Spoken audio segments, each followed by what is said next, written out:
The ideology of the Sandinistas and the Nicaraguan Revolution. David Nolan. Chapter I. Revolutionary Ideology and the Sandinistas. We will be new, love. We will wash away with blood the old and depraved, the vices, the tendencies, the putrid petite bourgeoisie. Gioconda Belli. On July 23, 1961, Carlos Fonseca Amador, Tomas Borga, and Silvio Mayorga, former student activists from Nicaragua, founded the Frente Sandinista de Liberación Nacional at a meeting in Honduras. They then recruited a cadre of about 10 men and embarked on an armed struggle to overthrow the Somoza family, which had controlled Nicaragua since the 1930s. After 17 years of mostly unsuccessful forays into guerrilla warfare and urban mass mobilization, the Sandinistas emerged from the Nicaraguan Revolution of 1978 to 1979 as the country's leading political force. The organizational and military skills acquired through years of pitting revolutionary theory against reality allowed the FSLN to exploit the Somoza government's domestic unpopularity and international isolation. The leading role of the military forces of the FSLN in the overthrow of President Anastasio Somoza Debayle enabled the Sandinistas to consolidate their power and to begin the process of turning a genuinely popular and ideologically diverse revolution into a vehicle for the implementation of their own ideal of a new Nicaragua. 1. The Nicaraguan Revolution and the Sandinista Revolution. Nicaragua's turbulent recent history can be viewed from at least two perspectives. From one point of view, there was the revolution from below, the whole experience of the Nicaraguan Revolution with as many different motivations, ideals, and interpretations as participants. The Nicaraguan Revolution was an obvious empirical event, a social cataclysm that extended beyond the level of its component parts. The ideologies of intellectual Marxists, social democratic militants, Leninist and Castroist activists, radical Christian communitarians, traditional conservatives, and liberal businessmen all contributed to the intellectual ferment that accompanied the social strife. From another perspective, there is the popular Sandinista revolution, the body of ideas, strategies, and actions of the FSLN, the key group of actors within the Nicaraguan revolution. The Sandinista revolution is a multi-stage process which began with the seizure of power by a revolutionary organization within the context of the revolution from below. With the consolidation of power by the National Directorate of the FSLN, the stage is set for the fulfillment of the historic project, the creation of a new society according to the criteria of the ideology of the Frente Sandinista. The role of ideology.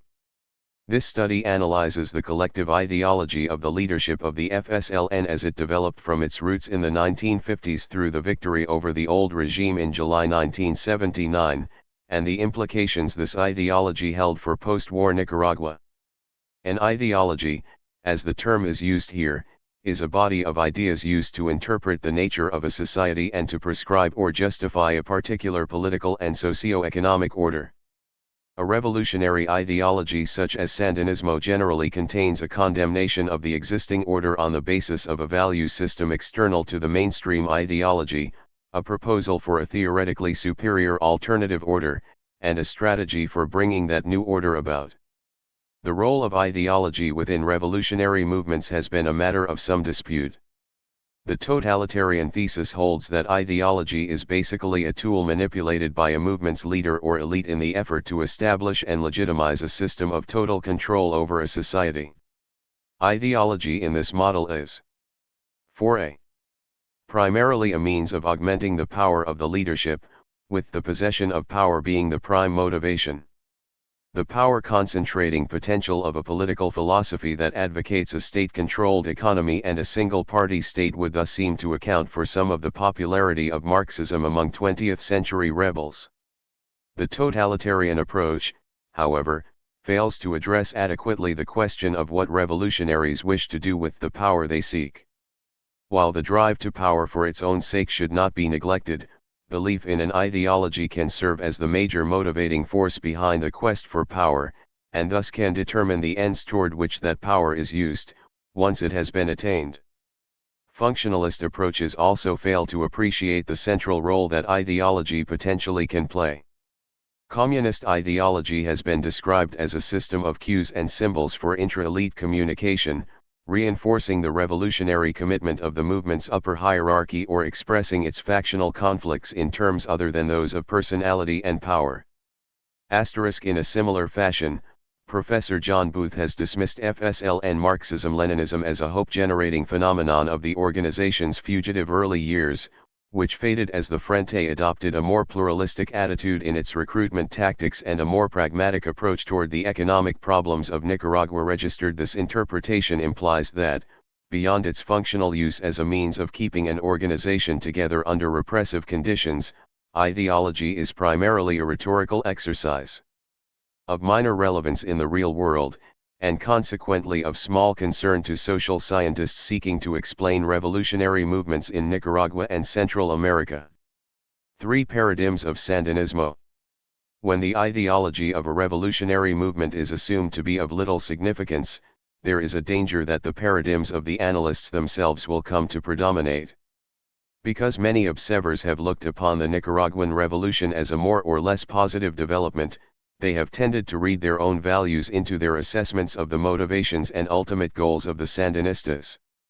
Conversely, those who see the recent events in Nicaragua as largely negative have tended to ascribe ulterior motives to the Sandinistas, which stand in sharp contrast to the stated values of the 3. Observer. Most assessments of the FSLN have placed it in one of 3 broad categories: the social democratic, the totalitarian, and the revolutionary socialist.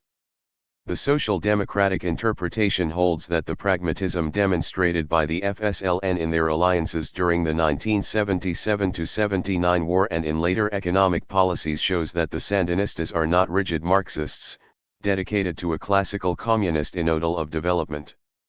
Social Democrats tend to see Sandinismo in their own image, as a movement that seeks to improve the individually defined material and spiritual well-being of the population of Nicaragua through a state-directed plan of rational economic and social development, while accommodating public demands for egalitarian income distribution and national autonomy. During the Civil War, North American journalists generally subscribed to the assessment of the New York Times' Allen writing, that the dominant tercerista or third force faction of the FSLN had abandoned the goal of socialist revolution in favor of a democratic government in cooperation with other sectors of Nicaraguan society. Professor Richard Millett set the tone for academic analyses of the Sandinistas in his June 1979 congressional testimony, in which he asserted that the dominant tercerista faction had never been officially Marxist and had never suggested that they want a Sandinista government. Millett believed that the Sandinistas were seeking a nationalistic third alternative to capitalism and communism. Furthermore, he contended, although the Sandinistas had an understandable fear of United States interference, they were not motivated by ideological anti-Americanism, and would welcome U.S. help in promoting constructive change. In Latin America, a similar view was articulated by Colombian journalist José Fajardo when he described the terceristas as a heterogeneous mixture of Christian Democrats, broad-minded Marxists who accept pluralism, social democrats, student idealists, professors, liberals coming mostly from the bourgeoisie, and nationalist businessmen. Fajardo characterized the object of the revolution as a pluralist government committed to the non-sectarian construction of social democracy in Nicaragua. Registered writers from the Democratic left in the United States, such as Richard Fagan and Michael Harrington, have suggested that the FSLN is presiding over a new model of Third World democratic revolution featuring a pluralist political system, respect for human rights, a mixed economy, and a non-aligned foreign policy. Much of the Catholic press adopted a similar perspective, with an emphasis on the participation of Christians in the FSLN and the revolution in general. The pragmatism exhibited by the FSLN during the first years of Sandinista power convinced many other North American observers that the moderate tercerista model was indeed the dominant force within the revolution, or at least that the fluid situation meant that the Sandinistas could be influenced in a democratic direction. The logic of the social democratic interpretation of the Sandinistas' motivations points to the attempts by the United States to isolate the regime as the cause of recent FSLN moves away from the original political pluralism/mixed economy model. In fact, however, developments such as the purge of the social democratic wing of the THIRD-WORLDistas, arbitrary factory confiscations, the attempts to destroy non-FSLN controlled unions, the repression of the Mosquito Indians of the Atlantic coast, the gradual takeover of small-scale commerce by the state, the expansion of prior media censorship to areas outside of the national security field, and the harassment of moderate elements of the Catholic Church raise fundamental questions about the validity of social democratic interpretations of the regime's internal agenda. Threats of counter-revolution and imperialist intervention provide opportunities for the Sandinista leadership to abandon the compromises agreed upon in the summer of 1979, but such threats do not explain the underlying ideological reasons for the departures. In sharp contrast to the benign social democratic view, the totalitarian interpretation holds that the FSLN is the organizational vehicle for a group of power-seeking individuals who freely use leftist rhetoric to justify their actions and to secure popular acquiescence in their drive to consolidate control over society. To the extent that the Sandinistas have a higher purpose, it is to further the interests of their supposed Cuban and Soviet mentors. A crude version of the totalitarian interpretation was promoted by the Somoza regime in its propaganda against the Sandino communists, as a part of its efforts to retain United States government support. Registered Professor Jean Kirkpatrick provided a more sophisticated analysis as part of a broader attack on the change-oriented human rights policies of President Jimmy 5. Carter. Kirkpatrick described the post-war consolidation of Sandinista power as a reflection of the characteristic totalitarian desire to absorb the society into the state, to transform social groups into agencies and instruments of the government. 7. The Sandinista leadership's hostility to contested elections, efforts to control the climate of public opinion, and unambiguous identification with the foreign policy of the Soviet Union were used as further evidence of their totalitarian nature, in contrast to the inefficient authoritarianism of the Somoza dynasty. Other conservative analysts, including Constantine Menges and Cloto Di Giovanni, quickly concluded that the FSLN was a pawn in a Soviet offensive to destabilize the Caribbean basin. Registered by 1982, the totalitarian theme had become relatively common in the North American press. In one example, Robert Rankin of 7he Miami Herald attributed the Sandinista tendency to brand all opposition as counter-revolutionary to an Orwellian desire for power as an end in itself. 1 degree Even Alan Riding came to interpret the FSLN's concentration of power and increasingly radical policies as evidence that the issue was not how truly Marxist-Leninist the regime will become, but rather how Stalinist. Once again, it is less a question of ideology than one of power. The various concepts of revolutionary socialism that are commonly adhered to by people of the left provide the basis for the third major interpretation of Sandinismo. When they have gone beyond the standard humanitarian rhetoric and socio-economic determinism of contemporary intellectual Marxism, most socialist observers have identified the FSLN as a force which seeks the power necessary to effect fundamental social change as a means of positively transforming the nature of man. In most cases, there is an implicit acceptance that this transformation is to take place in accordance with a centrally defined ideal, although such an ideal is always said to be an expression of deep popular desires. Shortly after the triumph of the revolutionary forces in Nicaragua, North American Marxist commentator James Petras wondered whether a social democratic tertiarist tendency had allied itself with liberal and business interests to isolate the left socialist elements within the FSLN, for whom the overthrow of Somoza was a prelude to creating a new egalitarian participatory society socialism.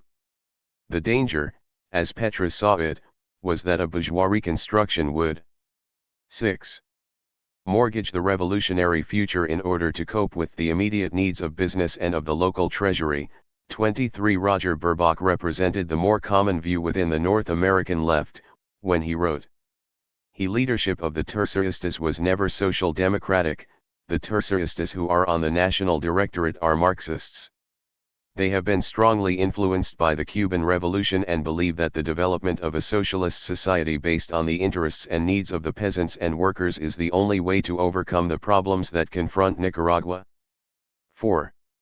According to this line, the destruction of the war, the threat of U.S. intervention and the need to educate the masses in the value of socialism has forced the FSLN to go through a transitional period, during which bourgeois capital and expertise would be allowed to participate under Sandinista hegemony. There was general agreement, however, that this national unity phase was only to be a temporary retrenchment on the road to socialism. Degree registered beyond the debate over the transition period, some of the more populist-oriented writers, including Petras, have worried that the mass participation generated by the Nicaraguan revolution might ultimately be crushed by the central planning of the Sandinista leadership. Registered the real long-term danger to the revolution may be, as Henry Weber put it, that the FSLN vanguard may decide that it knows better than the workers themselves where their true interests lie and how they can be attained, and that it will therefore substitute itself for the people and give rise to an oppressive bureaucratic caste. 74. The internal perspective. The nature of the Sandinista revolution can best be understood if it is approached on its own terms, rather than adopting a variation of one of the above paradigms. This requires that the revolutionaries' ideological explanations for their actions be taken seriously, instead of attempting to impose explanations based on perspectives that may be entirely alien to the movement concept of revolution. In analyzing the writings, statements, and actions of the Sandinistas, the focus should be on their underlying assumptions.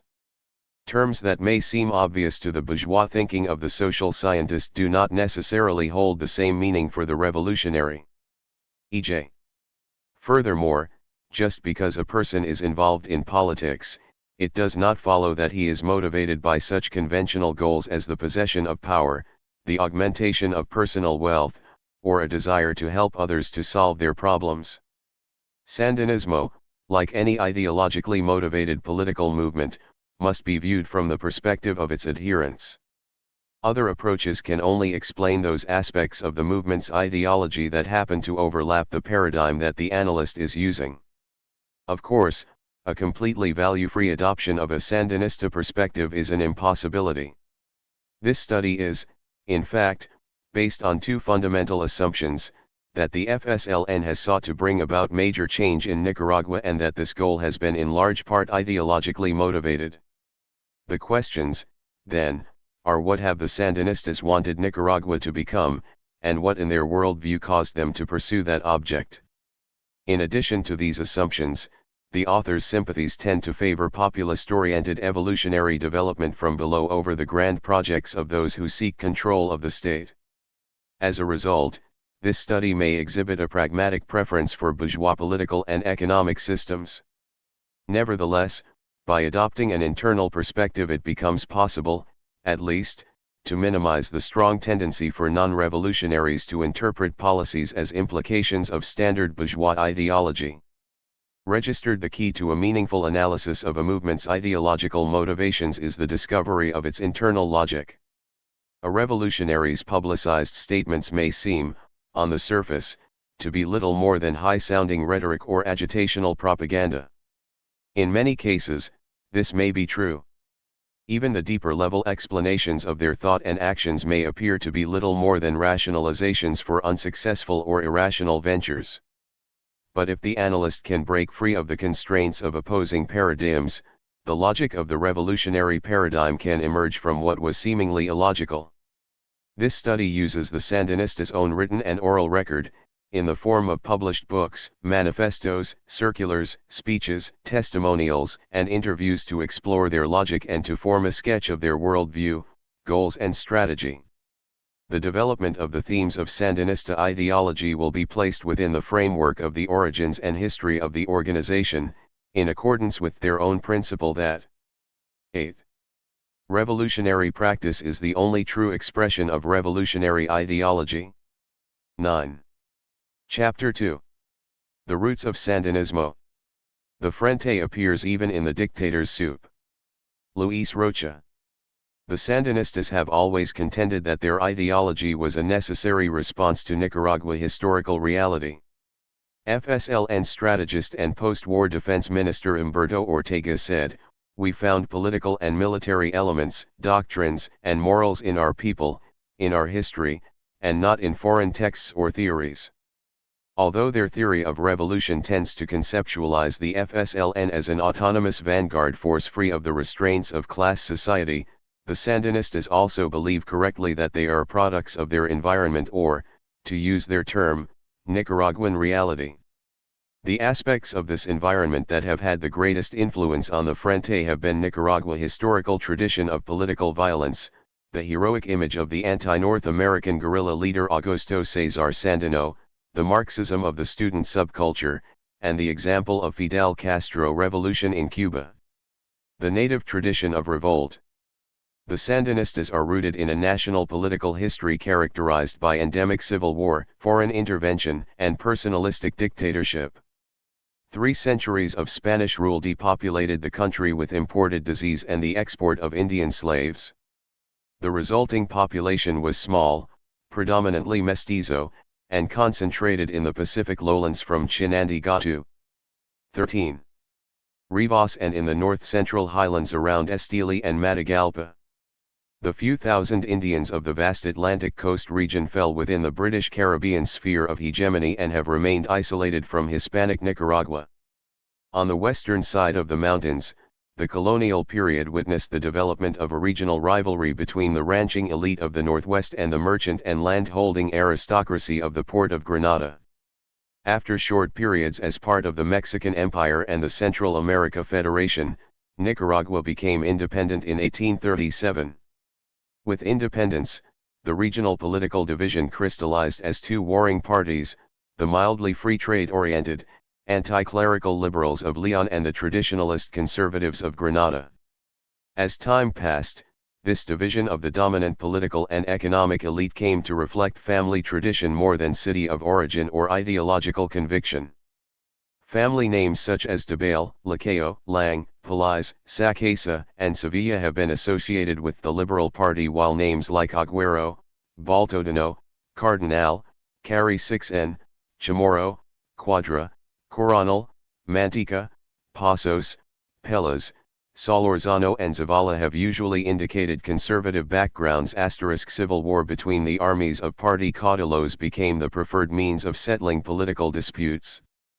Few elections were held in which the loser did not challenge the result by force of arms.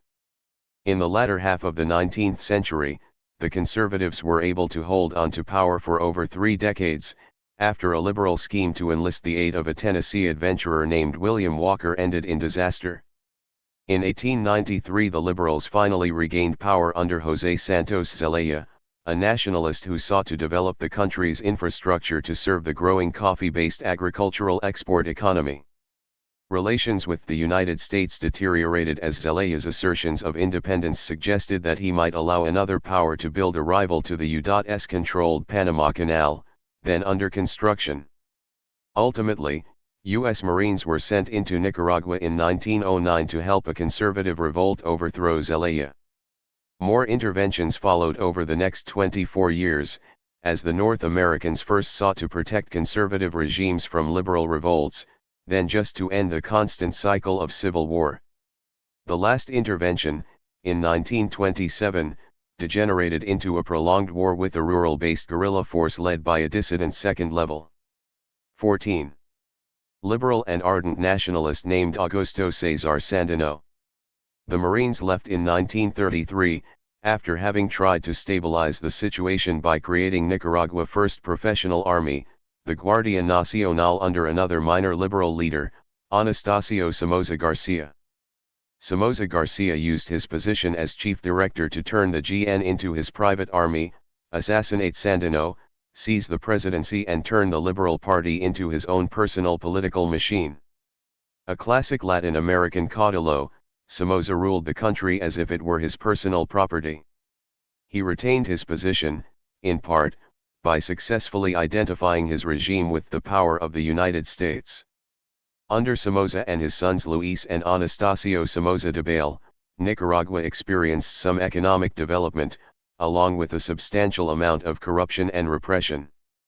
A limited conservative opposition was allowed, although leading party figures were occasionally co-opted by paper power-sharing arrangements. Generally speaking, the Somozas and their guard were disliked, but accepted as a part of life by the bulk of the population.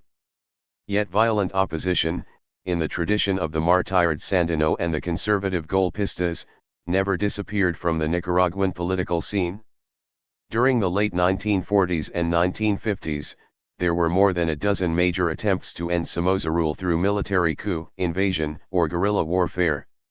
In September 1956, Somoza Garcia was assassinated by Rigoberto López Pérez, a young militant of the dissident Partido Liberal Independiente.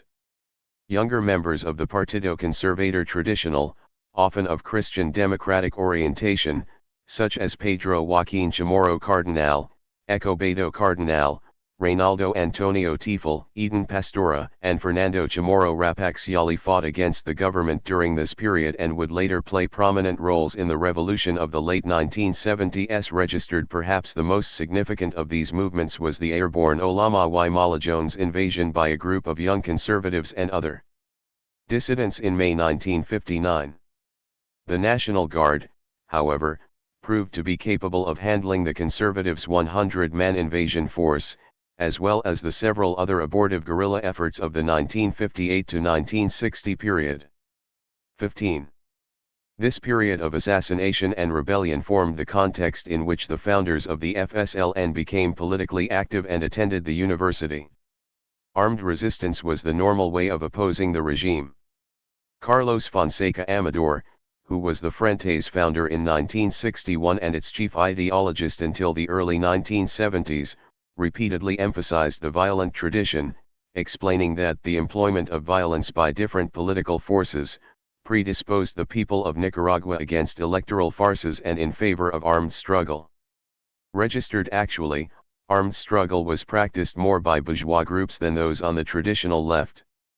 In his grudgingly respectful comments on the place of the reactionary Olama y Malajones guerrillas in the revolutionary tradition, FSLN co-founder and post-war Interior Minister Tomás Borga revealed the central role of armed struggle in the Sandinista order of priorities. I do not make fun of that force like some do, like those who have never fought, certainly. In the long run those that take up rifles, even if they are finally captured, deserve more respect than those who have never fought. 9. In later years, when the FSLN came to include many sons and daughters of the upper-class opposition, the organization took its full place as part of a long-standing tradition of violence perpetrated by the younger generation of the Nicaraguan socio-economic oligarchy. In this sense, the Sandinistas are an organic part of traditional Nicaraguan political culture. In their social origins and their resort to violence they are systemic. It is their ideology that distinguishes them from their golpista ancestors. The myth of Sandino. Augusto César Sandino, the anti-interventionist guerrillero of the late 1920s and early 1930s, personified the rebel tradition for the militants of the Frente Sandinista. Sandino was a Nicaraguan nationalist, inspired by Latin American indigenista spiritualism and impressed by the example of the Mexican Revolution.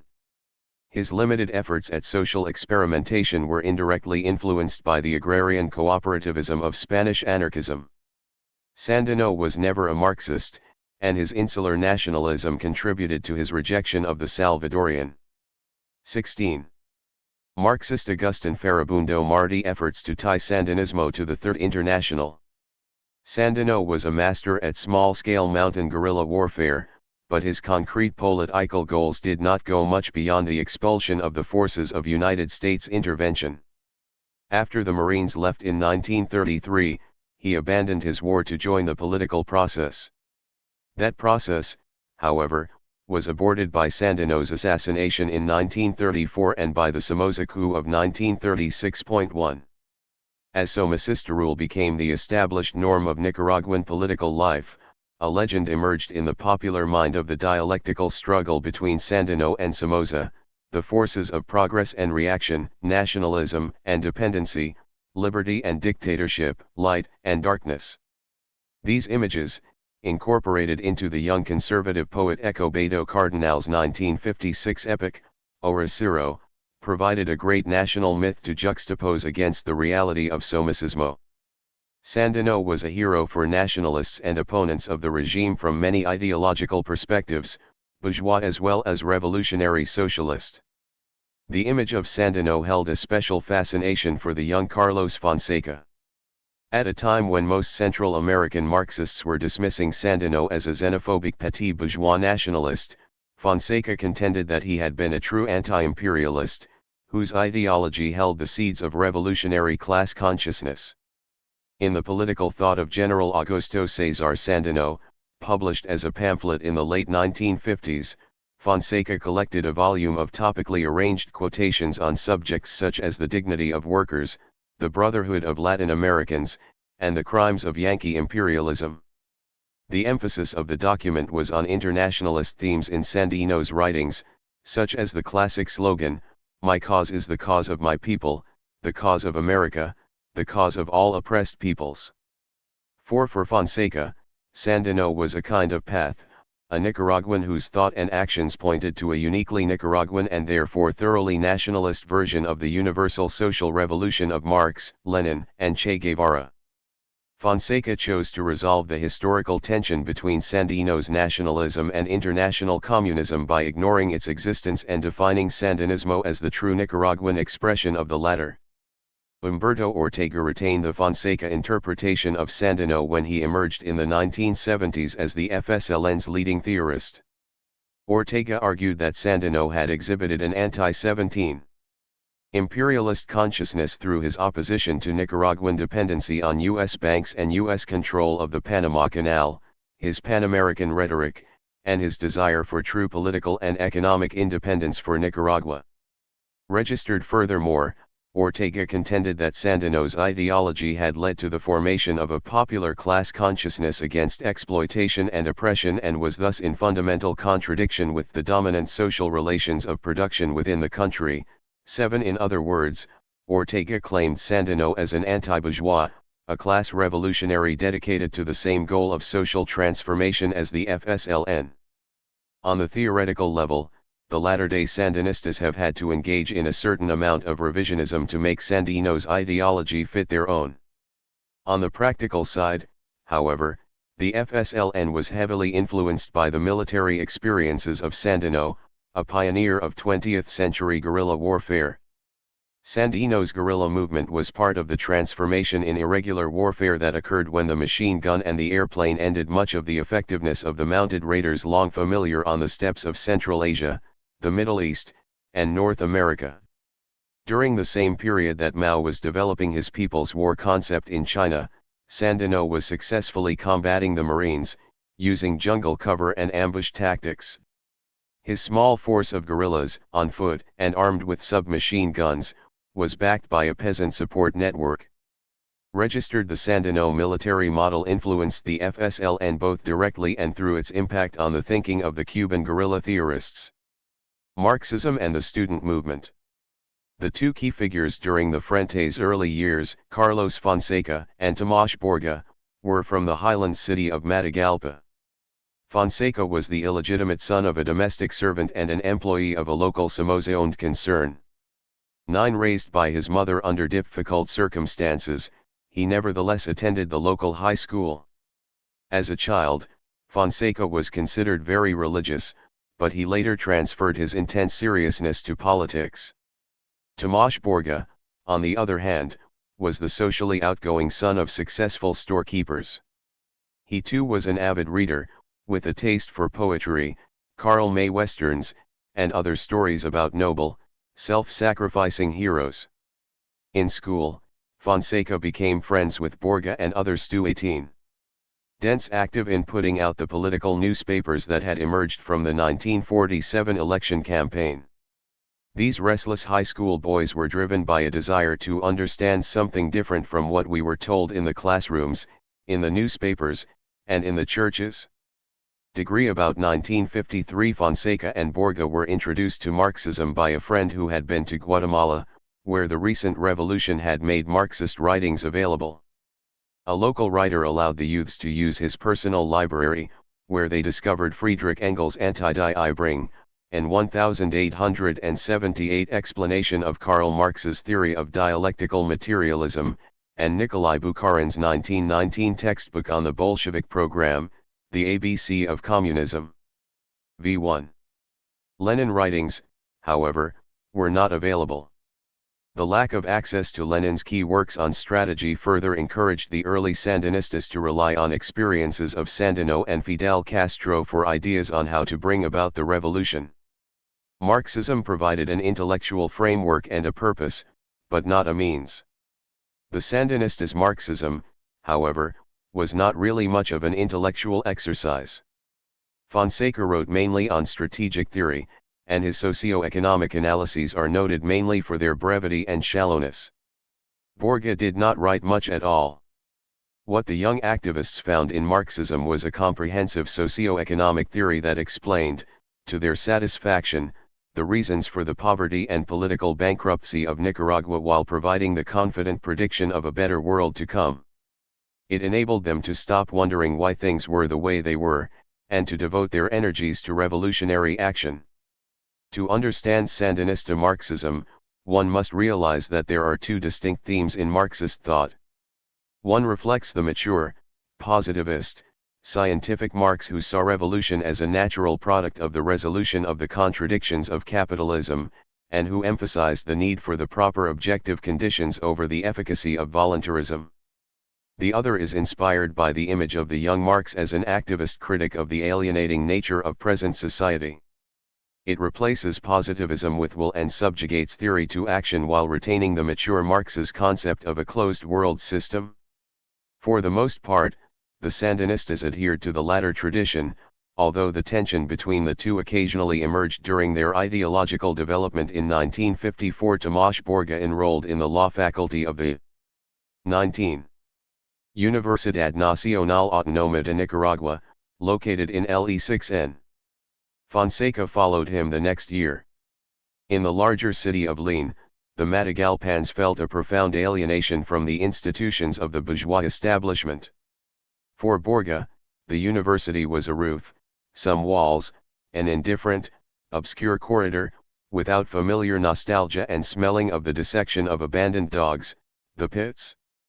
At the university, the future guerrillas became involved with the youth organization of the Moscow line Partido Socialista Nicaragüense, started the first Marxist cell on campus, and agitated against the Somocista liberal dominance of unanimous student politics. They achieved some success in 1956, with the election of Fonseca to head the student government. In the repression that followed the assassination of Somoza Garcia, however, Borga was imprisoned for several years, and the incipient leftist student movement was broken up. Fonseca left the country in 1957 on a trip to Moscow as the PSN's delegate to the 6th World Youth and Student Festival. He was jailed when he returned, and took the opportunity to write a pamphlet relating his impressions of communism in practice. A Nicaraguan in Moscow carried a tone of calm appraisal, designed to counter the negative image of the USSR promoted by the US. According to his account, the Soviet Union enjoyed total freedom of religion. The press had the right to criticize the top leadership. He characterized Khrushchev's de-Stalinization campaign and the Hungarian revolt as cases of constructive criticism within communism. He predicted that Soviet agricultural production would soon overtake that of the United States. Fonseca's uncritical apology of Soviet orthodoxy was best expressed when he explained how communism had found the solution to both the social and economic questions. Now the answer is the state.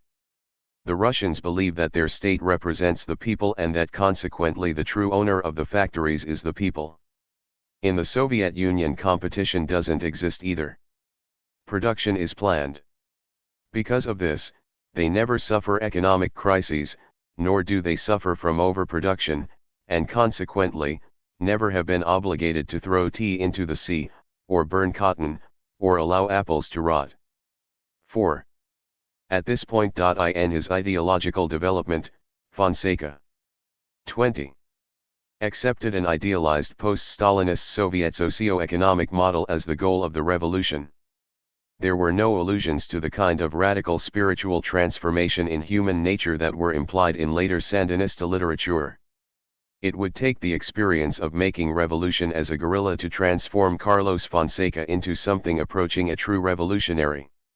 Marxism became the idiom in which the Sandinistas considered and rejected their social reality. The student subculture constituted their social base. The turmoil of the late 1950s mobilized Nicaragua's young people to a degree never previously attained. Fonseca figured prominently in the 1958 student demonstrations against the visit of Milton Eisenhower and in demands for the release of Borga and other political prisoners. The radicalization of the campus accelerated after the shooting deaths of 4 unanimous students by the National Guard during a July 23, 1959 anti-Somoza demonstration in LE6N.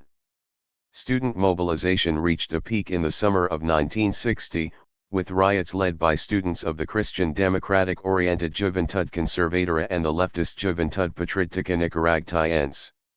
The JPN provided a political training ground for many future FSLN cadres, including José Benito Escobar, Julio Buitrago, Doris Tijerino, Silvio Mayorga, Rigoberto Cruz, and Casimiro Sotelo.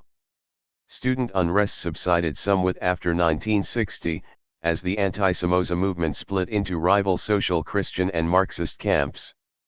The latter survived the demise of the amorphous JPN and consolidated around the solidly ideological Frente Estudiantil Revolucionario, organized by Fonseca as the FSLN's campus front in 1962. Throughout its history, the majority of the FSLN's formal members entered the organization through the student movement. One veteran militant, Doris Maria Tijerino, explained how students had come to occupy such a prominent role in the vanguard, despite the supposed working-class nature of the revolution. The students, because of their privileged position in the country, because of their access to culture and knowledge of the revolutionary experiences of other countries, have often been the first to commit themselves to revolutionary theories. Study at the university pushes them toward revolutionary consciousness. Degree 21. The Sandinistas realized that consciousness, the presence of theory that distinguished revolution from rebellion and the FSLN from the conservative golpistas, was generated by the student cultural environment, not out of a direct relationship to the means of production, as orthodox Marxism would suggest.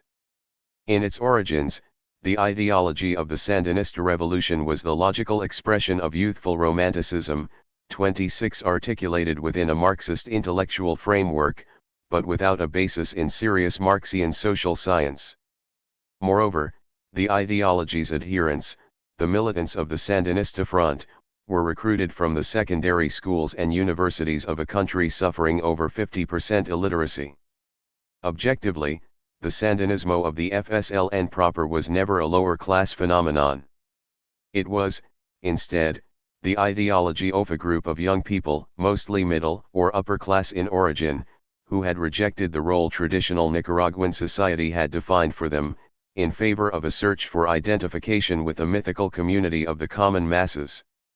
The example of the Cuban Revolution, the catalyst behind the creation of the FSLN, was the Cuban Revolution of 1959. Fidel Castro's triumph over the Batista dictatorship served as an inspiration for a whole generation of Latin American rebels. Its stirring example of what a small, but dedicated, band of fighters could accomplish fired the imagination of Nicaraguan radicals unhappy with the cautiousness of the PSN. The victory of the armed struggle in Cuba, more than a joy, was the lifting of innumerable curtains, a flash of light that shone beyond the simple and boring dogmas of the time. Fidel was for us the resurrection of Sandino, the answer to our reservations, the justification of the dreams of heresy of a few hours before. Point 27. The heresy that Borges spoke of was the desire to engage in military voluntarism in the countryside and to forsake the classical Communist Party's political struggle to convert the urban workers. Following the Cuban experience, the FSLN was constituted as a military organization. Militarism was more than just a strategy for revolution. The commitment to armed struggle was fundamental to the Frente's ideology, the involvement of Cuban revolutionaries with the San 22. Sandinistas dates from Fonseca's first experience as a guerrilla. After his deportation for political agitating at Unanimous, Fonseca made his way in 1959 to the Honduran border region, where he joined up with the Rigoberto Lépez Pérez column, a group of about 55 Nicaraguans, Cubans, and others, organized with advice from Escobedo Che Guevara and armed by Cuba.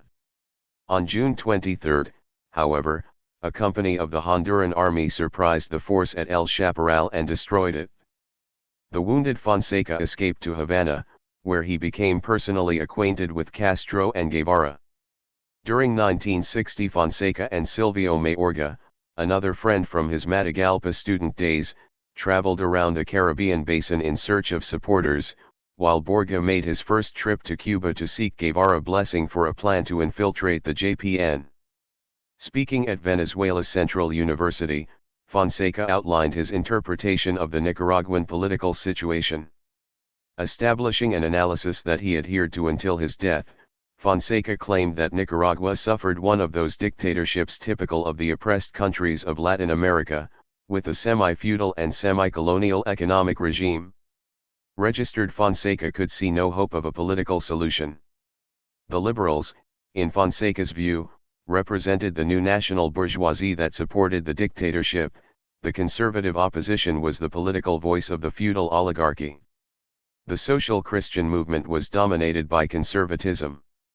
Even the Movilización 6 and Republicana had failed to wage an effective struggle. Since elections could never be anything but hypocritical farces, the only way to oppose the Somozas was through armed popular insurrection. Registered geography and the power of the regime's GN enforcement arm dictated to Fonseca that the armed struggle had to take on the guerrilla form used by Sandino.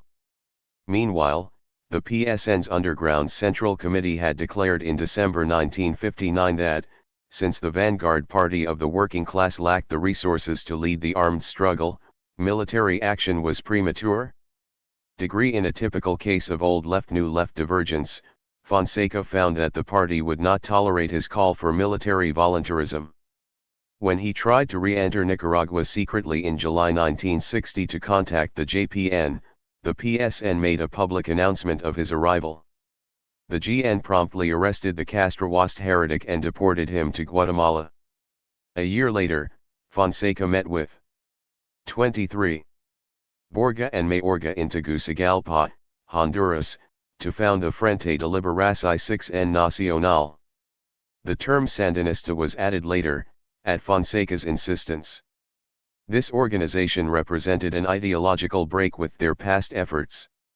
Definitively under the influence of the Guevara-Foco theory and beyond the reach of the communists, the FSLN was an independent political military organization, not a student front or a political movement tied to the PSN.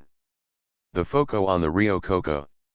The first model of armed struggle that the Sandinistas adopted was based on Che Guevara idealized interpretation of the Cuban experience of 1956 to 1959. The first FSLN Foco on the Rio Coco in 1963 was predicated on CHES 3 lessons of the Cuban Revolution, that irregular forces, starting with nothing, can militarily defeat a regular army, that there is no need to wait for the proper Marxian conditions, since the insurgency itself will create a positive environment, and that the vulnerability of urban revolutionary movements to repression requires the insurgents to seek the mobility and security of the countryside, preferably the wild places of small population, and, accordingly, to promote a program based on agrarian reform. The emphasis of the Foco theory, reinforced later by Regis Debray's 1967 elaboration, was on the rural military arms independence from, and predominance over, the Leninist party. In its extreme form, Fogismo saw the guerrillas as a secret military force almost totally independent of the civilian population. Tactically, Guevara advocated the use of mobility, surprise, and covering terrain to make up for the Foco lack of arms and numbers. The ambush was the preferred means of making contact with the enemy. The primary operational objectives were to disrupt the regime's communications and transport networks and to capture supplies. The strategic objective was survival and growth, until the guerrillas could challenge the regular army in conventional terms. Ideologically, The most striking thing about folkismo was its glorification of military voluntarism's capability to transcend the objective conditions of material reality and to create the subjective condition of advanced revolutionary consciousness, especially among the guerrillas themselves. Point 3 # In 1962 Fonseca and Colonel Santos Lopez, a veteran of Sandino's army, established a camp on the Rio Patuca in Hon 24. Duras. Fonseca and Jorge Navarro soon returned to Managua, however, because of a dispute between Fonseca and one of the cadres. Even at this early date, Fonseca was feeling uncomfortable with pure folkismo. He later explained that he had felt the guerrilla project was in danger of conversion into an adventure action, that was contrary to our convictions and principles. $4 Believing that the guerrillas had to be backed by an active urban front, Fonseca supported Jorge Navarro efforts to generate popular support and funds through propaganda and bank hold UPS, the economic recuperations for which the Frente became famous. Fonseca's misgivings were justified. The FSLN's 1963 campaign was a classic case study of the failings of the FOCO theory. In June of that year, about 60 barely trained students guerrillas, under the elderly Santos Lopez and the 33-year-old Borga, crossed the Rio Coco from Honduras to occupy the village of Raiti. No effort had been made to establish a secure supply line or to familiarize the militants with the mountainous jungle of the sparsely populated border region. The few attempts that were made to politicize the local Mosquito Indian farmers and fishermen failed, in the face of communications barriers and the lack of any real peasant discontent. In October, after a few unsuccessful attacks on local National Guard garrisons in the Rio Coco and Boquete region, the surviving Sandinistas retreated to Honduras, where most were arrested. The destruction of the FOCO reduced the FSLN to about 20 activists in the cities and 10 in the mountains. Looking back on the Rio Coco experience, Borga blamed the failure on the decision to campaign in such an isolated area. Unlike the other guerrilla movements of the era, however, the FSLN did not disappear. According to Borga, this was because it was born not as a guerrilla group but as a revolutionary organization that used guerrilla warfare as an instrument of struggle and because its class orientation rooted it in the exploited masses. In subjective reality, Borges' assessment made sense. In 1963 the FSLN had no objective mass support. What the Sandinistas did have was an ideological faith and a growing commitment to the organization itself. This commitment distinguished them from the other Nicaraguan rebels of the era. 25. The retreat to civic organizing. Military defeat and a period of liberalization initiated by Luis Somoza's regime resulted in a wholesale FSLN retreat, both on the ground and in theory. In 1964 Fonseca issued a pamphlet from jail in Managua that endeavored to remove obstacles to the incorporation of the bourgeois opposition into a popular front against the dictatorship. He denied that he was a communist militant or an addict to Marxism-Leninism, and he stated that private property ought to play an important role in the progress of Nicaragua. 3. Fonseca claimed to draw inspiration from liberalism and social Christianity, as well as Marxism. He defined the revolutionary role of these ideologies, however, solely in terms of their usefulness in mobilizing anti-regime sentiment. Liberalism's defense of the individual was progressive only to the extent that it motivated people to defend their liberty against the dictatorship and thereby to come to support revolutionary change. The reason he gave for bringing social Christianity into the struggle was to keep that popular ideology from siding with the counter-revolution. In his discussion of Marxism, Fonseca revealed that philosophy's contradictory dual nature. On the one hand he wrote of it as a scientific tool of social analysis, capable of explaining Nicaraguan reality. On the other hand, he described Marxism as an inspirational faith that had to be valid since it was able to win the confidence of huge masses of people and motivate so many to die defending it around the world. Meanwhile, in the mountains of Matagalpa, another Frente member, Rigoberto Cruz, was trying to organize peasants into syndicates. Carrying a bag of medicines, Cruz gained a reputation as a curandero that enabled him to recruit many hill people. A few were sent to the city for political training. Ideologically, the Sandinistas were seeking to proletarianize the campesinos by organizing them into politically aware unions. The romanticization of peasantness that later came to dominate the FSLN had not yet developed. 39 Cruz's work in the Eastern Mountains from 1963 to 1966 left a base of peasant sympathy on which future FSLN rural campaigns would attempt to build. In accordance with the new above-ground organizing strategy, the Frente Urban Cadres entered into an alliance with 26. The PSN under the Republican Mobilization umbrella front. The Sandinistas were mainly involved in setting up committees in the poor urban barrios of Managua and LE6 and to pressure the government into providing services like water and street lighting. For Doris Tijerino, this approach was an improvement over her experience as a member of the socialist youth trying to teach peasant women to sew. Before joining the FSLN, she wrote, "My attitude was a little paternalistic. One tried to solve the problem by my teaching them a job, instead of mobilizing not only the women but all the peasants to demand that the government pay attention to the problem. 4 degree. From an unconscious promotion of self-management by helping poor women to achieve more economic independence and greater self-control, Tijerino came to reflect a different philosophy, one that lay at the root of Sandinismo. In material terms, this philosophy seemed to hold that the answer to social problems was not within the people themselves, but was to be found in organizing people to demand action by the state. Tijerino was actually implying a more fundamental level of paternalism in Sandinismo than simple economic statism. She was speaking, instead, of the existence of a single great social problem, spiritual in nature, that only a revolutionary state could address through a radical attack on traditional ways of life. Organizing people to demand sewer services did not satisfy the revolutionary impulse. The FSLN's continuing militaristic rhetoric caused the PSN to criticize its junior partner in the MR. The formation of the Democratic Front is being hampered by the bourgeois leftist group of Sandinistas who represent one of the political tendencies in the trade union association. Life itself, however, points to the erroneousness of their actions.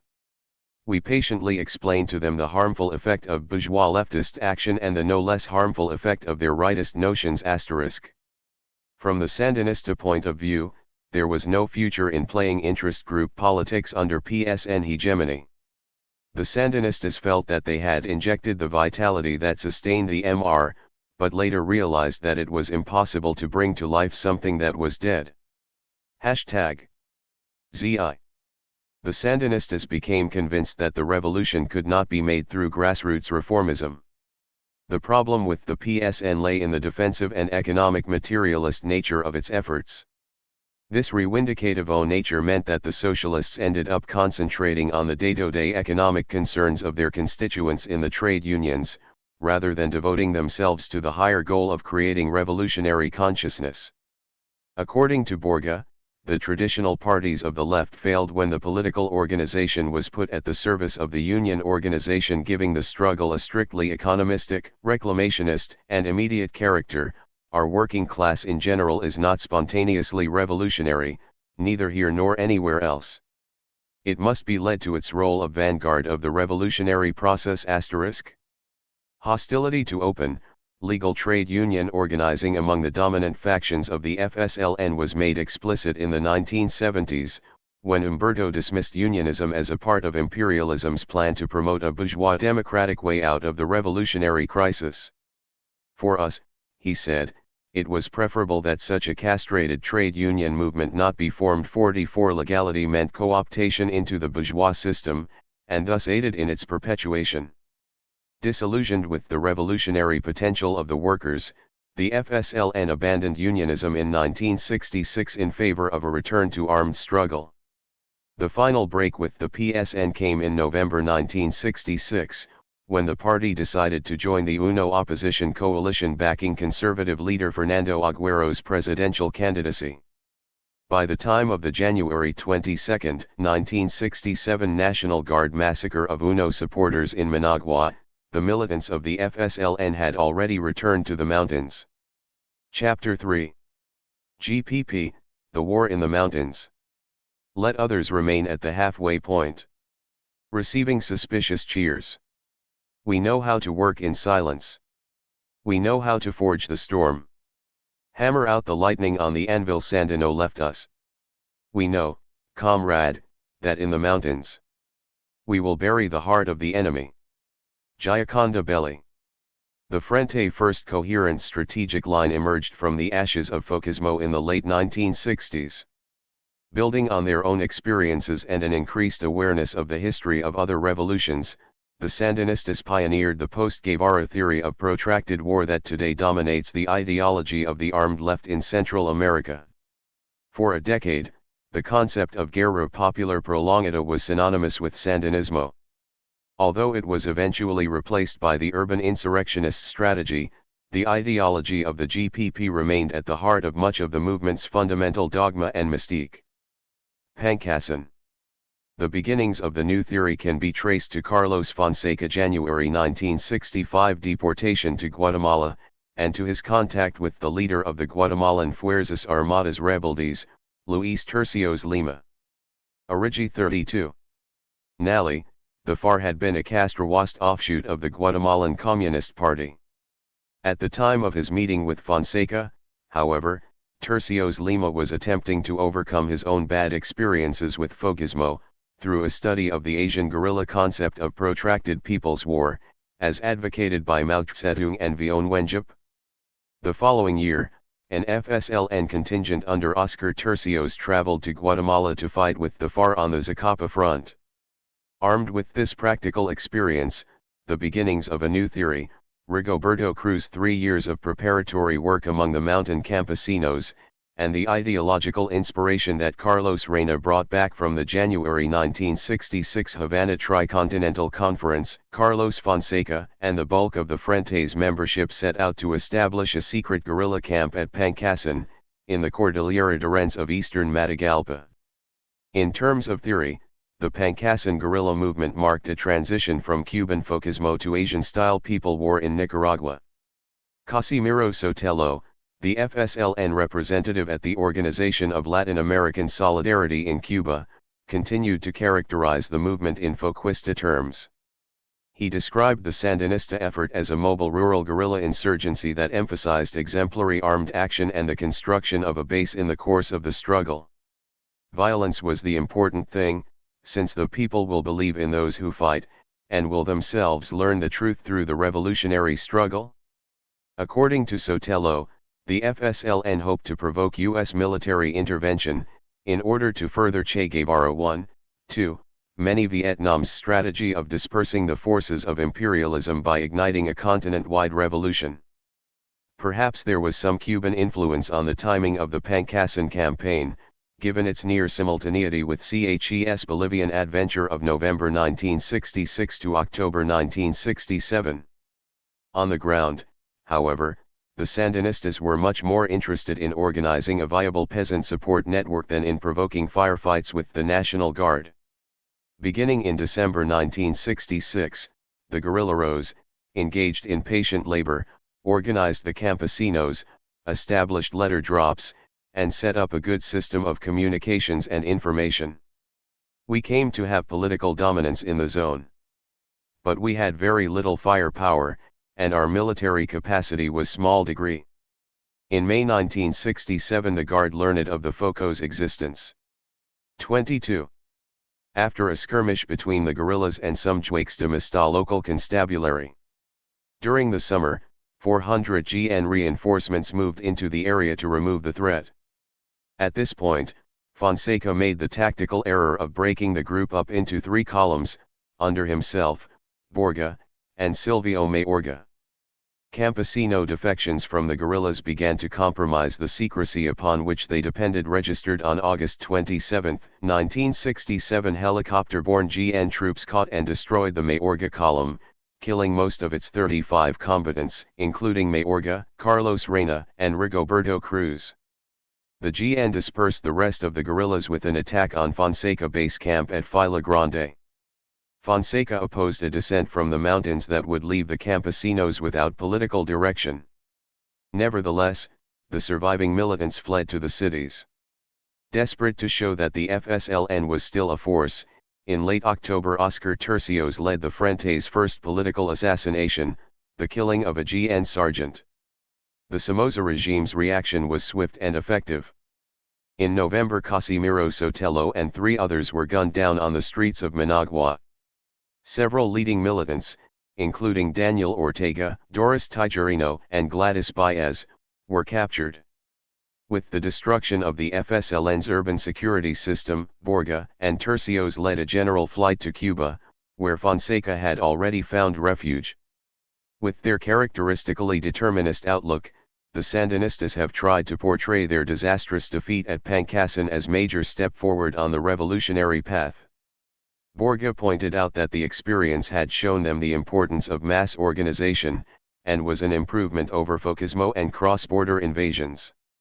Humberto Ortega went further, declaring that Pangasinan had established the Frente's moral authority among the people by confronting the tyranny directly. In their assessments of Pangasinan, the Sandinistas revealed that, for them, the armed struggle was more of an ideological matter than a strategic one. Experience could provide lessons about tactics, but could not undermine their belief in the historic project and its inevitable success through military action. In spite of a massive military defeat, caused in part by the failure of the Matagalpan peasantry to support the revolution, the Sandinistas persisted. They had developed an ideological faith in themselves, and in their perception of reality, which experience could only reinforce. 34. Structural and ideological consolidation. After the collapse of the rural and urban resistance, many of the FSLN's activists assembled in Costa Rica during 1968, trying to reassess their ideological and strategic situation. The result was a major reorganization of the Frente, the writing of a detailed program, and the adoption of the GPP as the strategic line. As a part of the reorganization, a set of rules was drawn up, defining the differences between true militants of advanced political development, pre-militants, and collaborators. The ideological and disciplinary requirements for militants were quite strict, and helped prevent the organization from growing much beyond 50 activists during this period. The policy of the organization was to bring people in at an early age, so that their personality can be formed in the mold of the great revolutionaries. Degree in theory, there was a preference for people with social roots in the exploited classes, but ideological commitment was more important than social background. In the induction ceremony, the new militant would take as his or her 70m de guerre the name of a martyr of the revolution, and then would repeat the FSLN oath, before the image of Augusto Cesar Sandino and Escobedo Che Guevara, before the memory of the heroes and martyrs of Nicaragua, Latin America, and all of humanity, before history, I place my hand on the red and black banner that signifies free fatherland or death, and swear to defend, with arms in hand, the national dignity, and to fight for the redemption of the oppressed and exploited of Nicaragua and the world. If I fulfill this oath, the liberation of Nicaragua and all of the peoples will be my reward. If I betray this oath, death in dishonor and disgrace will be my punishment. A new cadre would usually be a legal member, whose militant status was secret so he could continue to operate in the open. When a legal member was burned by having his cover blown, he would be forced to go into clandestinity and to live in the underground. The leaders of the Frente held the title of Comandante. A new Dirección Nacional was formed in 1969, with Fonseca as Secretary General. The other directors included the veteran guerrillas Tomas Borga and Oscar Tercios, urban commando leader Julio Buitrago, unanimous Professor Ricardo Morales Aviles, former Moscow student Henry Ruiz, and the young Humberto Ortega. Fonseca never really exercised more than intellectual hegemony over the 39 rest of the DN, due to his reserved nature and his absence from Nicaragua from 1967 to 1975. Power was decentralized, with the various directors running their areas of authority more or less autonomously. While this collective leadership system helped to factionalize the Frente in the mid-1970s, it also enabled the organization to survive a decade of repression that killed 9 of the 14 directors who served during the period. In 1969 the FSLN published the first detailed statement of its goals. The Sandinistas declared that they stood for the following policies: 1. Replacement of the constitutional theory of elected representation with a revolutionary government that would promote direct popular participation in its structures. Freedom of expression and organization in the interest of the people. Punishment for members of the old regime. 2. Nationalization of the property of the Somozas and associates of the regime, Yankee monopolies, natural resources, and foreign commerce. Renunciation of debts imposed on the country by the Yankee monopolies. Elimination of the anarchy reigning in production, through national economic planning. Worker participation in the administration of state enterprises. Protection of small and middle-sized proprietors. 3. Expropriation of capitalist and latifundista agriculture, with compensation only for those landowners who collaborated with the guerrillas. Distribution of land to the peasants, with an emphasis on cooperatives. Agrarian aid, in the form of credits, mechanization, guaranteed markets, and off-season jobs. Ending of monoculture, through agricultural diversification. 4. Protection of the workers, through a labor code and an extension of social security benefits. Provision of free medical care. Construction of adequate housing. An extension of urban services, combined with reduced taxes. Liquidation of unemployment and begging. 5. An end of the cruel Yankee exploitation of the Atlantic coast. Development of the region's resources. An end to discrimination against the local inhabitants, and recognition of their culture. 6. Incorporation of women into the revolutionary process on an equal level with men. Protection for mothers and out-of-wedlock children. Establishment of daycare centers. 7. Elimination of corruption, through the abolition of the trafficking in prostitution, gambling, alcohol, drugs, and smuggling. Central control of taxation, to replace local shakedowns. Severe punishment for dishonest revolutionary officials. 8. Elimination of illiteracy. Reform of the university, to give students the dominant voice and to reclaim the university from the 36. Domination of the exploitative classes.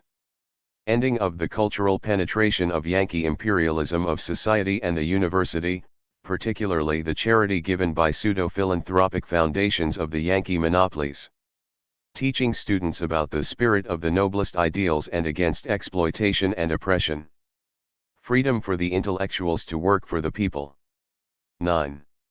Respect for religious beliefs, and support for clerics who support the working people.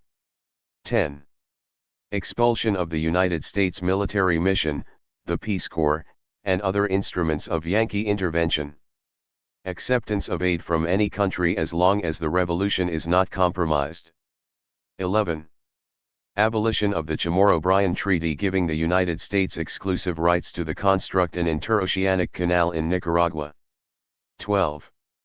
Replacement of the National Guard with a technically competent and ideologically committed army and militia, to defend against the inevitable counter-revolution. 13. Solidarity with Third World anti-imperialist movements and North American blacks. Opposition to all U.S. military bases. 14.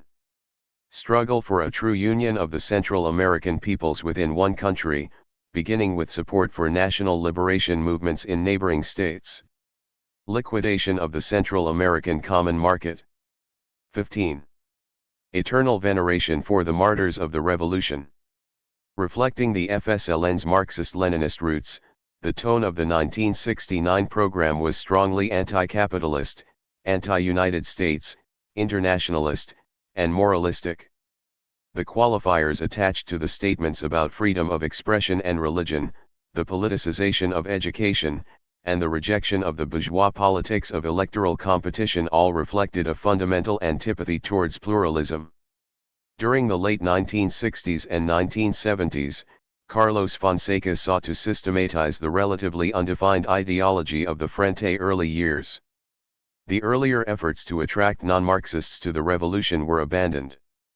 Instead, Fonseca called upon revolutionary students to reject hypocritical social Christian demagoguery about class conciliation and to realize that Marxism is now the ideology of the most ardent defenders of Latin American man. For he warned that the overthrow of Somoza was not really the primary goal of the revolutionary struggle. There exists the danger that armed insurrection will not necessarily signify a revolution, a transformation of the social system that prevails in the country. Therefore, we have the obligation to imprint on the Nicaraguan insurrection a deep revolutionary content of radical social change. Registered. In the writings of his 1967 to 1975 exile, Fonseca continuously insisted that the FSLN embodied the Marxism of Lenin, Fidel, El Che, Ho Chi Minh, and that it must not compromise its ideological purity. Registered after his return in 1975, Fonseca warned against allowing the enemy to infiltrate the organization with democratic Sandinistas who lacked Marxist political commitment. 7. The FSLN of the GPP era had a rather sectarian outlook that seemed to rule out cooperation with most of the other sectors of society that might have wished to oppose the dictatorship.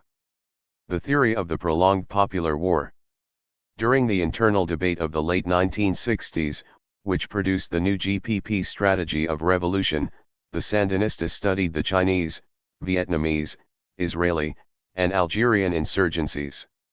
8. Under the influence of Mao's 1938 on protracted war, the Sandinistas moved away from the Cuban model of a guerrilla movement generating the conditions for revolution through their own actions, and began to emulate Asian People's War by reincorporating mass organizing into the process. Except for a small group that broke away in the early 1970s to form the Frente Obrero, the adoption of the People's War concept did not mean that the Sandinistas had become Maoists. By this time, the organization had developed its own identity to the extent that it could borrow from other theories as a part of creating its own style of directing the masses in the struggle for revolutionary change. Registered. The immediate enemy, according to the GPP, was U.S. imperialism, rather than the Somoza dictatorship as such. Imperialism isn't interested in Somoza because he's Somozat. It isn't interested in defending the dictatorship, or in defending the system as such.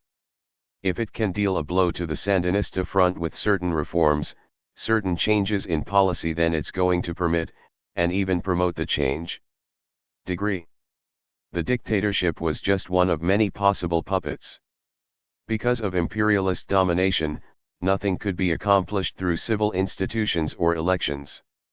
Consequently, the FSLN had to prepare for a decades-long protracted war to wear down any non-socialist regime, dictatorial or democratic, that should come to power. Since imperialism 38 had penetrated the whole region, part of the FSLN's fundamental mission was to aid the revolutionary movements in all of Central America, including bourgeois democratic Costa Rica. The revolution was thus international, not national, in its scope. In order to successfully prosecute the war, they needed to develop a struggle that incorporated all the people, because only the whole people could be capable later of defending the completed conquests. 2. The role of the FSLN vanguard was to politicize the people for war through secret mass organizing, while accumulating the forces for a sustained rural insurgency.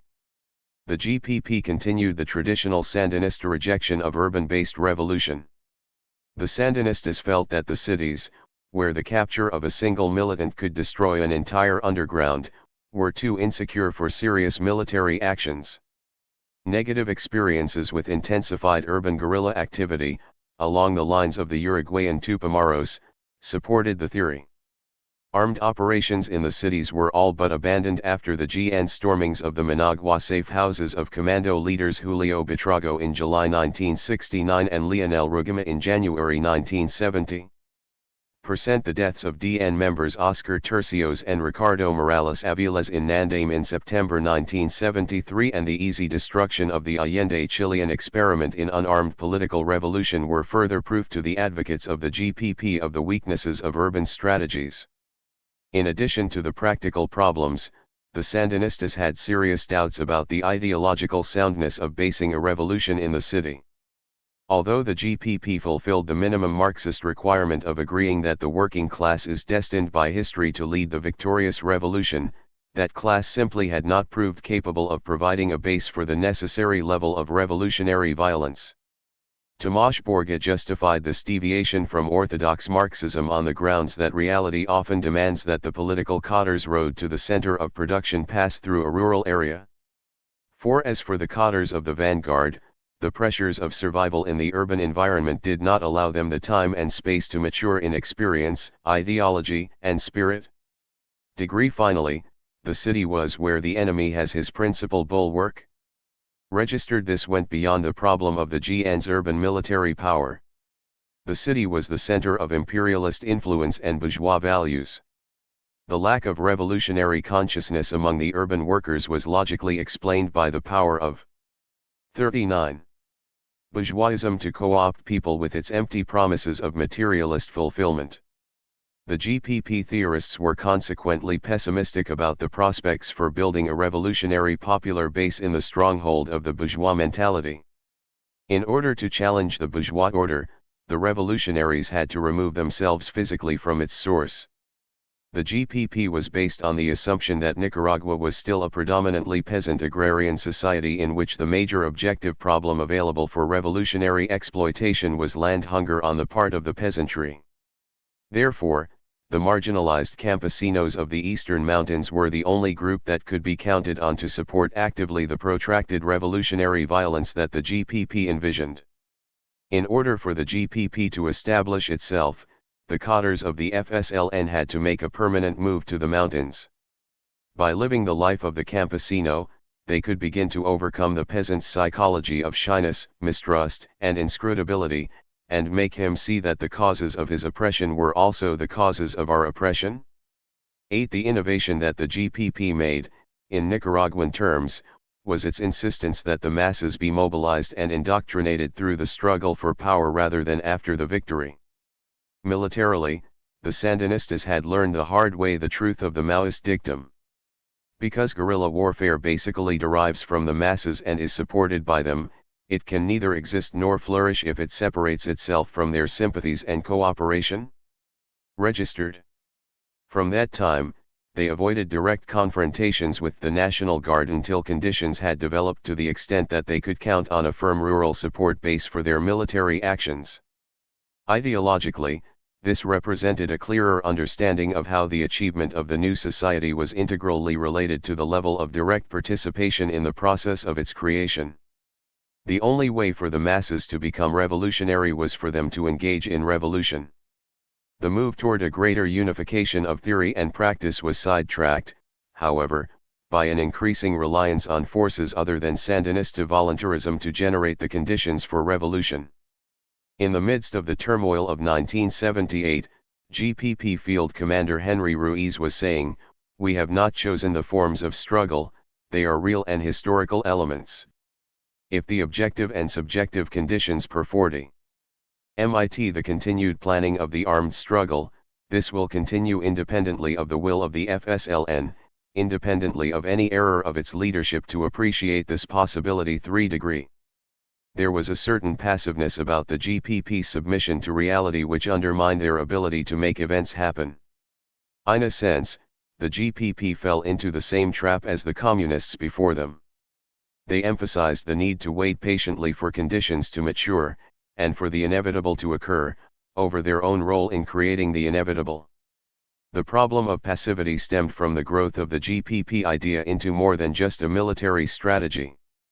It became a faith in itself which was unable to adapt to the rapidly changing political environment. The mystique of the Montana. The way that the militants of the FSLN viewed the prolonged popular war dramatically illustrates how a revolutionary ideology can serve as a source of spiritual fulfillment. Many of the middle and upper class students who dominated the Frente's membership felt a sense of guilt over how the plight of the poor contrasted to their own lives as heirs to the bourgeois establishment. Dora Maria Tellez felt alienated from the competitive country club society of her parents, and tried to identify with the domestic servants. 3. As a teenager in Matagalpa, Doris Tigerino felt sorry for the children of the laborers on her uncle's coffee finca. At first, she did penance in church for her guilt, but she came to eject religion and charity as potential solutions. 32 Registered Mark Cabezas was converted to Sandinismo at the university, where he came to realize the obligation that a man has to pull mankind from poverty, from exploitation, to ascend the revolutionary ladder. 33 When Edgar Lang joined the guerrillas, he left behind a letter to his father, the owner of Nicaragua major chain of hardware stores. In the letter, he explained that he could no longer stand to live the good life of the rich while Nicaraguan children died of malnutrition under an unjust and criminal regime. In a spirit of noblesse oblige, Lang wrote of the duty of his generation to become revolutionaries, the highest rank to which a human being can aspire, and to liberate their inheritance. 34 The GPP offered a way to purge one's soul of the guilt of being a bourgeois in the midst of poverty. Henry Ruiz, the famous Comandante Modesto, explained how. 41. The Montafia freed the man from vain desires. Our origin was predominantly petit bourgeois student, and the Montafia was like a crucible. There the cottars were really made *degree. Ruiz recalled how Carlos Agüero, the son in aristocratic family and nephew of the leader of the Conservative Party, had been converted into a true proletarian, into a believer in the revolution, even though he arrived as a bourgeois with all of its habits. 36 The hard life on the jungle-clad slopes of the Cordillera Isabilia proletarianized the aspiring guerrilla. Only through total commitment to the cause could a person survive the disease and the pain to become a guerrillero. Then came the first combat, the chance skirmish with the guard, and the taste of death. That was the first time I killed a man. I felt an immense happiness, like the tension of centuries had been released. 37. Revolutionary violence liberated man from his hated bourgeoisness, allowing him to transcend his origins and become a new man, a proletarian man. 38 The GPP was the ultimate romanticization of the guerrilla. The guerrilla myth surrounding Che Guevara grew after his death in the Andean Sierra in 1967, he seemed to eclipse even the image of Sandino. Cabezas described how Leonel Rugama used to tell him over and over again, one has to be like Che. I know Sandino through Che, because I realize that in Nicaragua, in order to be like Che, one has to be a Sandinista. That is the only road in Nicaragua for the revolution. Registered. Che's path led to the mountains, the place where the will of the masses was going to be generated. 4 degrees, the place where the guerrilla vanguard would create that which the ideology had defined as the inevitable desire of the Nicaraguan people, once they had been liberated from the bourgeois mentality. Of course, the romantic image of the GPP prevalent on the Leon and Managua campuses was not quite like the reality. We went up into the mountains with the idea that this was where the power lay, that myth of the Campamviros in the mountains, mystery, the unknown, Modesto, arms, the best men, indestructible power. And when you get to the mountains you find that there's Modesto and 15 others split into small groups. You almost reach the point of saying, my God, I've made the worst decision of my life. 42. Nevertheless, Cabezas and scores of others didn't quit. Perhaps, as Dora Maria put it, revolutionaries have a little bit of madness for? Certainly, they had a faith. In its doctrine of mass organization, the GPP tried to go beyond the guerrilla heroism of Fogismo to mobilize the pure uncorrupted peasantry against the urban center of imperialist and bourgeois power. For many of the city-raised cottars, the campesinos were the antithesis of bourgeois evil. To identify with the peasants was to reject the establishment. In the words of the assassinated Luisa Amanda Espinosa, I don't want this house of psychedelic colors, I want the peasant hut, I want to be beside the peasant. 43.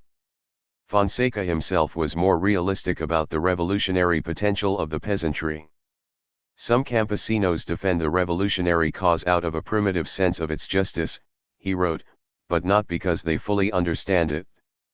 There are others who cooperate, but see us AC conservatives of the left, and they mix their sympathy for the combatants with the illusions of the traditional politicians of the bourgeois opposition. 44 Fonseca warned his comrades that democratism and traditional loyalties to church and party could subvert even the oppressed peasantry. Accumulation of forces in silence. In accordance with the new strategy, FSLN cadres began returning to the mountains in 1969.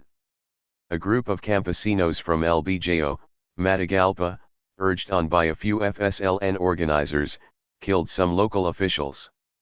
In February 1970 the rebels survived a firefight with the Guard and escaped into the mountains of Zinica in the Cordillera Isabilia. This was quite an accomplishment, considering past Sandinista experience. The next 5 years were known as the period of silence. Direct confrontations with the forces of the regime were avoided. Militants worked alone or in small groups to recruit individual campesinos. More people would be brought into the network through the family and local political ties of the converted. Slowly the chain of contacts spread through the mountainous area where the departments of Matagalpa, Jinotega, and Zelaya met. The difficult financial situation meant that the cadres had to rely on the network of sympathizers for Zapatas. The Frente's urban activity in the early 1970s was centered 43. On intermediate organizations, and was directed toward providing support for the guerrillas. Oscar Tercios, who had been single-handedly running what was left of the underground since his return in 1970, was joined in 1971 by Tomas Borga and about 10 other militants returning from exile, raising the Frente's numbers at large in the country to about 50 to 70 legal members and 10 to 15 clandestine operatives. 4 Registered most of the clandestine militants, including Henry Ruiz, Victor Tirado, Jacinto Hernandez, and José Valdivia went to the mountains. Tercios, Ricardo Morales, Pedro Arroz, and Eden Pastora established themselves in LE6N, where a growing FER under Edgar Munguia and Bayardo Arce had come to dominate the university campus. Students were mobilized through the FER, the newly organized Movimiento Cristiano Revolucionario, and through ad hoc intermediate organizations to agitate for the release of Sandinista political prisoners, to propagandize in the barrios, and most importantly to gather funds and supplies for the guerrilla effort. The guerrillas could get food from the peasantry, but they depended on the city for arms, munitions, medicines, clothing, and money. Bank robberies continued to be the major source of funding. In the countryside around Managua and Leon, Borga and Tercios trained new recruits from the campuses in the guerrilla tactics they had learned in the field and in Cuba. Following the disastrous December 1972 Managua earthquake, the Sandinistas expanded their influence among the refugees and made contacts with members of the church charity organizations. Their attempts to capitalize on the post-earthquake wave of labor unrest fared poorly, due to the strength of the PSN in the unions and the reluctance of the Sandinistas to accept the economism of the workers*. The breaking of the silence in January 1974, the FSLN rural and urban leadership decided to move forward with preparations for guerrilla operations. A low-level campaign of FSLN assassination and GN repression had begun the year before, when a peasant militant had revealed the GPP's presence by kidnapping a local landowner. The success that the cadres had shown in avoiding the Guard suggested that the time had come for an escalation of the conflict. Training was intensified, and many of the legal members of the FER and MCR were moved to the mountains. 44. The Sandinistas wanted to make a dramatic gesture to bring the Frente back into the public eye after the years of silence. They also hoped to raise a large amount of cash and free the prisoners still being held despite the protest campaigns that Sandinista front groups had been mounting through the schools and churches. Accordingly, the DN decided to kidnap some high officials of the government. The opportunity presented itself when the organization learned of a Christmas party that José María Chima Castillo Quant, a close friend of Anastasio Somoza, was going to hold in honor of United States Ambassador Turner Shelton in the upper-class Los Robles district of Managua. On December 27, 1974, Eduardo Contreras, the new leader of the Managua Underground, and veteran guerrilla German Pomers led a commando of 10 men and 3 women in the seizure of the Castillo home. Although they failed to get Shelton, and had to kill Castillo, the commando captured enough high-ranking Sandinistas to force Somoza to release Daniel Ortega, José Benito Escobar, and 12 other prisoners, pay a $1 million ransom, decree raises in national minimum wages, broadcast an FSLN manifesto, and provide the guerrillas and the prisoners with passage to Cuba. 48 The two FSLN manifestos that were published and broadcast across the country were designed primarily to publicize the impoverished conditions of the peasantry and to denounce government efforts over the years to stamp out discontent by killing campesinos suspected of sympathizing with the guerrillas. The blame for both the poverty and the repression was placed squarely on the United States. Nicaragua is a dependent country of North American imperialism, the hegemonic center that directs and benefits from, together with the liberal conservative oligarchy, the sacking and exploitation of our victimized country. 49. The FSLN announced that it was forming an army in the mountains to carry on the Guerra Popular Prolongada against the GN, the Jesuses de Mista, and the power of the landlords. The Frente declared that revolutionary violence was the only possible course of action in Nicaragua, although it lamented the necessity. The repression. Somoza responded to the Sandinista challenge with a declara 45. Of martial law and the commitment of 600 troops to the effort to destroy the GPP. The guerrillas reciprocated with an escalation of military operations. The Sandinista columns of 5 to 15 militants and campesinos concentrated on armed propaganda missions designed to mobilize peasant support rapidly and to eliminate the government presence through the assassination of the Jueces de Mista. Firepower was the critical problem. At the start of the campaign, the guerrillas had only 30 carbines and less than 400 rounds of ammunition. Automatic weapons were so scarce that the Christmas Party Commando had to borrow Henry Ruiz's personal R-18.5 degree during 1975. The guerrillas, under Ruiz, Victor Tirado, Carlos Agdiero, and Jacinto Hernandez, were able to occupy two towns briefly, lay one successful ambush, and kill at least 50 supporters of the regime registered. The GN counterinsurgency offensive, however, soon forced the guerrillas onto the defensive. The Guards saturated the mountains with 15 to 18-man patrols. When one patrol detected the presence of the guerrillas, it would radio for others to concentrate on that location. In most cases, the guerrillas would escape before serious contact was made, but leaving the Guards to round up and kill suspected campesino collaborators in the area where the FSLN had been working registered. Gradually, the Guards' campaign of assassination and resettlement destroyed the GPP's peasant base. As many as 2,000 peasants lost their lives in the repression registered. During 1976, the guerrillas were cut off from their urban lifeline. 4 major rural commanders, including Secretary General Carlos Fonseca, were killed in combat. Tomas Borga was captured. By 1977, Henry Ruiz and remnants of the GPP guerrilla movement had been forced to retreat into the sparsely populated jungles of the Atlantic coast, where they ceased to be a credible threat to the Somoza regime. In their own minds, however, the guerrillas perceived the GPP as a relative success. Despite the blows from the GN, they had refused to abandon the mountains as they had done at Pancassan. They had built an organization that could, at the very least, survive until that far-off day when they could take their proper place in history. Chapter 4. The Proletarios. Retreat to realism. We must be objective and very serious in the analysis of the political problems of our country. Jamie Wheelock. The year 1975 was a time of crisis for the Frente Sandinista. In the midst of the Somoza regime's increasing pressure on the GPP guerrillas, practical and theoretical disputes produced a split in the organization, the effects of which can still be seen. The debates centered around the role of the mountains versus the city, the comparative revolutionary potential of the peasantry versus the working class, and the degree of commitment to armed struggle. The result was a division of the FSLN and the formation of the Tendencia Proletaria. The ideology of the TP was something of a paradox.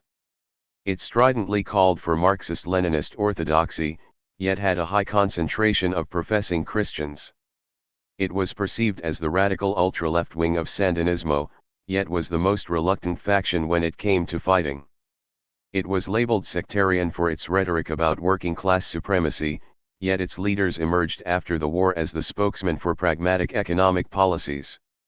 The answer to the riddle of the proletarios lies in the way that their ideology led them to abandon the voluntarist guerrilla tradition of Sandinismo in favor of a highly orthodox positivist Marxism.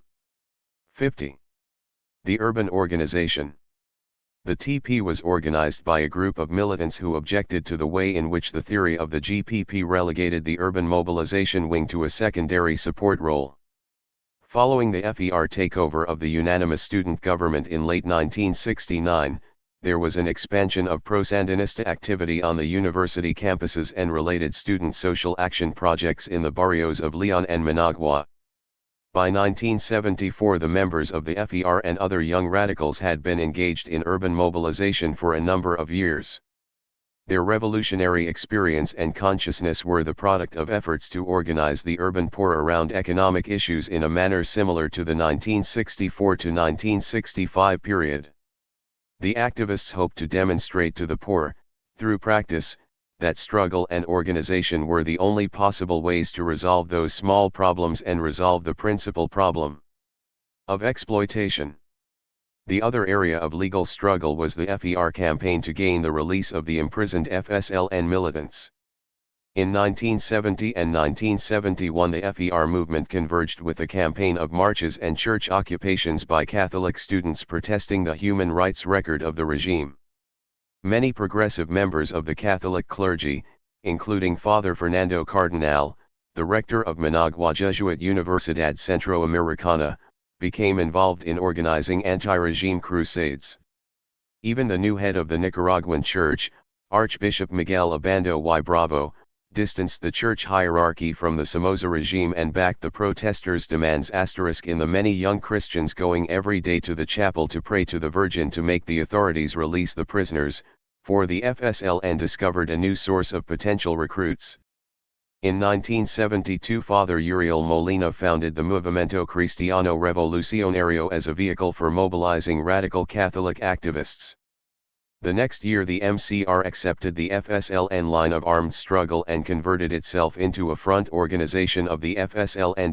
MCR leaders Luis Carradine and Carlos Roberto Humbay and the formal MCR organization itself later joined the Tendencia Proletaria in its conflict with the GPP-dominated National Directorate. It is not surprising that, for many of the militants who entered the FSLN in the early 1970s through the FER and MCR, 51. The urban struggle took on a significance of its own, beyond simply serving as a base for the GPP, nor is it surprising that the realities of the urban environment oriented them toward concern for the actual economic problems of their chosen constituency, rather than toward romantic notions about the Montana. In 1974, following the loss of urban director Oscar Tercios at Nandame, the FSLN leadership decided to send the bulk of the trained militants of the FER and MCR into the mountains. Many of those who remained began to question the dogma of the GPP.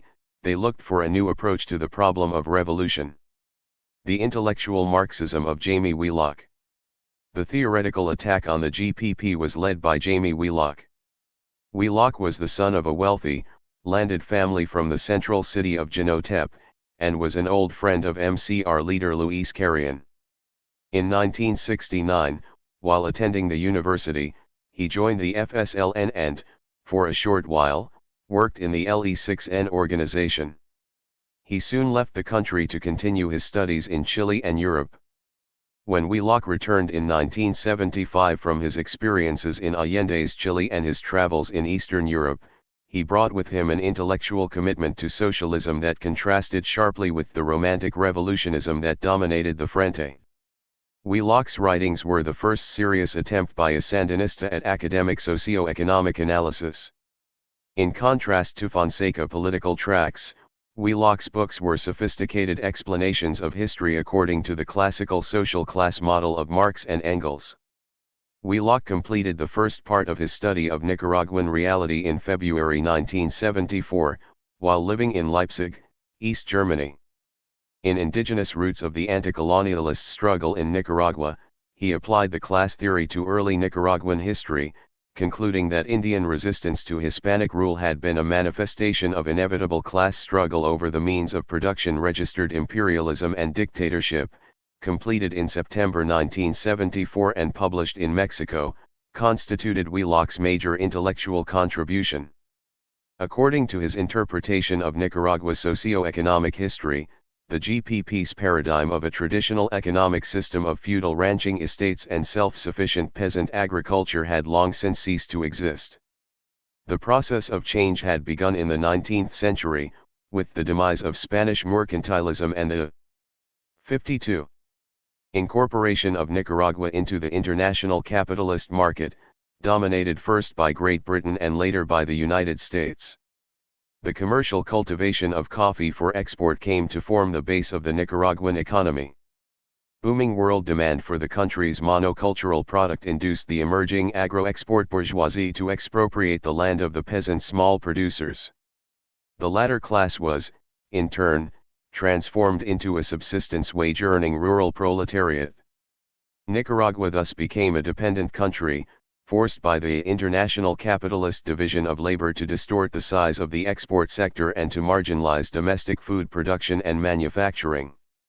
According to Wheelock, the liberal-conservative wars of the 19th century were the result of a clash between the class interests of the rising agricultural bourgeoisie and the traditional political superstructure of the feudal oligarchy.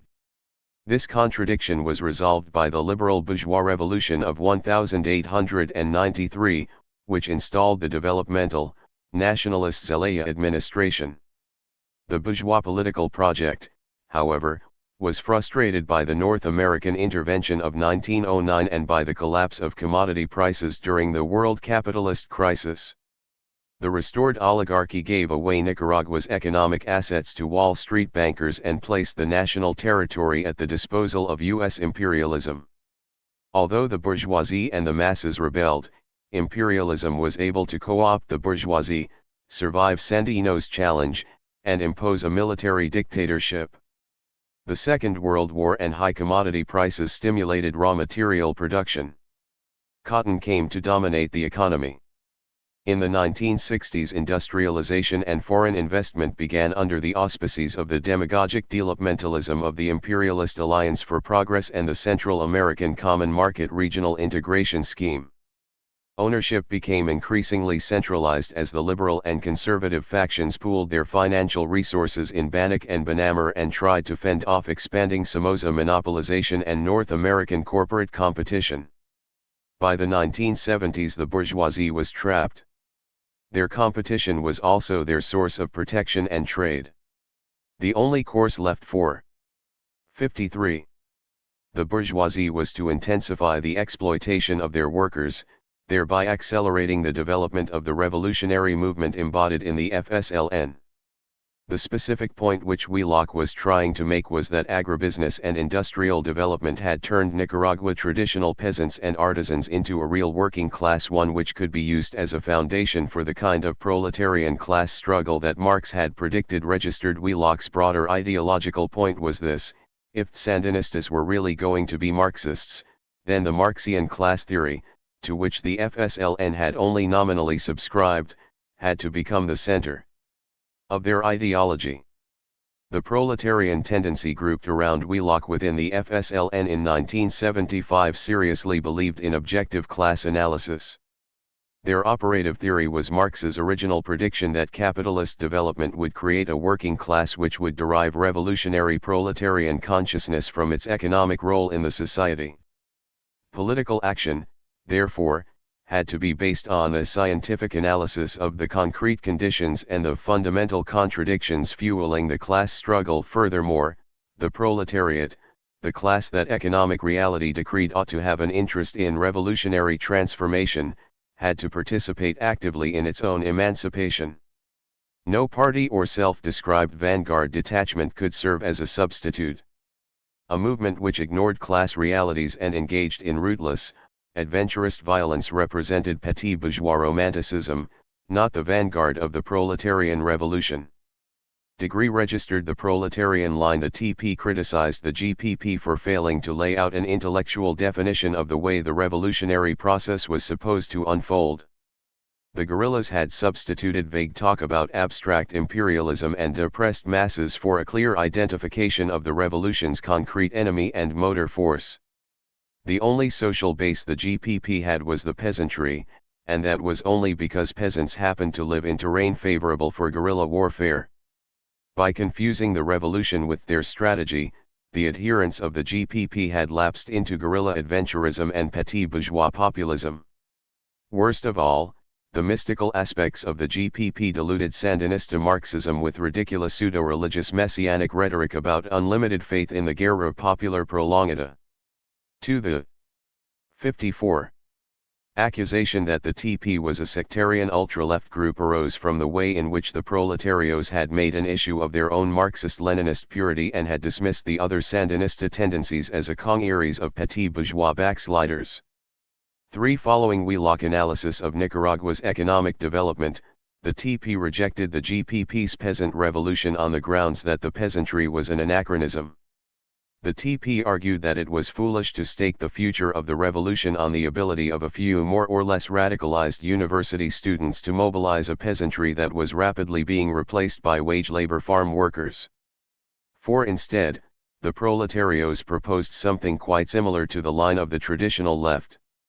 They argued that the FSLN should build a vanguard party within the working class by identifying with the workers' problems and by bringing ideological content to their economic struggles. Sandinismo had to be made relevant to modern Nicaragua.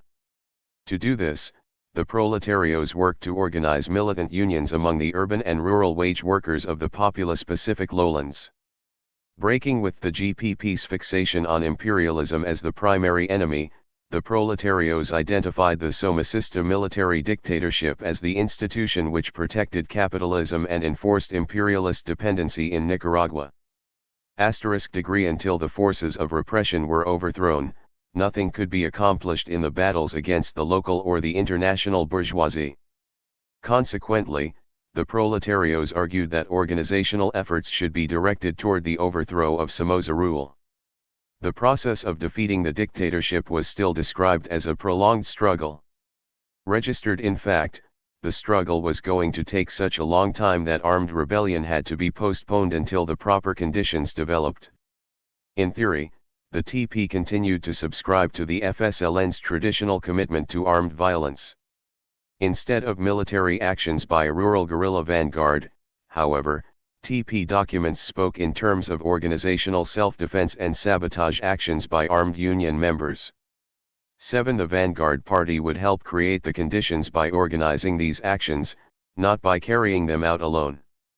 In practice, the TP abandoned both the mountains and voluntarist military action, the traditional foundation principles of the FSLN. 35. Positivism and realism. As noted before, Sandinista Marxism has tended toward the voluntaristic, subjectively philosophical, revolutionary themes in the thought of the founder of scientific socialism.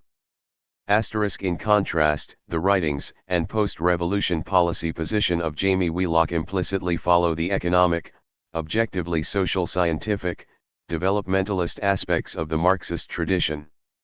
To a much greater extent than other Sandinista theorists, Wheelock seems to have put the material development of the Nicaragua economy and the material welfare of the masses at the heart of his revolutionary ideal.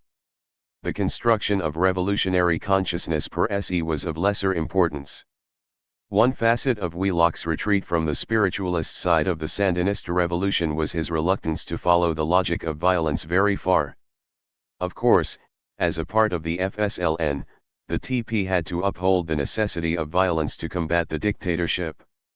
Wheelock, however, emphasized that he was thinking of irrational violence, logical and just, which pursues peace and well-being for all.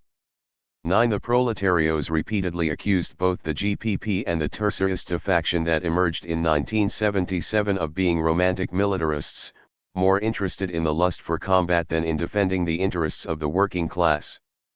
Wheelock himself lashed out at the Terceristas' taste for provoking massive regime repression in the cities as an act of scandalous political irresponsibility which played with the lives of thousands. In spite of their reputation for ideological purity, the proletarios were quite concerned that the price of victory not be too high. The proletario's tendency toward realistic analysis led to a rather developmentalist and economistic approach to Nicaragua's problems. Wheelock wrote of the need to break the country's economic dependency, so Nicaragua could develop an industrial sector to serve the material needs of the Nicaraguan population. The TP line called for concentrating on the overthrow of Somoza, so their union organizations would be free to press their demands on the owners of the private sector. For a while, the TP opposed any alliance with the bourgeoisie, in the name of Marxist purity. Wheelock later abandoned this position in the interests of the nation and of unity against Somoza. After the victory, Wheelock emerged as the leader of the so-called pragmatist camp within the unified FSLN National Directorate. It was he who defended 56.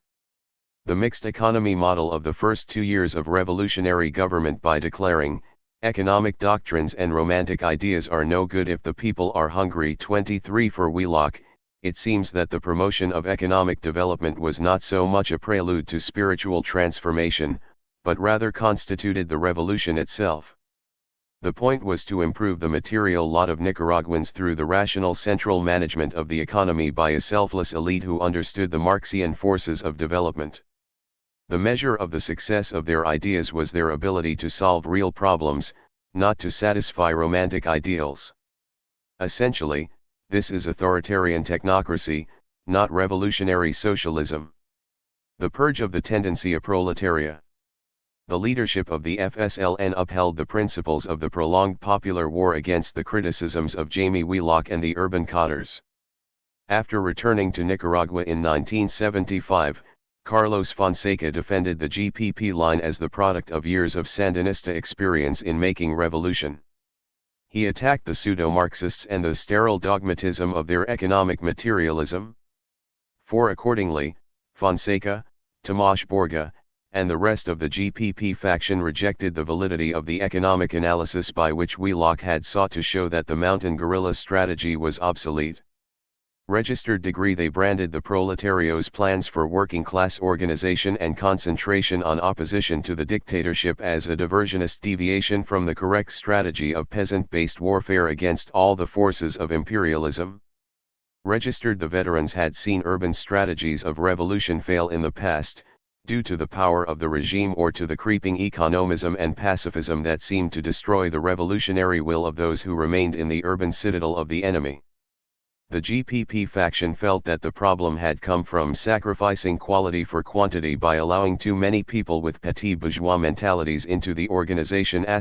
Personal animosity grew between veterans such as Tomás Borga and the newer, more socially upscale, militants of the TP. Borga was especially vicious in his attacks on the machismo of the petit bourgeois proletarios. They cannot endure the rigor of the guerrilla campaigns. They are incapable of maintaining their dignity and solidness in harsh 57 conditions, though they wet their pants with euphoria in the decisive battles. 78. As far as Borga was concerned, the proletarian line was the work of cowards whose revolutionary fervor had turned to objections, fearful backward glances, and, finally, flight.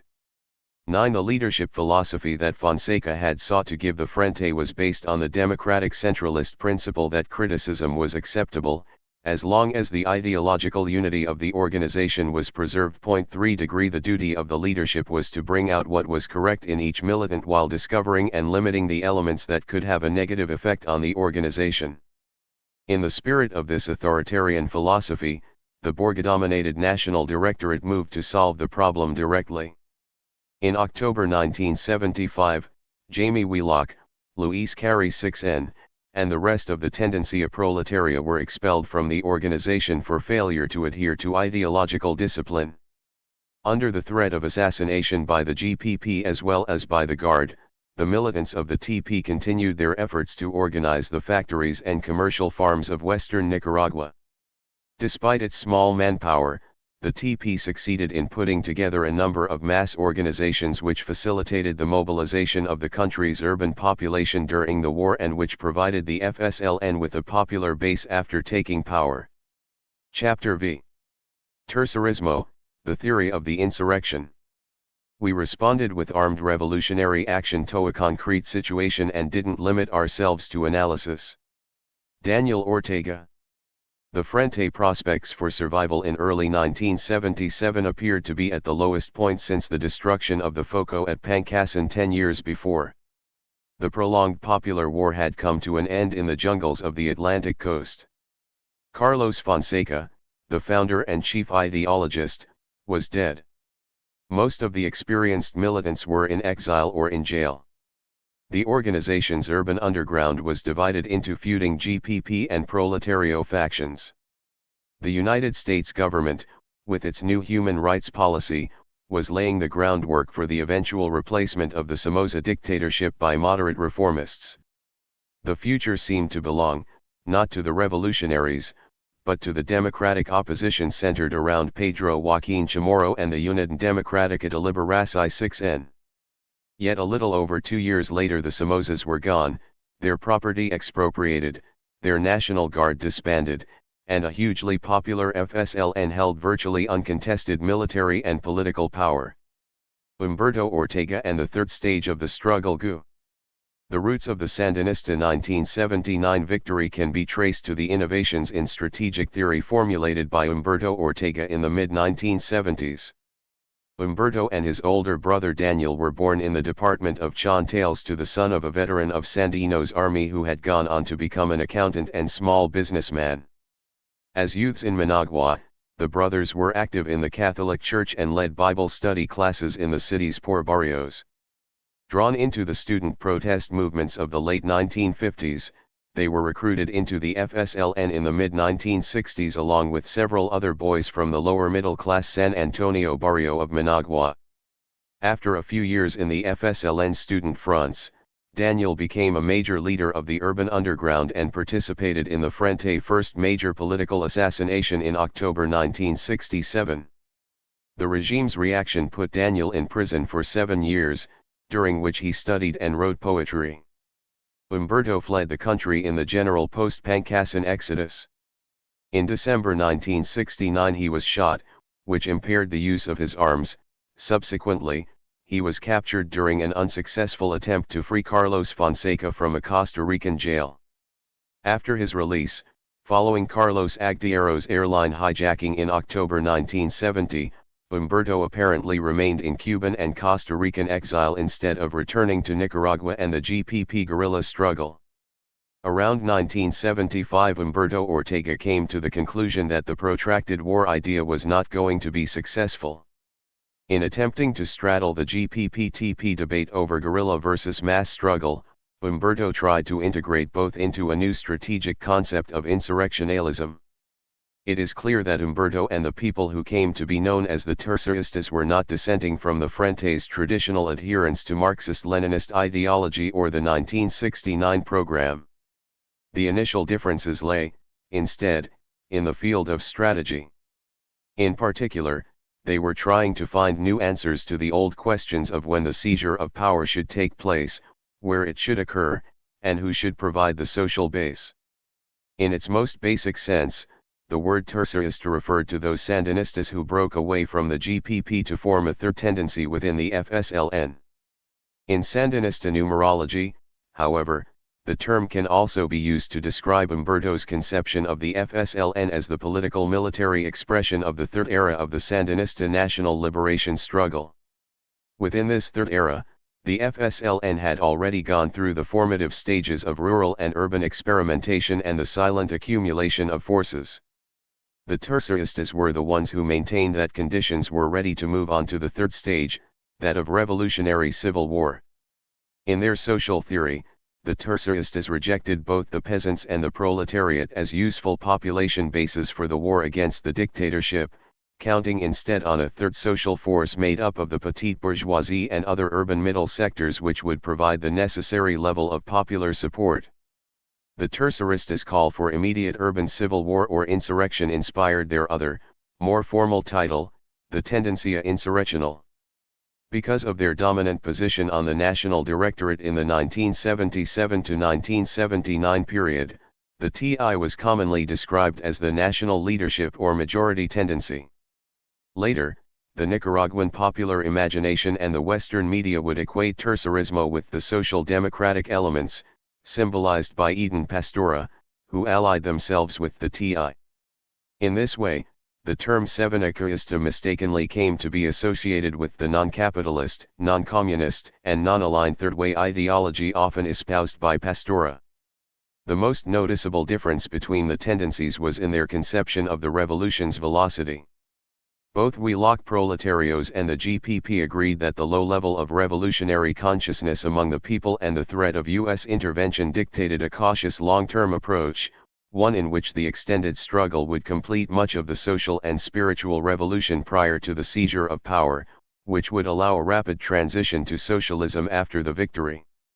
The Terceristas argued that the time for decisive action was rapidly approaching.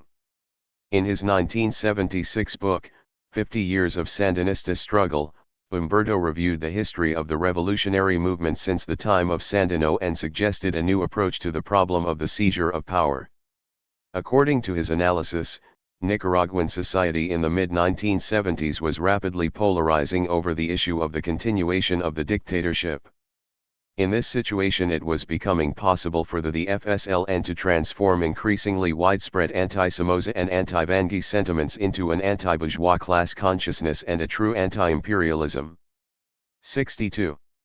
Military example happened to be the means which the FSLN had at its disposal to bring about this transformation. A military offensive would demonstrate that the increasingly acute people/dictatorship contradiction could be resolved through revolutionary civil war and intensification of the revolutionary popular war that had existed, according to Humberto, since Sandino first took up the fight in 1927 and solved the nation/armed imperialist intervention contradiction. The same polarization of society that was creating the conditions for revolutionary civil war was also increasing the danger of a new United States intervention, one which would try at all cost to save the moribund system of exploitation of Nicaragua. Humberto noted, however, that a favorable world correlation of forces was developing, in which the Sandinistas would be able to count on help from the rest of Latin America, from other continents, and from sectors within the United States itself. For Humberto Ortega, the December 27, 1974 commando action marked the definitive break with the GPP strategy of silent defensiveness and the beginning of the uninterrupted offensive, the third stage of the revolutionary ascent. Registered, the task of the directors of the FSLN was now to find the proper strategy and tactics with which to take power and overthrow the local and foreign reactionary forces. Humberto proposed a two-track strategy of continuing the GPP's long-term resistance, in case of foreign intervention, while watching for the moment in which an armed insurrection of the people could complete the overthrow of the Somoza regime. Registered, the military offensive of October 1977 was the application of this theory in practice. Tercerista social theory. At the 4th Central American Sociology Conference, held in Managua in July 1980, Orlando Núñez, a TI propagandist during the war and later an official of the Agrarian Reform Institute, presented a detailed explanation of the social theory that underlay the Tercerista insurrectional strategy. Tercerista theory accepted the basic supposition that proletarian factory workers must form the historical subject of any true revolution. Like many practicing Marxist revolutionaries before them, however, the Terceristas differed with classical Marxism on several points of social theory and strategy, the objective conditions of capitalist economic de 63. Development would not, the Terceristas argued, necessarily create such a proletariat in an imperialized third world country. The subjective conditions for revolution, in the form of conscious class struggle, would not always develop together with the objective conditions. The historical subject would not necessarily be the same as or even directly generate the revolution political subject. The class content of the revolutionary project did not have to reflect the empirical social background of those making the revolution. Finally, the way in which power was won did not determine the nature and extent of the socio-economic transformation that would follow. As an underdeveloped, imperialized country, Núñez continued, Nicaragua lacked a strong industrial and agricultural proletariat on which to base a classic Marxian socialist revolution. Under the imperialist world order, peripheral countries such as Nicaragua were forced to participate in the world market, allowing foreign capital to stifle the growth of local capitalism via economic competition and underscore political domination. Local development was limited to the commercial and state service sector. 8 The national bourgeoisie was therefore unable to carry out the economic transformations that Marx had supposed were necessary for a proletarian revolution. The few factory workers that did exist were under the influence of reformist trade unions that only sought economistic goals such as better wages and working conditions. The rural wage laborers of the agricultural export sector, on which Wheelock placed so much hope, were useless because of their migrant lifestyle. The Nicaraguan working class, the revolution historical subject, simply did not have the class cohesion or the collective consciousness to carry out a workers' revolution from below. Furthermore, ongoing processes were actually undermining the existing objective conditions on which a classic worker-peasant revolution could be based. Foreign cultural imperialism and capitalist economic development were coopting potentially revolutionary masses into the world capitalist system at an alarming rate. Meanwhile, the replacement of workers by capital in industry was broadening the déclassé service sector at the expense of the objective proletariat. 64. In Latin America we cannot wait for the objective conditions to give rise to the contradictions which will eventually engender the Marxist consciousness by which we want our revolutionary struggle to be guided. Seizure of power for the benefit of the proletariat cannot be postponed until the illusory day we are presented with an army of workers bearing the uniform of the proletariat. Degree. As far as the THIRD-WORLDistas were concerned, the proletarian tendencies notions about building a mass party of the working class before the seizure of power were ridiculous. The backward, underdeveloped Nicaraguan economy and the weakness of the working class needed to be compensated by an advanced level of ideological and organizational development among the revolutionaries. While the Frente had to avoid making mere subjective will the motor of the revolution, Núñez argued that the political subject, the organization which is directly responsible for enabling the proletariat to come to power, is just as important as the historical subject, the proletariat. As the political subject, the Frente had the ability to adopt class positions far ahead of the empirical ideology of Nicaraguan workers and independent of the class origins of the FSLN's militants. Armed with their ideological understanding and commitment to direct action, the vanguard could accelerate the conditions for revolution in an environment where the orthodox Marxist would find none. Nowhere is the FSLN's debt to Lenin more explicit than in Núñez's explanation of the THIRD-WORLDistas' adoption of the imperialism critique of orthodox Marxism, i.e. explicit distinction between vanguard organization and masses, and the belief that the vanguard could make up for the revolutionary failings of the proletariat. The voluntarism of the THIRD-WORLDistas reflected their continuing commitment to Che Guevara principle: it is not necessary to wait until all conditions for making revolution exist, the insurrection can create them. They perceived a systemic conflict between the monopoly capitalism of the Somoza dictatorship and the reformist democracy of the opposition bourgeoisie. They perceived the FSLN as an anti-systemic alternative which could break the system with its voluntaristic action. 13 As Regis Debray had argued, only a unified political military organization could accomplish this task. 14 Yet the THIRD-WORLDistas continued to follow the GPP's rejection of the Foucault theory. There were two crucial differences. 65. Between the Fouquismo of Guevara and Debray and THIRD-WORLDista insurrectionalism. First, the Ortegas were not disposed to start believing, as Che had in Bolivia, that voluntarism would make up for bad theory in every case. The vanguard had to wait, at the very least, for an opening to exploit. They saw the call for direct action in 1977 as a necessary response to a specific situation, not a standing order. Second, they had no mechanistic commitment to a particular mode of fighting. They would do whatever had to be done. The ideology of the May 1977 platform. The actual split between the TI and the GPP occurred in late 1976 or early 1977.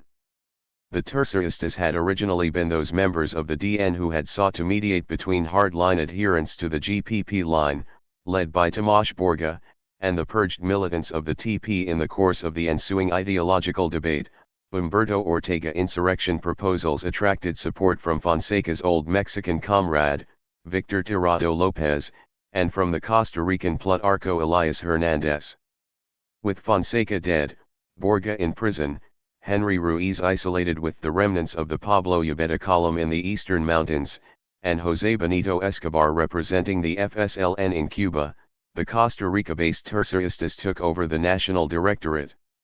On May 4, 1977, the 50th anniversary of Augusto César Sandino's refusal to agree to a U.S. imposed solution to the 1926–1927 liberal-conservative Civil War, the FSLN National Directorate issued their insurrectionist political military platform. The Terceristas stated that the purpose of the insurrection was to install a democratic, popular, and revolutionary government. During this fourth stage of the revolution, the FSLN would complete the process of Nicaraguan national liberation by breaking the chains of imperialist rule, presumably by ending Nicaragua's traditional political dependence on the United States, and would then begin the process of social liberation by breaking the yoke of oppression and exploitation by the reactionary Nicaraguan classes. Both of these goals were inseparably linked to, and guided by, the Marxist-Leninist cause. Registered, the Terceristas identified capitalism as the main obstacle to social progress. Capitalism in Nicaragua, backed by the bourgeois state, had engaged in production for profit and appropriation of surplus value and had, in the process, left 66. The great majority of the people in oppression and exploitation. The Sandinista movement was described as part of the same worldwide proletarian cause that had created the Soviet Union, the first socialist state, and had achieved victory in Cuba. Ultimately, according to the Tercerista platform, the dialectical development of human society leads to the transformation from capitalism to communism. Registered, although the goal of the revolution, as presented in the May 1977 platform, was to create a socialist society on the Marxist-Leninist model, the Terceristas said that Nicaragua would first have to go through a transitional democratic popular revolutionary phase which would not be explicitly Marxist-Leninist. A people's government, representing the entire nation, including the bourgeoisie, would attack the Somoza holdings, the large financial groups, and large landlords, while mobilizing the masses, promoting a cultural revolution, and constructing a Sandinista army. The economic reason for not moving directly to pure socialism was that the economy was backward and dependent on the world market system. Unlike the advanced capitalist states of Europe, Nicaragua could not afford such a radical a revolution so soon. The economic purpose of the transition period was to promote the industrialization which imperialism had kept the local capitalists from accomplishing. On the political front, strategic and tactical factors both national and international do not allow for the formulation of socialism in an open way in this stage. In a January 1979 commentary, Humberto Ortega summed up the relationship between the Tercerista ideological line and its political strategy. The fact that we establish socialism immediately after overthrowing Somoza does not mean that we are planning a capitalist-type social democratic or similar development policy. What we propose is a broad, democratic, and popular government which, although the bourgeoisie has participation, is a means and not an end, so that in its time it can make the advance towards a more genuinely popular form of government, which guarantees the movement towards socialism. On the decision to drop the open espousal of Marxism-Leninism, Humberto noted that the non-ideological form, as opposed to content of the struggle, allows us to attract not only workers aware of their own class interests but mainly all the humble Nicaraguans, workers who, praying to Jesus Christ, are shedding their blood for the freedom of our people. 1*. Following logically from his distinction between ideologically enlightened proletarians and culturally backward workers, Humberto continued. Without slogans of Marxist orthodoxy, without ultra-leftist phrases such as power only for the workers, toward the dictatorship of the proletariat, etc., we have been able without losing at any time our revolutionary Marxist-Leninist Sandinista identity to rally all our people around the FSLN degree. The ideological purity of the vanguard, however, had to be maintained. It is right that we demand in our ranks more standards and party life, more class consciousness and more Marxist ideological clarity, but let us not do this on an open and mass level, since we run the danger of becoming sectarian and isolating ourselves from the masses. With these comments, Humberto clearly recognized a major obstacle to the fulfillment of the Frente's historic mission. The population of Nicaragua did not accept the FSLN's ideology. They could not, therefore, be expected to replace the dictator with a Marxist-Leninist Frente. The threat of reformism. The major ideological threat to the Frente Sandinistas' bid to lead the mass movement against the Somoza regime was bourgeois reformism. In 1977, Humberto Ortega sensed that the deterioration in the objective conditions for revolution was about to take the form of a political co-optation of the masses by an increasingly active democratic opposition. In objective terms, tolerance for the Somoza regime was rapidly decaying in the wake of the rampant corruption that had followed the 1972 earthquake, the Somoza drive to gain monopoly control of the private economy, and the repression campaign against the peasantry. The government's ability to resist demands for democratization from local businessmen, church leaders, and international opinion was weakening. The general perception of the FSLN as a spent force, resulting from the suppression of the GPP in 1975 to 1977, seemed to remove the last objection Washington could have to supporting a 68. Liberalization of the regime. In April 1978, Humberto explained the situation the Terceristas continued to face. We sense a new climate which North American imperialism is seeking to exploit in order to undercut the revolutionary forces. Under this policy, Somoza is no longer considered appropriate for maintaining our country's dependence. They may even consider getting rid of him very rapidly. It would not be their first attempt. This time, the maneuver involves leaning on the non-Somoza reactionary forces. It would permit the dictator's orderly departure. There is no question of real democracy, only certain freedoms and reforms. The Terceristas realized that the U.S. government was quite prepared to abandon Somoza in favor of a reformist government led by the popular Pedro Joaquin Chamorro and the UDEL. By the summer of 1977, the regime was being pressured by the Carter administration into lifting the state of siege and was considering an amnesty, and saw that if this happened we would be in a difficult situation. If the guerrillas had delayed their offensive, we would have lost our chance to the enemy, and he would have thus been able to eliminate us once and for all, or at least put us out of action for a long while, because the people would have been confused by the regime's granting of a few concessions and it would have been harder for them to understand our views. 4. The enemy was not just Somoza but the whole bourgeois system and the imperialist capitalist world order on which it depended. The concessions the Terceristas most feared were those which threatened to strengthen and legitimize that system: democratic elections, freedom of expression, and social reform carried out for practical economistic reasons rather than for revolutionary ones. The biggest danger to the revolutionary movement in the fall of 1977 was that Somoza might be pushed out and replaced by a reformist democracy. Under such circumstances, the FSLN faced a prospect worse than any previous defeat: irrelevance. The broad anti-Somoza alliance, the lack of a suitable working class and the shortcomings of the peasantry, as demonstrated by the GPP experience, forced the Terceristas to search for a new social group on which to base the insurrection. Given its conception of class consciousness as independent of class origin, TI ideology allowed 69. Its adherents considerable freedom to find a practical base for the proletarian revolution. The search for this base led back to the cities. According to Orlando Nuffney's analysis, Nicaragua forced underdevelopment had created a large service sector associated with commerce and state administration. The people who made up this sector, roughly one-third of the economy, neither owned nor operated the basic means of production. Registered this urbanized third social force of alienated middle-class people, professionals, small cell and employed entrepreneurs, students, rebellious youth, and marginalized barrio dwellers represented to the Terceristas what the proletariat had represented to Marx and what the Worker-Peasant Alliance had represented to Lenin, a concrete social basis for the war against the established order.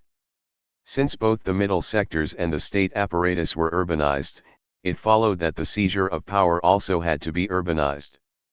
By identifying the revolutionary potential of the petite bourgeoisie, the TI found that it could transcend theory through action to postulate that the subjective essence of the contradiction between capital and labor spreads beyond the workplace to include the markets, the neighborhoods, the schools, the churches, and the newspapers.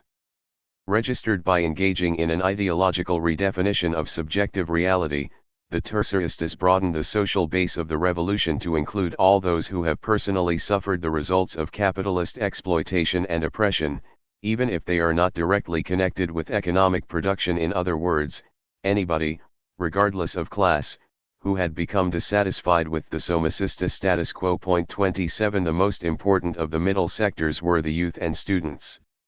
They lacked the conservative insecurity of those who had to work to survive. They had enough free time to develop group identities and to engage in anti-system activities.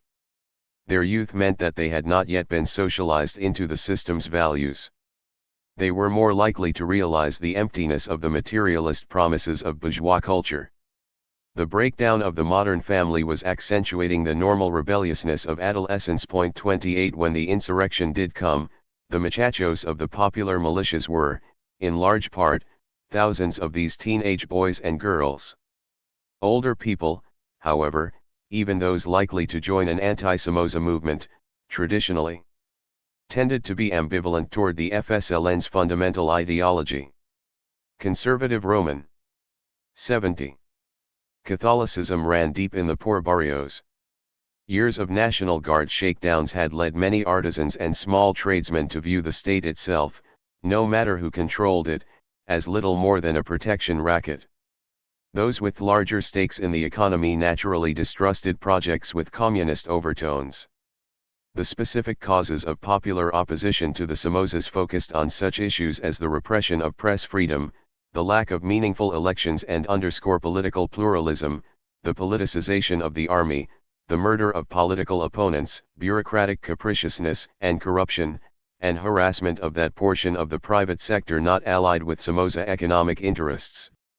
These were the kinds of reformist issues dealt with by such bourgeois groups as UDEL. They were not issues that the revolutionary socialist aspects of Sandinismo addressed particularly well. The solution to the problem was to build a broad front alliance with the bourgeois democratic opposition. The TI sought to reach beyond the left wing to generate the maximum amount of internal and international support for the FSLN. The target groups were the economically important business community and the influential Catholic Church. In order to co-opt these people, Humberto Ortega said that the vanguard must have a program which responds to the country's real problems, that proposes solutions that everyone will consider correct. 3. The FSLN had to concentrate on the short-term goals of replacing Somoza with a national unity government and reconstructing the country according to what might seem to ultra-leftists as economistic principles. Most importantly, divisive Marxist-Leninist rhetoric had to be shelved. Humberto emphasized this point in January 1979, when he complained that local as well as international alliances were being threatened by immature militants who, going to extremes in our public statements, do not know how to relate to anti-Somoza bourgeois sectors, which objectively with their present attitude favor our movement. 3.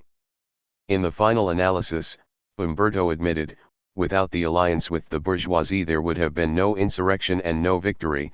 In order for the insurrection to be implemented nationally, it was necessary for us to unite the whole nation in all sectors that had contradictions with the Somoza regime. Without that very broad policy, we would not have achieved an insurrection. *degree. 71. Furthermore, the Terceristas hoped that the presence of priests and businessmen in the opposition coalition would serve as a means of mobilizing international liberal and social democratic material support, and would shield the revolution from the ever-present threat of United States intervention. ***. In early 1977 the Ortega brothers asked Sergio Ramirez, a Nicaraguan writer living in Costa Rica and a secret non-combatant militant of the FSLN since 1975, to recruit a group from the opposition bourgeoisie that would give political support to the proposed Tercerista military offensive and form an FSLN-backed provisional government. In a June meeting, Humberto won 8 prominent Nicaraguans over to his program of militant moderation. 34 further meetings in Mexico completed the creation of the Grupo de los Doce, or Group of the 12, Sergio Ramirez, a writer, secret FSLN member, and the group's coordinator. Miguel Descoto, a Catholic priest, working for the Maryknoll Order in the United States, and a secret FSLN member. Fernando Cardenal, a Jesuit, former rector of the Catholic Central American University in Managua. Joaquin Cuadra Chamorro, a wealthy conservative-aligned lawyer for the Banco de America Group. Emilio Baltodano Pelaez, the manager of Nicaragua's largest coffee processing company. Felipe Mantica, the owner of a supermarket chain and a department store tied to the Banco de America Group. Arturo Cruz, a banker with the Inter-American Development Bank in Washington. Carlos Tunnerman, the former rector of Unanimous, then living in Mexico. Ricardo Coronel Cotts, an agricultural engineer. Ecobedo Castillo, a lawyer living in Costa Rica. Carlos Gutierrez, a dental surgeon living in Mexico. Casimiro Sotelo, an architect living in California. The 2 wealthiest members of the 12, Cuadra and Baltodano, made common cause with the Frente partly because their sons, Joaquin Cuadra Lacayo and Alvaro Baltodano Cantero, were second-tier leaders of the TI. In an interview with the New York Times, Cuadra Chamorro spoke of a meeting he had had with his son in Honduras in May 1977. 72. He explained to me that socialism was not immediately possible, and that struck me as sensible and realistic. He said the guerrillas wanted to ally themselves with other groups and that I could play a role. So we reached an agreement with the clear understanding that socialism was not possible for Nicaragua. I saw my role as trying to rescue our youth from radicalism. My son made me see the need for change in Nicaragua. We can't ignore the lesson of the sacrifice of our children if we are to see any progress in our country. Degree. The creation of the 12 represented the political aspect of the broad front strategy. The alliance with the armed Social Democrats formed the military aspect.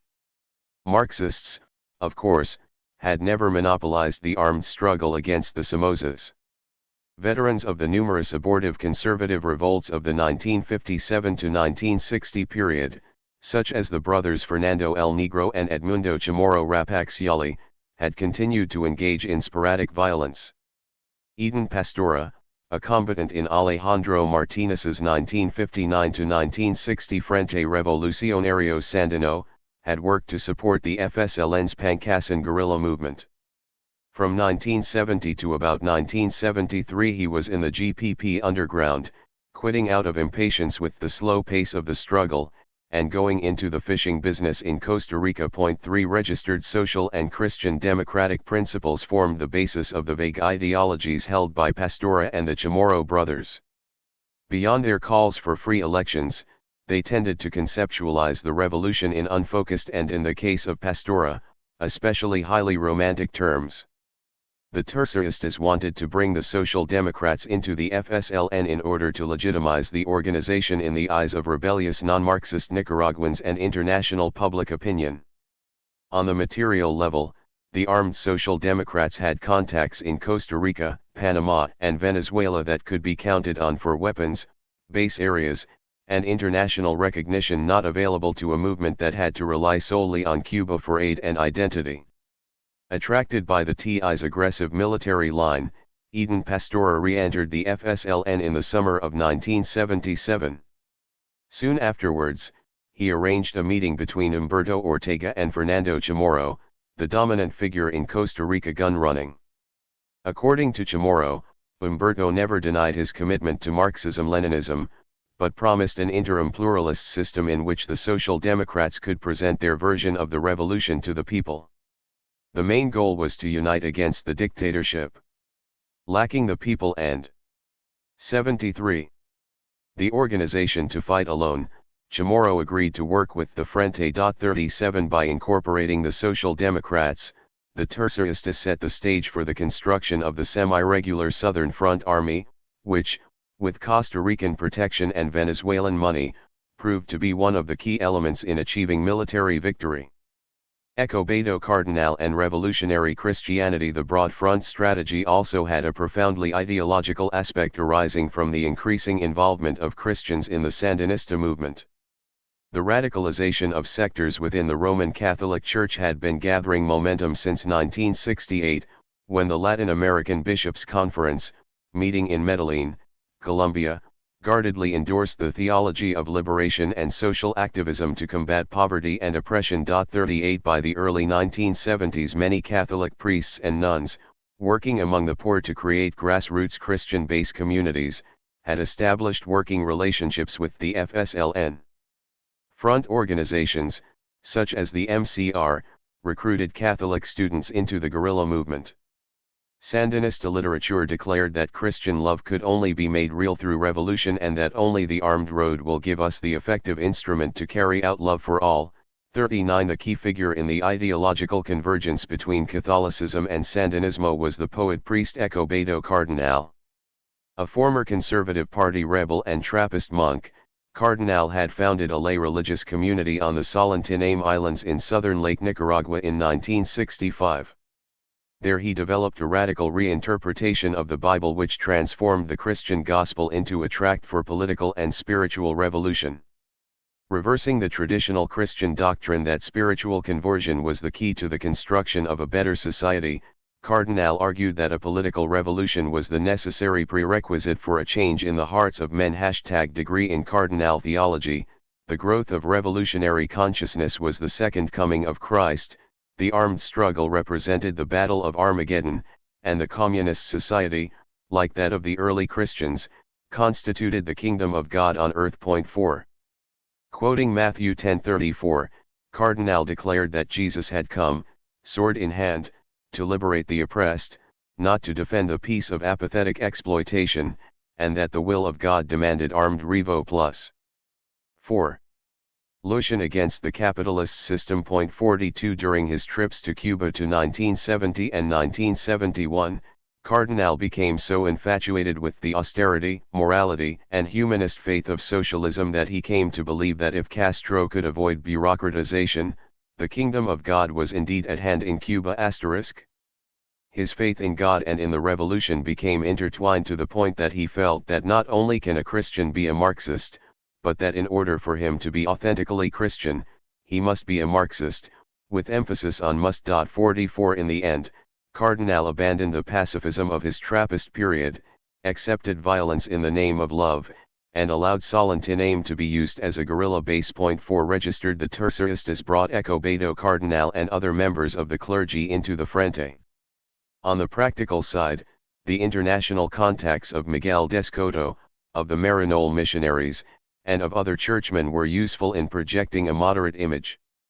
Descoto himself, however, vehemently opposed not only Somocismo but liberalism and capitalism as well. He saw Marxist analysis as a divine whip destined to drive the church back to the side of the poor. Registered domestically, the Christian base community movement, promoted by Ernesto's Jesuit brother Fernando Cardinal, offered great mobilization potential in the barrios. Spanish Sacred Heart priest Gaspar Garcia became a guerrilla commander in order to show that one could take up the gun and still remain Christian. 47 Most importantly, the ideological radicalism of Escobedo Cardinal's liberation theology was the bridge by which the Terceristas hoped to overcome traditional anti-communism and win over the highly religious people of Nicaragua. The crisis of the tendencies. The other tendencies of the FSLN attacked both the TI alliance strategy and its military voluntarism on ideological grounds. The Broad Front alliance seemed to amount to for dangerous reversion to the popular frontism rejected by the organization in 1966. The proletarios dismissed the third social force concept and accused the adventurist populist current of the right of going beyond the GPP's traditional weakness in mass organizing to the point where they totally lack roots in a particular class. For the Terceristas, the class limits of society do not even exist, the vanguard of society is not an identifiable class, instead it is the FSLNFP. Which directs 48. The proletarios feared that Marxist analysis, as well as rhetoric, was being abandoned by the National Directorate. They saw the TI program as a reversion to the liberal constitution of 1893, and the Terceristas' efforts to recruit respectable allies for their golpista plans as evidence of their opportunism and their deep-down petit bourgeois nature. Bourgeois participation could only result in a democracy dominated by the big capitalists that guarantees their liberty to continue exploiting the workers. 49. The GPP accused the TI of handing the revolution over to the bourgeois reformers by seeking nothing more than a simple change of the personalities of national capitalism in the apparatus of a governho. The Terceristas' emphasis on military action over political organizing conflicted with the post-Guevara mass organization doctrines of both the proletarios and the people's war advocates. The TP branded the military direct action line as putschist adventurism in the purest tradition of the bourgeois military coup that lacked the organized endorsement of the masses. Moreover, they felt that absurd subjectivism had reduced the Terceristas to the sort of stimulative terrorism for which Lenin had denounced the anarchists' degree. The GPP similarly attacked the TI for using conservative cuartelazo tactics, stating, the use of the name FSLN by these armed groups constitutes an affront to the people and an abusive disrespect to the memory of our martyrs. Degree 3. The Terceristas defended the broad alliance by describing it as a tactical and temporary one which preserved the political hegemony of the FSLN. Greater than 4. At no time did they admit to having made any sort of agreement on the nature of post-revolution Nicaragua. They sought to project the FSLN as a military force with which other progressives could not avoid association. Although the leadership retained its ideological commitment, the immediate political program was unilaterally broadened to cover a range of interests, and the rank and file was opened up to anyone who opposed Somoza. Humberto Ortega explained, "We made no agreements of any kind. We just set down the rules of the game." He also made the following comment. One cannot say that we have any formal alliance with the 76. Anti-Somoza bourgeoisie. We are taking advantage of a situation where certain sectors of the bourgeoisie, unable to present their own alternatives, have drawn closer to us. The Frente must use all situations which contribute to the takeover of power registered. Those who joined did so on FSLN terms, with ultimate military control remaining with the Marxist leadership. The Terceristas used the Allende experience in Chile as an example of what not to do. Undisputed military hegemony was the first priority. The guarantee of the democratic process leading sooner or later to socialism will be the political, moral, and military strength of the Sandinista popular revolution when it overthrows the tyranny. 57. Once that requirement had been met, all manner of tactical compromises could be accepted. In the long run, the military power of the armed vanguard would allow the Sandinistas to carry out their historic project independent of the support of those who participated in the movement that opposed the established order. Registered power would allow the FSLN to transcend the desires and self-perceived interests of its supporters. In simple political terms, this meant that allies who objected to the leadership's plans would eventually be suppressed. In ideological terms, it meant that the middle sectors that had supported the revolution would be faced with two alternatives: negate the revolution by becoming more bourgeois and bureaucratic, or become proletarianized members of the new society. Quoting the African revolutionary Amilcar Cabral, Orlando Núñez declared that the revolutionary petite bourgeoisie must be capable of committing suicide as a class in order to be reborn as revolutionary workers. Registered *. The role of the vanguard was to help this inevitable process along. As for the accusations of militarism and adventurism, the Terceristas chose mostly to ignore the dissenters and to let success speak for itself. Humberto was slightly worried about the militarism issue, since it was true that the insurrectional strategy did make building the Sandinista army's military strength a top priority. The revolutionary leadership was responsible for making sure that those who wield the weapons are not simply technicians, but are also politically aware. In any case, the danger of spawning another self-serving military 77. Caste like the National Guard was simply a risk that had to be taken in order to win. The reliance on success as the proof of the validity of their line illustrates the role of the unity of theory and practice in the thinking of the Terceristas. Umberto rejected complaints by the other factions by declaring, "We refuse to transform the organization into a political philosophy seminar registered." The May 1977 platform attacked cautious theorizing with a quote from Lenin, "Today the misfortune is in our routine, in our doctrinism, in intellectualism's immobility, in the senile fear of all initiative, degree registered." In the October offensive of 1977 the Terceristas replied to their critics with actions instead of arguments. "We understood," said Daniel Ortega, "that the opportunity for the offensive had arrived at that moment. And we launched it." Knowledge was verified through action. The insurrectional strategy presented by the National Directorate in May 1977 consisted of the following directives, degree *1. Develop a minimum program of government aimed at attracting broad support for action against the Somoza regime through the avoidance of leftist rhetoric. 2. Build up the intermediate mass organizations around day-to-day issues while maintaining coordination with the minimum program and FSLN control. Organizational efforts by other groups, especially on the left, should be preempted. 3. Create a broad anti-Somoza front based on the program that includes bourgeois/democratic opposition groups, but preserves the hegemony of FSLN power. 4. Unify the tendencies of the FSLN into a single, ideologically pure vanguard. 5. Mobilize everyone for insurrection through agitation in the mass organizations, radicalization of the broad opposition front, and exemplary military actions by the FSLN. Get people involved in the direct liquidation of agents of the regime. 6.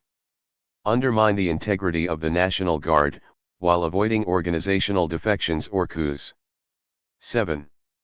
Construct a strong Sandinista army, with a developed infrastructure and a national coordination ability capable of fielding mobile forces in both rural and urban environments. Use to protect the mass organizations, back up popular uprisings, lead the final offensive, and guarantee FSLN control of the post-war government. Engage in a policy of active accumulation of forces, to gain combat experience, recruits, supplies, and propaganda points. 8. Develop a military doctrine of uninterrupted offensive designed to put the enemy on the strategic defensive while preserving FSLN forces through the execution of organized retreats, when necessary. 78. 9. In the event of U.S. intervention, in spite of the protection afforded by the Broad Front Alliance, revert to a prolonged war of attrition, based on an openly socialist position, with the direct support of the socialist camp. The May 1977 platform recognized the moral role the struggle in the mountains had played in the history of the FSLN, but doubted that the GPP line would ever be able to overthrow the regime. Daniel Ortega described the adoption of people war in the late 1960s as a positive development that had hastened the liquidation of dangerous myths such as the theory of the FOCO. Registered, but the GPP doctrine of accumulating forces in silence had gone too far the other way. The GPP was fixated on the safety of the mountains and the need for proper material conditions to the point where they had become isolated from the masses. This was literally true, since the GPP's Pablo Ubeda column had allowed itself to be pushed so far back into the wilderness that it was no longer of concern to the regime.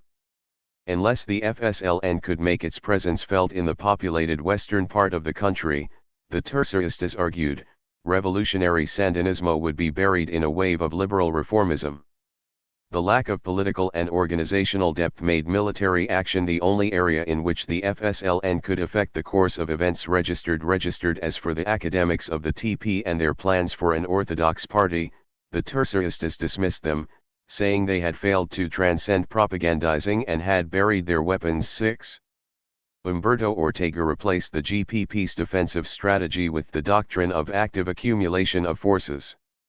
Rather than building organizations, recruiting, and collecting weapons from the sidelines, Humberto proposed to build up the Frente's strength through action registered by attacking the Guard directly. The FSLN insurrectional would demonstrate the weakness of the regime and encourage others to take up arms. Successful ambushes of Guard patrols would result in net gains in equipment and ammunition. Such operations would hasten the process of turning recruits into veterans capable of standing up to the Guard in conventional combat. Occupations of towns and cities offered opportunities for recruiting drives and insurrectional agitation. Finally, the perceived growth of the FSLN would itself undermine the regime and shift the balance of forces to an extent that simple material accumulation could never accomplish. Chapter 6. The Revolutionary War of 1977 to 1979. The people fought the leader and off he flew. With no Washington bullets, what else could he do? The clash. Among all of the rifles. This guarantee is the law. Carlos Mejia Godoy. In late 1977 and early 1978 the Sandinistas were fortunate enough to be in the right place, at the right time, with the right theory. When the dictatorship started to crumble for reasons having little to do with the Sandinistas' own actions, they were prepared to accelerate the process. The October Offensive. In the spring of 1977 the Terceristas began gathering men and weapons for an offensive aimed at igniting a decisive struggle for control of Nicaragua. The basic plan was to seize a number of National Guard posts in the western part of Nicaragua, distribute arms to the local population, and continue fighting as long as it was tactically feasible. Questioned about the plan's vagueness, Humberto Ortega replied, "Well, since we had never experienced an insurrection, we felt that was the way to mobilize the masses." For planning the operations from Costa Rica, Humberto felt that the military strength of the Guard was not as high as conventional wisdom held. It was 85. Improbable that the GN would be able to destroy all the assault groups. Even a military defeat of the Tercerista columns could be turned into a propaganda victory by implanting in the popular mind the image of Sandinismo as the only real alternative to Somoza. President Anastasio Somoza's heart attack in July, the lifting of martial law in September, and the growing talk of a national dialogue between the regime and the opposition indicated to the Terceristas that the crucial moment had arrived. On the night of 12 to 13 October, squads of the Frente Norte Carlos Fonseca successfully ambushed several GN patrols in the Ocotal area, killing 15 guardsmen. That success was followed up 2 days later, when German Pomers seized the Guard barracks in Mozante. After holding a public meeting, the FNCF unit withdrew into the Nueva Segovia countryside. In the south, a column of the Frente Sir Benjamin Zeld 6N left Escobedo Cardinal Solentiname commune on October 13 to attack the lakeside town of San Carlos. After burning the GN post, they withdrew to Costa Rica. The offensive culminated on October 17, when Manuel Sanchez, Israel Luites, Alvaro Baltodano and 9 others assaulted the 70-man garrison in the central city of Masaya, losing half the commando in the process. Sporadic shootouts in the capital and the killing of GPP leader Pedro Arroz near Masaya the same day further raised the FSLN's casualties.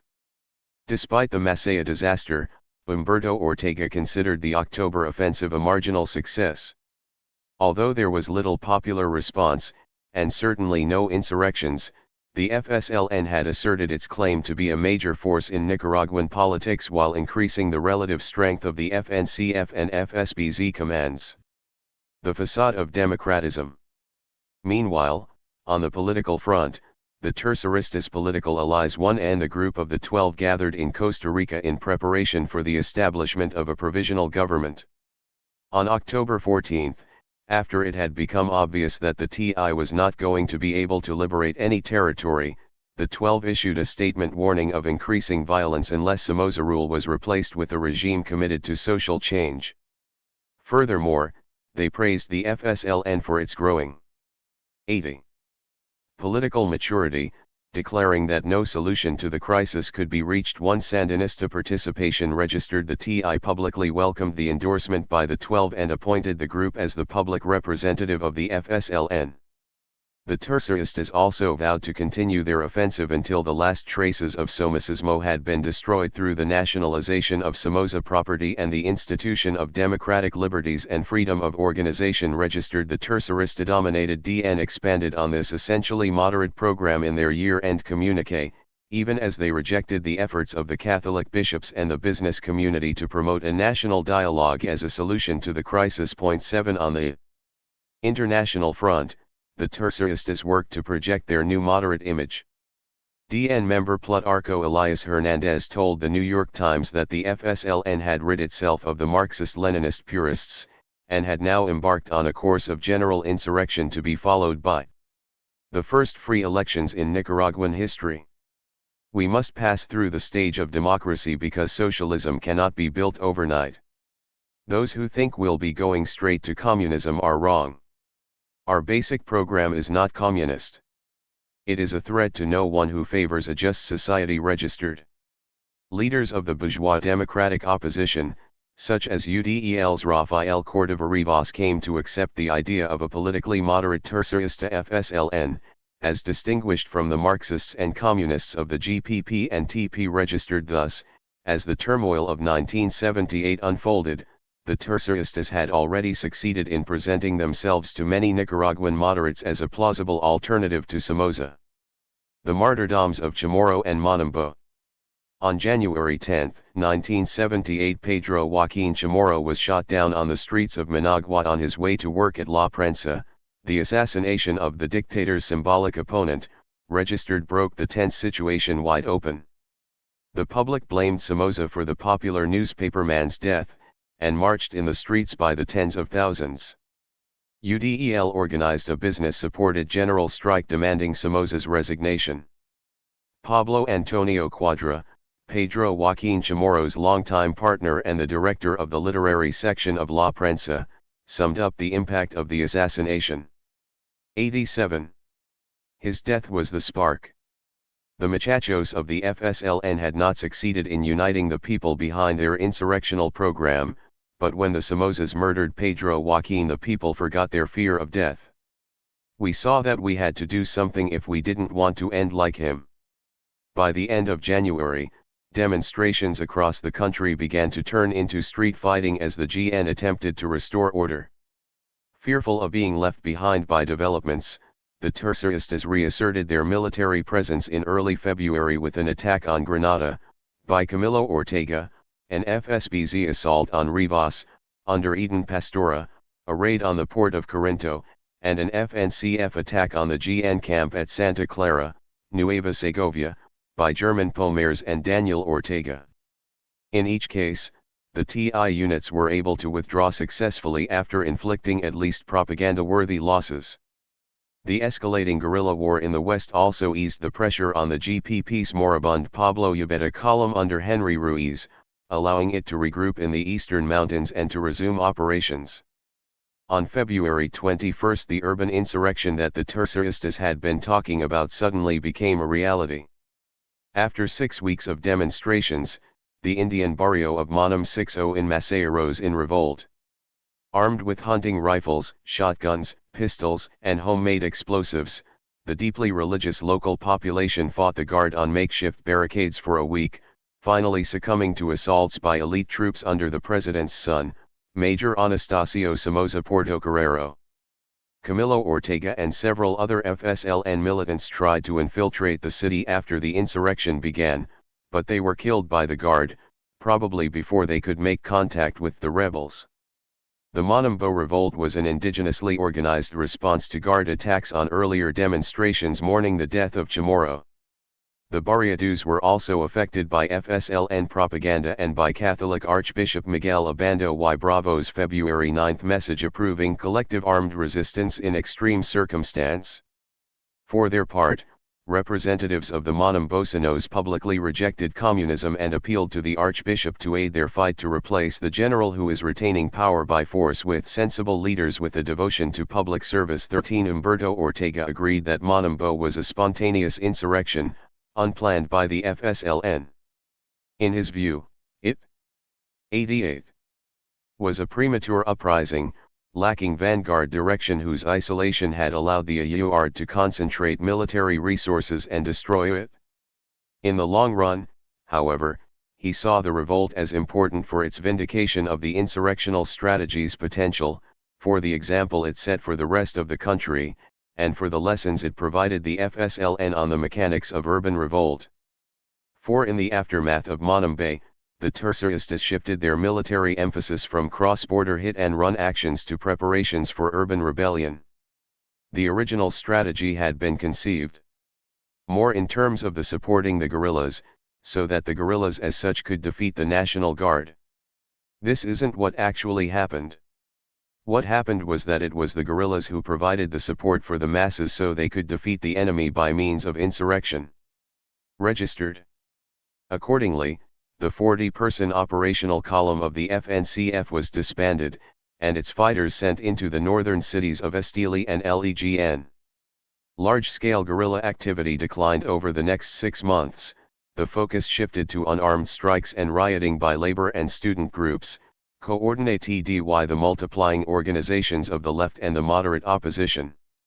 The programs of the TI, MPU, and FAO in early summer, the THIRD-WORLDista-controlled National Directorate issued its revision of the FSLN program. The 25-point document contrasted considerably with the highly ideological program of 1969. The THIRD-WORLDista program was inclusive, calling for a government composed of all of us, including people normally classified as bourgeois.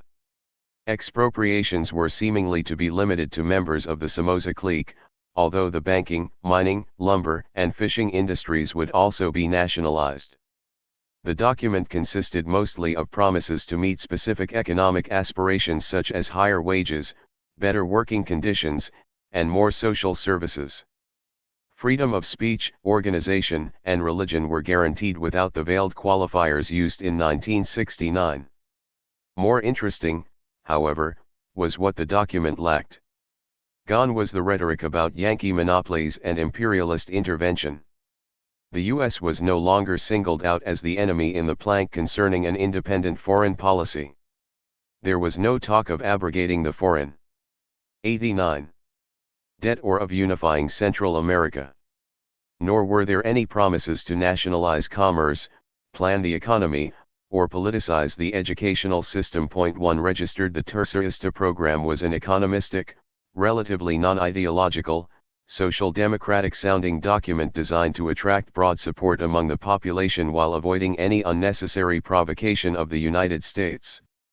As the THIRD-WORLDistas made clear in their 1977 political military platform, however, the moderation of the program was a tactical maneuver, not an ideological retreat.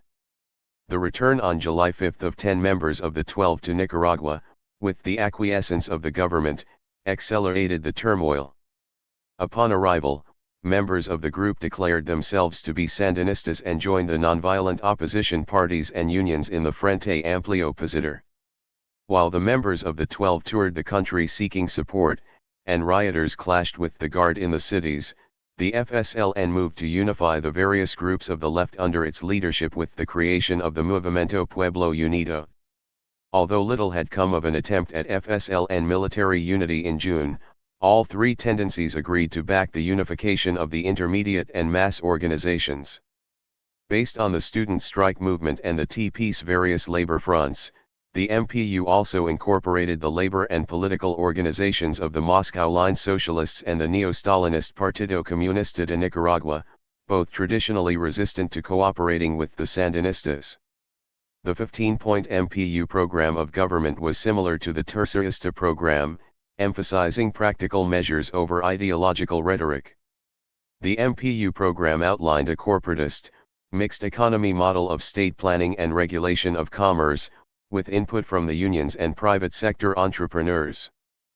Politically, the document called for a post-revolution constituent assembly, made up of representatives of all anti-Somoza organizations and parties, to write a new constitution. No mention was made of elections. The MPU pledged to establish relations with all countries regardless of ideology or political system. 17 On August 21, 1978, the bourgeois democratic opposition's FAO issued its own program together with a proposal for another open-ended general strike. The FAO program called 90 for many of the same measures as the FSLN programs: freedom of organization, agrarian reform, healthcare services, housing construction, transportation, price controls, and a literacy campaign. The FAO was more specific than the FSLN in its demands for absolute respect for human rights, defined as the integrity of one's person and the right to freedom of thought and information. Unlike the Sandinistas, the FAO called for the creation of a non-political national army to replace the GN, the abolition of the state security apparatus, municipal administrative autonomy, and, most importantly, a truly free electoral process without ideological discrimination. Eden Pastora and the assault on the National Palace in August. The Terceristas again decided that bold action was needed to accelerate the revolutionary process, preempt the FAO's general strike plans, and head off a U.S.-backed coup by the National Guard. They feared that such a coup would install a reformist civilian military regime in power and thus put a damper on the revolutionary struggle. 9 For their greatest media event, the Terceristas turned to a plan for taking over the Nicaraguan National Palace, which Eden Pastora had first proposed 7 years before. On August 22, a 25-person FSLN insurrectional commando led by Pastora, Hugo Torres, and Dora Maria Tella seized the Nicaraguan Chamber of Deputies during a debate on Somoza's request for increased military appropriations. 2 days later, the commando flew to Panama and Venezuela, having achieved the release of some 60 prisoners, $500,000 in ransom money, and the broadcast of an FSLN call to insurrect. The FSLNI National Directorate's manifesto, read by Telles from the National Palace, carried the Tercerista message to the country. The Terceristas focused on the necessity of destroying the dictatorship, while generally avoiding class struggle rhetoric.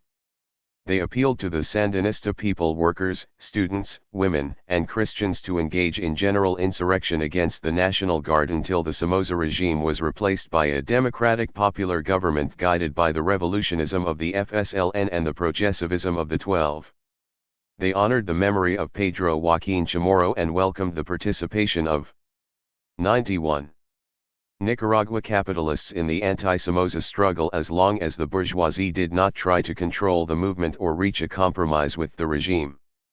There could be no dialogue aimed at preserving the property of the Somoza family or the institutional integrity of the GN. Such somocismo sin Somoza was unacceptable. The palace operation captured the imagination of the Nicaraguan people and gave the FSLN the popular legitimacy it had been seeking. It also gave the revolution a charismatic personification, in the form of Eden Pastora, the dashing Commander Zero. Pastora's personal message seemed to reflect the feelings of many Nicaraguans. In a telephone interview from the palace, he distinguished the true Sandinismo of the Terceristas from the GPP and thus from the old Marxist-Leninist tradition of the FSLN. He described his comrades as mostly Christian, and himself as an ideological conservative who was also a Sandinista revolutionary. As the guerrillas made their way from the palace to the Managua airport, thousands of well-wishers gathered to cheer the Sandinistas in general, and Pastora in particular. The following month, Pastora returned to northern Costa Rica to take command of the Southern Front. To the Western reporters who sought him out, he explained that he was fighting for a Costa Rican-type democracy with free elections. He predicted that the extreme left would fade after the revolutionary victory in a flowering of freedom of speech and political pluralism. The real Tercerista leadership, especially Humberto Ortega, stayed out of the limelight, capitalizing on Pastora's military skill, democratic rhetoric, charisma with the masses, and status as an international media hero, while obscuring the true ideological nature of the FSLN. The National Directorate further focused attention on Pastora in late October 1978, when, with great fanfare, they named him chief of the Sandinista army. Humberto Ortega, however, instructed his field commanders to continue to report directly to the DN. 4. As for the apolitical recruits that swelled the ranks of the FSBZ during the fall of 1978, the DN heeded the complaints of the purists in the GPP about ideological purity. Over the objections of Social Democratic Commander Fernando Chamorro, the FSLN made sure that the new combatants were given the proper ideological orientation. Registered. 92. The September Insurrection. The assault on the palace catalyzed the Nicaraguan people. The FAO Business Labor National Strike began the day after Ciro and the commandos flew to foreign asylum, and another wave of rioting swept the country.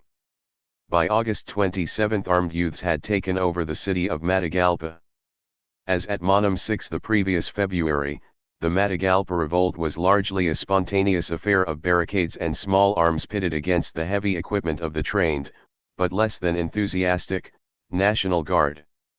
Again it took almost a week of skirmishing, aerial bombardment, and a final assault by armor-backed elite EEBI units to crush 400 ill-equipped teenagers and a handful of FSLN GPP regulars. The THIRD-WORLDistas were caught unprepared by the tinderbox situation they had helped produce. The FSLN still lacked the weapons and organization that even the optimistic Humberto Ortega believed necessary for a successful urban revolt.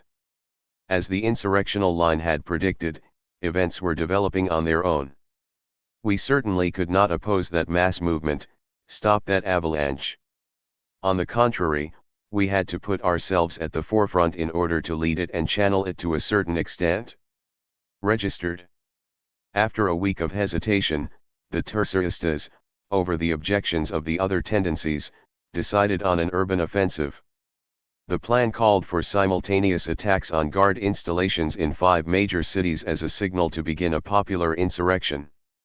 In support, Pastora and the FSBZ were to attack northward from Costa Rica with the available heavy weapons and experienced combatants. The Southern Front's objective was to liberate Rivas and install a provisional government drawn from the TI's moderate allies. Diplomatic recognition by Venezuela, Panama, or Costa Rica would follow and forestall intervention by Somoza's Central American allies or by the United States. 27 Humberto Ortega hoped that, by attacking everywhere at once, the Guard would be forced to disperse its forces, rendering it unable to re-establish control. On the evening of September 9, FSLN squads struck in Masaya and Managua, in the Central Zone, Leon and Chinandega, in the Western Zone, and Estili, on the Northern Plateau. With the exception of Managua, each city passed under the control of ad hoc militia forces, often organized through the religious community structure. These armed 93 civilians were more or less directed by a few hundred militants of the 3 Sandinista tendencies. The urban militias put up a good fight, but the FSBZ was twice repulsed in its attempts to cross the border at Pifias Blancas on the 12th and 17th. With the Sandinistas standing on the tactical defensive in the cities, Somoza was able to concentrate the 2,000 mobile troops of the EEBI while the GN's remaining 5,000 garrison and support troops secured the rear. Between 12 and September 20 the 4 insurgent cities fell one by one to the tested combination of aerial bombardment and infantry assault. Humberto Ortega offered a mixed assessment of the September offensive. 28 The FSLN could not claim victory, since they had failed to take any major garrisons and had allowed the Guard to retain enough mobility and initiative to suppress the rebellions. On the other hand, Humberto contended that the insurrection had shifted the long-term balance of forces in the FSLN's favor. The street fighting had provided invaluable combat experience for both the guerrillas and the militias. The length of time that Estili held out demonstrated the viability of urban warfare, given the proper support. Organizational and logistical weaknesses were identified and subsequently addressed through the formation of MPU-coordinated civil defense committees. When their defensive situations became untenable, the Sandinistas were able to withdraw to the countryside without suffering significant casualties. The militia persons and the captured weapons the Sandinistas took with them increased the Frente's numbers and firepower several-fold, thus validating Humberto Ortega's theory of the active accumulation of forces. While the FSLN's casualties were lower than the Guard's, civilian losses reached into the thousands due to GN bombing and cleanup operations. 9. Jamie Wheelock, of the TP attacked the terrorist habit of calling premature insurrections, and then retreating without casualties, as an act of scandalous political irresponsibility which would undermine popular support for the FSLN. Degree: the post-rebellion massacres actually had the opposite effect. Instead of rejecting revolution, many people came around to the Sandinista view that not just Somoza, but the National Guard as an institution, had to go, and that the FSLN was the only means of destroying it. In the international arena, press coverage of the insurrection. 94. Mobilized foreign opposition to the Somoza regime, prompted the Social Democratic Socialist International to endorse the FSLN, and convinced the Carter administration in the United States that Somoza's days were numbered. United States mediation. The next few months were dominated by U.S. efforts to mediate a peaceful settlement between the FAO civilian opposition, including Sergio Ramirez as spokesman for the 12, and the government. The TI took a cautiously critical stand on the mediation. Instead of rejecting it out of hand, as they had done with earlier dialogue attempts, the terroristas simply warned that they would not accept any settlement that preserved Somocismo in the form of the National Guard. Somoza's refusal to resign before his term ended in 1981 led to a walkout by Ramirez on 25 October. At the same time, the 12 withdrew from the FAO and were soon followed by a number of other unarmed, left-of-center political factions. This group joined with the MPU in December to form the Frente Patriótico Nacional. 33 The possibilities for a peaceful transition from Somoza to democratic opposition rule disappeared in January 1979, when Alfonso Rabello, the rump FAO chief negotiator, broke off talks with the regime in the face of continued intransigence by the president. Washington's failure to force Somoza to resign terminated the last chance the U.S. would have to effectively manage events in Nicaragua. Partisan operations. The FSLN resumed rural combat in November 1978. By the end of the year, regular clashes were occurring in the northern highlands and along the Costa Rican border. In his letter to Northern Front Commander Francisco Rivera, Humberto Ortega outlined a guerrilla war strategy designed to keep military pressure on the regime while the urban organization prepared for the final offensive.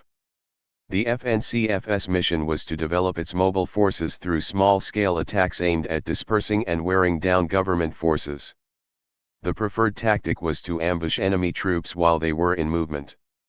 A well-laid ambush would immobilize the enemy in unfavorable terrain, block reinforcements, and allow the guerrillas to win a small victory. The continuing arms shortage made the retrieval of weapons and munitions the major tactical objective of any engagement.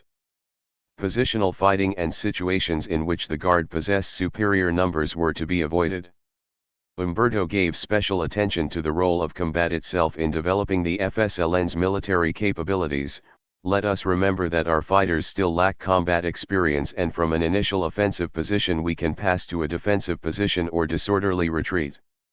Therefore it is necessary to secure well every blow which we try to give the enemy, which means that before proceeding to big battles, we give our troops combat experience, discipline them and train the combatant not to waste shots, to protect his sector and angle of fire, to respond on a group basis, to coordinate better. Number 4. Strategically, Humberto directed the FNCF to operate in the Ocotal Valley and the Estili Meseta. The protective topography and relatively dense populations of the northern departments would allow the formation of large disciplined columns. The guerrillas' usefulness lay in their proximity to the country's population centers. Humberto distinguished his partisan style of rural war from the GPP's mountain centers, which, far from Nicaragua's present political and military problems, only combat the mosquitoes and the hardships there. In March 1979, guerrilla operations in the north were expanded to include attacks on major cities, in hopes of drawing the GN into the rugged stronghold of the FNCF and away from the central urban centers and the southern border region. Between March and May, FNCF columns numbering in the hundreds occupied Jacaro, Estili, and Jinotega. Heavy fighting, especially in Estili during a premature local insurrection in April, the large influx of recruits that followed each occupation, and the death of veteran leader German Pomers forced the FNCF's commander, Francisco Rivera, to scale back operations in May, while his forces regrouped and trained the new combatants. Another example of the new partisan style of the war was the attempted infiltration of the Nueva Guinea area of southeastern Nicaragua in May by a 140-person column drawn from the FSBZ. The goal of this operation was to draw some of the 3,000 guardsmen on the southern frontier away from the narrow strip of land between the Pacific Ocean and Lake Nicaragua where they threatened the Costa Rican base area of the FSBZ. Quick Guard reaction, however, aided by the area's pro-government peasant colonists, caught the Sandinista column in open terrain and destroyed it. 96. FSLN unification. With the breakdown of the U.S. sponsored mediation process, the Terceristas abandoned their relative tolerance of negotiations and began to move closer to the positions of their comrades in the other Sandinista tendencies. The GPP, of course, had always rejected talks out of hand, maintaining their traditional view that imperialism, not the doomed Somoza dictatorship, was the immediate enemy. 36 Nevertheless, Tomas Borga, after the Palace operation had secured his release from prison, led the GPP into a reluctant acceptance of the basic Tercerista principles, including the Broad Alliance and the Minimum Program. As an FSLN spokesman, Borga joined in the public relations campaign to convince the bourgeois world that the FSLN had adopted a social democratic ideology. At a Mexico City news conference on December 4, 1978, Borga declared, "Somoza painted us as Marxists. We have some Marxists with us, but the Frente is much wider. The concept of prolonged popular war was not Marxist.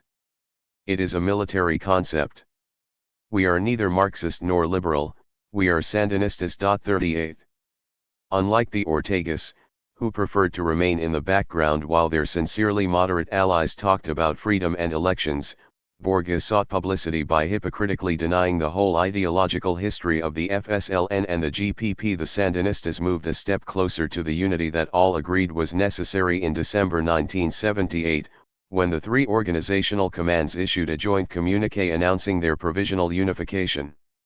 Rejecting negotiations or plebiscites, they pledged to continue the war on the basis of the MPU program and broad national unity. Registered in effect, the Terceristas terminated their experiments with dialogue in return for the others' acceptance of the insurrectional strategy.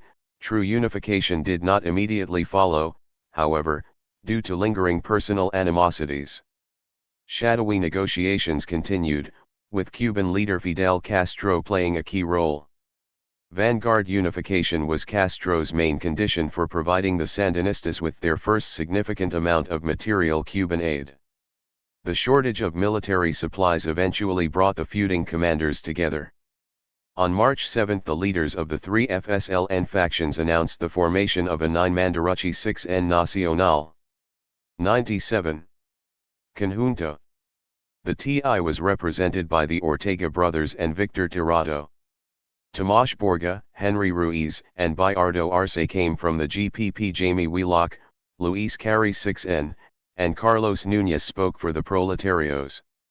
No armed social democrats from the Pastora wing of the TI, nor any civilian organizers from the Revolutionary Coalition were included. Though power was in theory equally divided among the tendencies, Humberto Ortega continued his role as de facto commander-in-chief of the Sandinista army. Tercerista commanders predominated in the operational forces, and the insurrectional strategy became the military doctrine of the United FSLN. 4 degree after the reunification, debates on policy and strategy disappeared from public view, as the 9 commanders developed a custom of ruling by consensus and hiding their internal disagreements.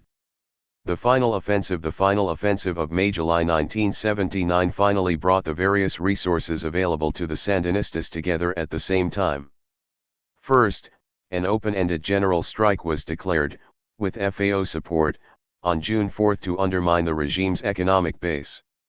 Second, FSLN spearheaded uprisings in LE6N, Matagalpa, Masaya, Diriamba, Estili, and Managua, put the local garrisons under siege, immobilized a large portion of Somoza's forces by blocking transportation routes, and disrupted the Guard's supply network. Third, the guerrilla operations of the FNCF and the Frente Oeste Rigoberto Lépez Pérez inhibited the Guard's freedom of movement and consolidated Sandinista control over the northern countryside. Finally, the regular military forces of the FSLN's southern front brought the regime's elite EEBI troops to battle on the Costa Rican frontier, far away from the urban insurrections. Each of these elements had occurred separately in the past 18 months, but had failed to bring about Somoza's fall. The missing element of coordination was provided in March 1979 with the unification of the FSLN and the establishment of Radio Sandino in Costa Rica. The acceptance of the insurrectional strategy by the GPP and the TP ended the acrimonious debates and the division of the Frente's resources. The radio broadcasts allowed the High Command to mount such nationwide operations as the General Strike Point 4. Headquarters could now tune its strategy to developing CIR 98 circumstances, instead of planning a campaign and then being forced to sit back while the GN regained the initiative. The only major problem that remained was the general lack of firepower *. By late spring this problem receded for the FSBZ, as it started to receive Belgian-made FAL assault rifles and light artillery. International aid from Venezuela dropped off after the Social Democratic government of Carlos Andrés Pérez left office in March, but it was soon replaced by Cuban supplies funneled through Panama. The weapons flowed into the Costa Rican base area, which the moderate image generated by the Tercerista Broad Alliance strategy had made possible. The final offensive was the full fruition of Humberto Ortega's concept of symbiosis between urban insurrection, partisan guerrilla operations, and conventional invasion. The strategic goal was the division of the enemy's forces. The mass movement did not allow the enemy to concentrate all its military force against the columns, and at the same time the columns' operations forced the enemy to go out in search of them. This, in turn, made the mass struggle in the cities a little easier. Popular revolt was the strategy's crucial element. Humberto recognized that the FSLN's inferiority in men and firepower was terminal. The armed movement of the vanguard would never have had the weapons needed to defeat the enemy. 44 Only a total mobilization of the population could disperse the 14,000 National Guardsmen and restrict their mobility to the point where the Sandinista army could meet them on equal terms. When that point was reached, the Guard would no longer be able to concentrate against one threat without letting the others get out of control. Once the Guard was deprived of the ability to eliminate its opposition piecemeal, the military decision would be reduced to a matter of timing, with the availability of offensive firepower to the FSLN being the determining factor. The FSLN opened the campaign on May 29, 1979 with a thrust across the southern border by 350 men of Pastora's FSBZ. With his Costa Rican base and supply line secure, Pastora eventually was able to deploy 1,200 heavily armed combatants in a bloody positional war which tied down 2,000 to 3,000 of Somoza's best troops, including the bulk of the EEBI mobile strike force under Pablo Emilio Salazar. As the government's reserves moved south to meet the invasion, the FORU's 180 fighters, the Film 6N Rivera column, and the Oscar Tercios column mobilized the populations of Lean, Estili, and Matagalpa, respectively. By mid-June the Guard's northern units were reduced to static defense in their barracks. On June 9 the focus shifted to the central region, when the Frente Interno of Managua under Carlos Ñafis initiated a predominantly civilian insurrection centered in the eastern barrios of the sprawling capital. 4 The presence of the war on the doorstep of Somoza's command post, the rebels' control of the road to the airport, and the accessibility of the area to the crowd of international journalists staying in the Intercontinental Hotel made the recapture of the eastern barrios imperative. For 18 days 300 FSLN regulars and 1,200 militia persons held off-ground attacks spearheaded by the General Anastasio Somoza Armored Battalion and endured an intense aerial bombardment designed as much to punish the city for its disloyalty as to force out the rebels. By the third week, the militia was running low on ammunition *registered and the barricade lines were beginning to fall. On the evening of June 27 the FI pulled out of Managua with 6,000 people and retreated 31 kilometers to the recently liberated city of Masaya. Somoza had won Managua, but he had lost the war. The battle-hardened columns of the internal front quickly consolidated FSLN control of the central cities of Masaya, Jinotep, and Diriamba, cutting Rivas and the EEBI off from the capital. By July 10 Managua was isolated from the rest of the country. On the 16th, Estili, the last besieged garrison, surrendered. Under pressure from the U.S., Somoza resigned and flew into exile. The disintegration of the Guard followed, and on July 19 units of the Sandinista army entered Managua, Punta Arenas and the program of the junta. As the fighting progressed during the month of June, the Sandinistas met with representatives of the democratic and business opposition at Punta Arenas, Costa Rica. By that time, few believed that Somoza's presidency would survive the offensive. Two things, however, stood between the FSLN and the hegemony it sought. First, it seemed probable that the National Guard would remain as a force in being. Second, United States cooperation was necessary to get Somoza out and to avoid a costly assault on the capital. These realities 100. Forced the Sandinistas to make one more compromise in the name of broad front unity. The Junta de Gobierno de Reconstrucción Nacional was announced on June 16, while the FSBZ was launching its second offensive in southern Nicaragua. The junta consisted of Commander Daniel Ortega of the DNC, MPU, and FPN leader Moises Hassan, spokesman Sergio Ramirez, newspaper publisher Violeta Barrios de Chamorro, and businessman Alfonso Rabello of the MDN and FAO. The makeup of the junta was a masterful example of co-optation through ideological obfuscation. As the leader of the 12, Ramirez had been playing up the not a new Cuba, but a new Nicaragua theme of how original, pragmatic, and non-aligned the Sandinista revolution was going to be, while playing down anti-Americanism, economic radicalism, and class conflict. 47 Taken together with Rabello and Chamorro of the bourgeois democratic opposition and tercerista Daniel Ortega, it seemed that social democracy was going to be the order of the day.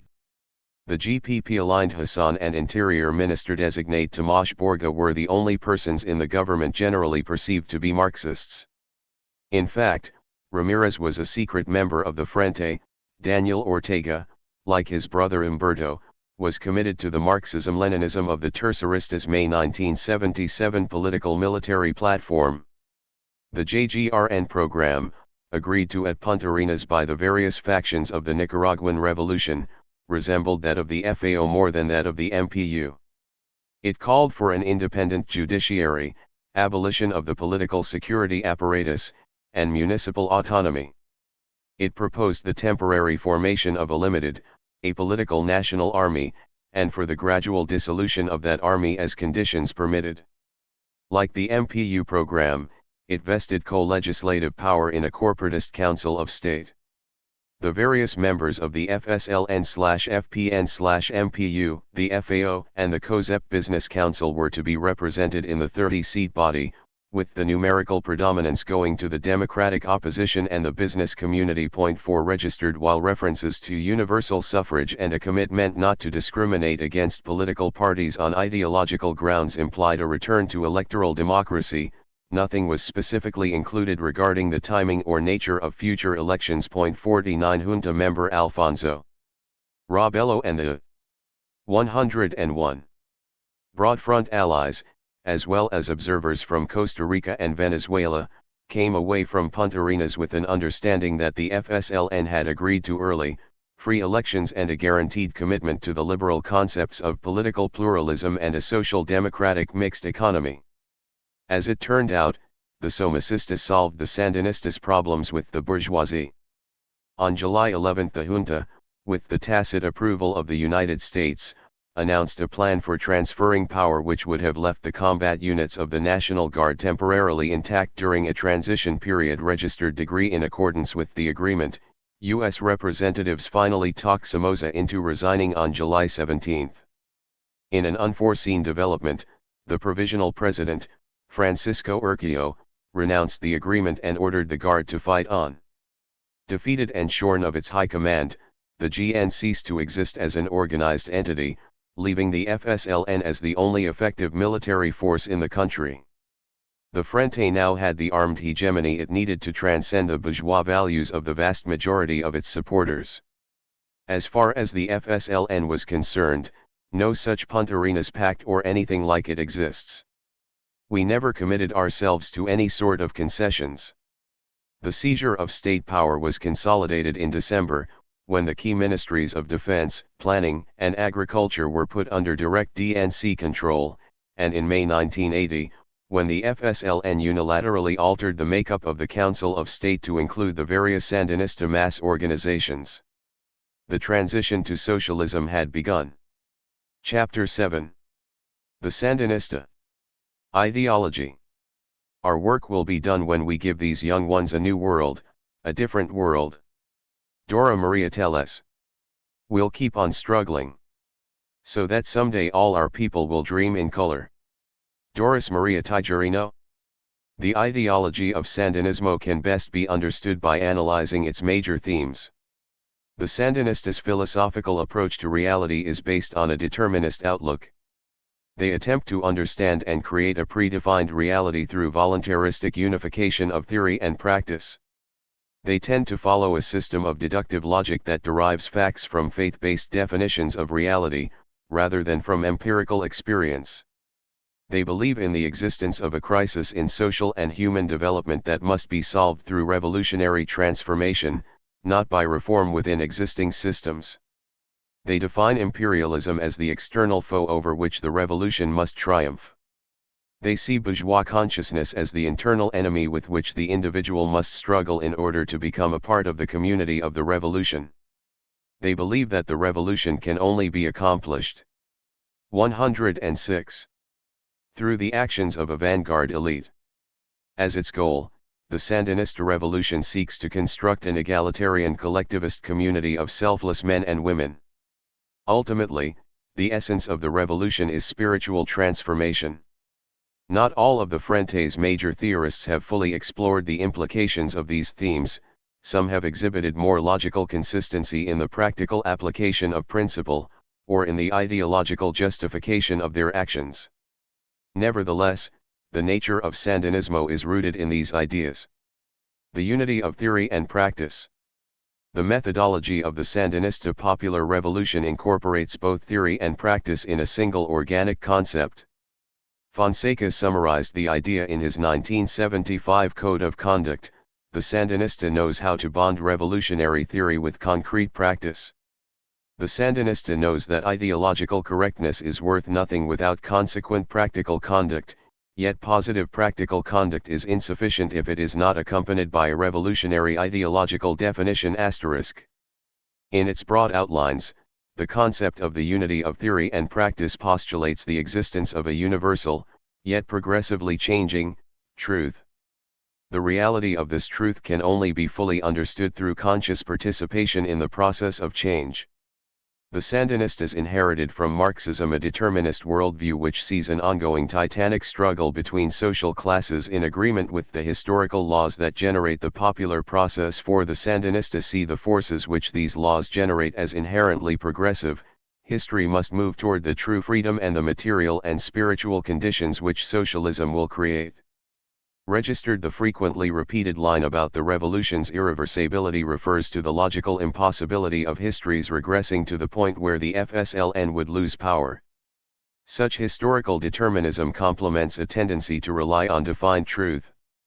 History is the progressive process of truth making itself known to those whose actions constitute the motor of the process. Action that is historically correct, by virtue of its alignment with history's logical trajectory, will be vindicated by events. Unfortunately for the cause, most members of the dominant bourgeois society, whatever their socio-economic class, are not conscious of the existence of a developing reality. 107. Their outdated ideology blinds them to the promise of the revolution. Because of society's built-in bias in favor of the status quo, historical development must have a catalyst in order to occur. The action of creating a new society comes from those who can transcend the stagnation of normal life to understand the larger historical process. A self-constituted vanguard of conscious revolutionaries, individuals who, independent of their class situation, understand the trajectory of history and are integrated into the process of transforming it, registered, must identify the correct moment and engineer the necessary outcome of events. Thus the Sandinistas overcome the fatalism seemingly inherent in their determinist worldview. They see their voluntaristic commitment as indispensable to the cause. In fact, since faith in victory is a matter of ideological conviction, the determinist mentality actually reinforces the appeal of voluntarism. According to the unity of theory and practice, there is always a correct line of action. The problem for the vanguard is to discover the right political and military line for the objective conditions of Nicaraguan reality. The knowledge of what is correct comes from concrete action. As one militant put it, the duty of every revolutionary is to make revolution, and you didn't ask how to do it, instead you began to do it, registered. The revolutionary acts on his faith and, in the process, develops a more mature understanding of reality which allows him to correct his mistakes and, in turn, reinforces his faith. As one gains experience in making revolution, little by little one gains enthusiasm, one comprehends better with each time what the revolution is and acquires faith. Registered failures to discover the proper line, indicated by defeat at the hands of counter-revolutionary forces, are the result of errors committed by the vanguard. The grand truth is indisputable, the broad theory is true by definition, since it can account for any conceivable outcome. Tactically, however, things are much more uncertain. Even the legitimate vanguard can be mistaken in its day-to-day judgments.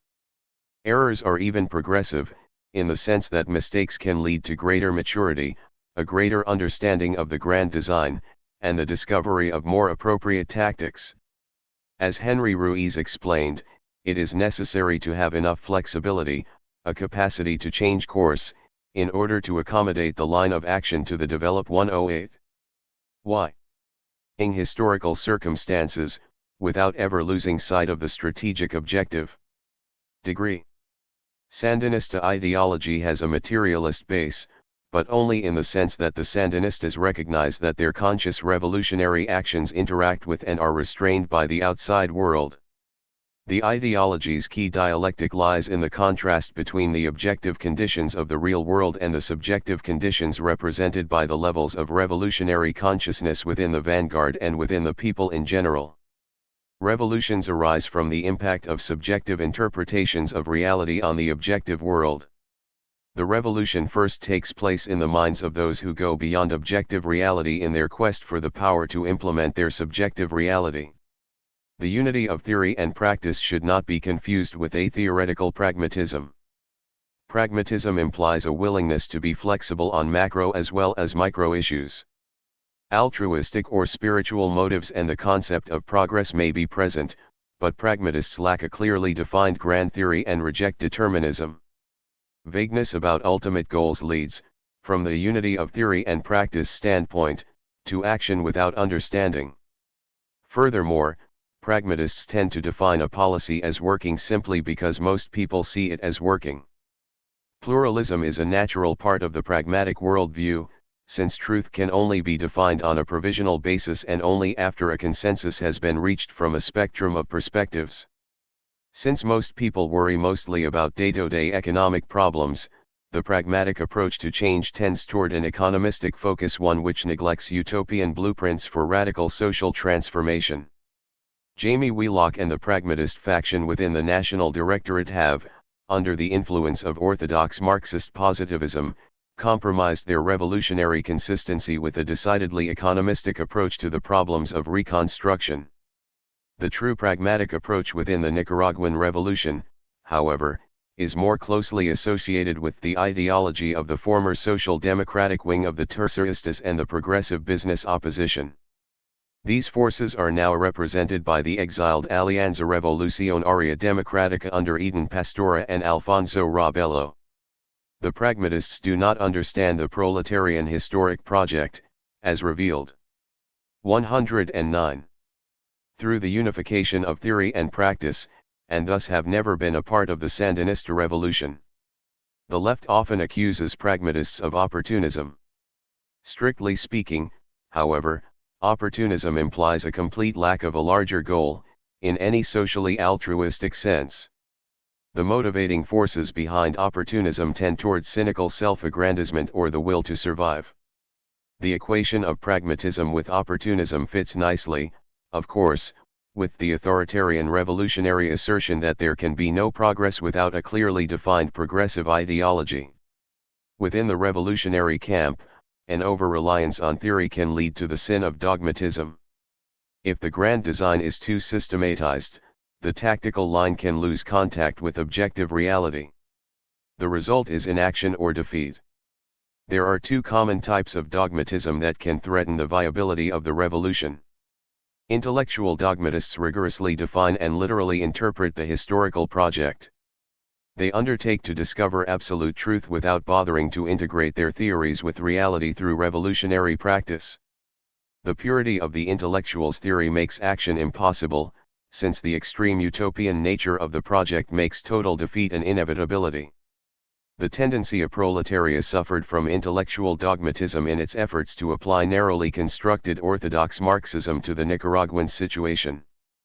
The Terceristas strongly criticized the intellectualist attitude, declaring that the Frente should not be concerned with predicting war, but with making it. Practical dogmatism can result when active revolutionaries insist on holding to a certain tactical line in the face of repeated defeats. For example, during the 1970s the GPP tendency confused its strategy with the revolution itself and lost its ability to adapt to changing conditions. Nothing is really dogmatic, however, if it works. If a line brings unrestricted power to the revolutionary forces, there can be no objections on the basis of the unity of theory and practice. Ideally, the grand theory should be as rigorously defined as possible. Voluntaristic spontaneity lies at the other extreme of the spectrum. The anarchistic theme rests on the assumption that action alone is sufficient to realize the historic project, or even that the historic project needs no definition at all. Extreme voluntarists reject Lenin's co-retention that the status quo is so heavily entrenched that only a disciplined conscious vanguard can break it. Instead, they glorify the ability of the people to 110. Create their own revolution, without direction from any sort of power holders. Although the TP and the GPP accused the TI of succumbing to the anarchist heresy of spontaneity, the Terceristas were masters of avoiding the twin pitfalls of adventurism and an overly conservative analysis. In following the fine line demanded by the unity of theory-arid practice, they clearly recognized that in between fatalism and romantic spontaneity lies science and revolutionary practice.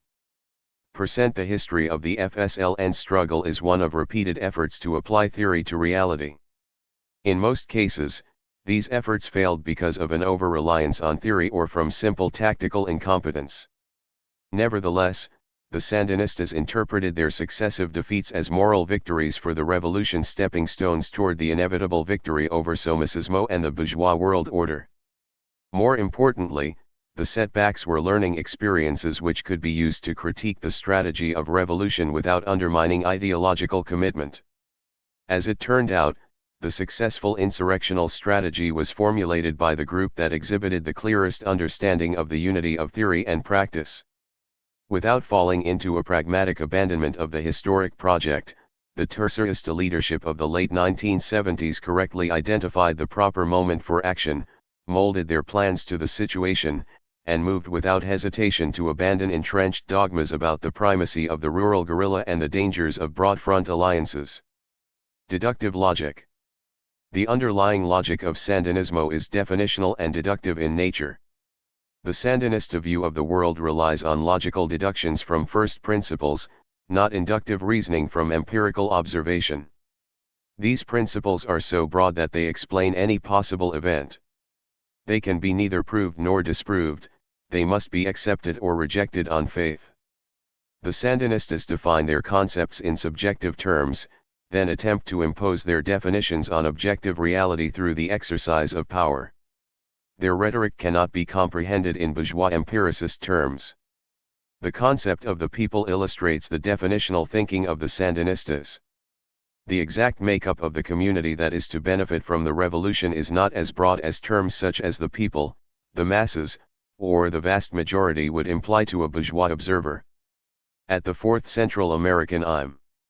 Sociology Conference in July 1980, Sergio Ramirez stated that the concept of the people is not an abstract and cross-class term, it does not mean everybody, and it cannot be defined in separation from the vanguard of conscious revolutionaries, for at the same gathering, Orlando Ñafis quoted Fidel Castro's definition of the people as that part of the population who long for great and wise changes in all aspects of their lives, people who, to attain these changes, are ready to give even the last breath of their lives. 15. One must be a revolutionary in order to qualify for membership in the community. An individual who desires or accepts the oppressive status quo cannot be one of the people. The revolutionary Christian version of this view was expressed by one of Escobedo Cardinal's disciples on Solentiname: the poor of Jesus Christ are those who practice love. The poor who are bourgeois, who are opposed to revolutionary changes, they do not have compassion in their hearts, and they are not the poor of the gospel. Registered. Núñez went even further, asserting that humankind only consisted of the increasingly large nucleus that surrounds the revolutionaries, i.e., the mature proletariat cognizant of its role. 7. He was not, of course, referring to factory workers. Rather, he was speaking of those individuals whose mentalities had been proletarianized. To support the revolution was to become a member of the proletariat and, for the first time, truly human. The people are not necessarily in the majority. One need not be poor, nor does one become part of the people by being poor. The people are a class tautologically defined according to consciousness. The people are revolutionary because revolutionaries make up the people, not because of some external condition such as poverty. It follows deductively that the revolution is the ultimate expression of the popular will, since the people have always been and will always be revolutionary. Elections and other bourgeois political exercises are irrelevant since the people would never vote out its vanguard. Bourgeois elections only provide counter-revolutionaries with opportunities to delay the growth in revolutionary consciousness by confusing a population struggling to be transformed into the masses. Another example of definitional thinking occurs when the Sandinistas compare the evils of the bourgeois system. 112. With the beauties of socialism. One of the problems of capitalism which struck Doris Tijerino was how it encouraged doctors to specialize in particular areas of expertise and allowed them to charge more for their services. By specializing, doctors priced themselves out of range of the poor, thereby serving the interests of the bourgeoisie and of U.S. imperialism. Under socialism, according to Tijerino, specialization would be a good thing, since the doctor's skills would be available to the people. 8. There is a paradox in Tijerino's comparison that goes beyond the economic question of whether highly skilled persons should receive better pay. How can specialization be one of the evil byproducts of capitalism, yet be a benefit of socialism? Capitalism and socialism have already been defined as the antitheses of each other, with the former being evil and the latter being good. It follows that all aspects of capitalism, including the market economy and profit-making medicine, retain the regressive attributes of the larger system. To the extent that medical care serves to preserve the bourgeois order by keeping people healthy, it becomes even more regressive. Medical specialization in the abstract is neither good nor bad. In fact, it does not even exist in the abstract, since nothing can exist outside of an ideological system. Within the socialist system, medical specialization takes on socialism's progressive nature. When one remembers the concept of the people discussed above, it becomes clear that a people oppressed by capitalism could not possibly receive benefits from their oppressors. Only under socialism can medicine, technology, art, or any human endeavor truly serve the interests of mankind. Again we have a tautology. That which is socialist is good because it is socialist. Revolutionism involves a total rejection of the present social, economic, and political system in favor of an antithetical new order. The Sandinistas' negative view of current objective reality leads logically to revolution as a solution. Since bourgeois society is hopelessly corrupt, there must be a total transformation in the social system as a precondition for the formation of a new man. The revolution is the negation of the status quo, a fundamental change in the way people live together. The seizure of power by the revolutionary vanguard is only the first step in the struggle to achieve that goal. 1b. A mere change in government, even one accomplished through a popular uprising, is not sufficient.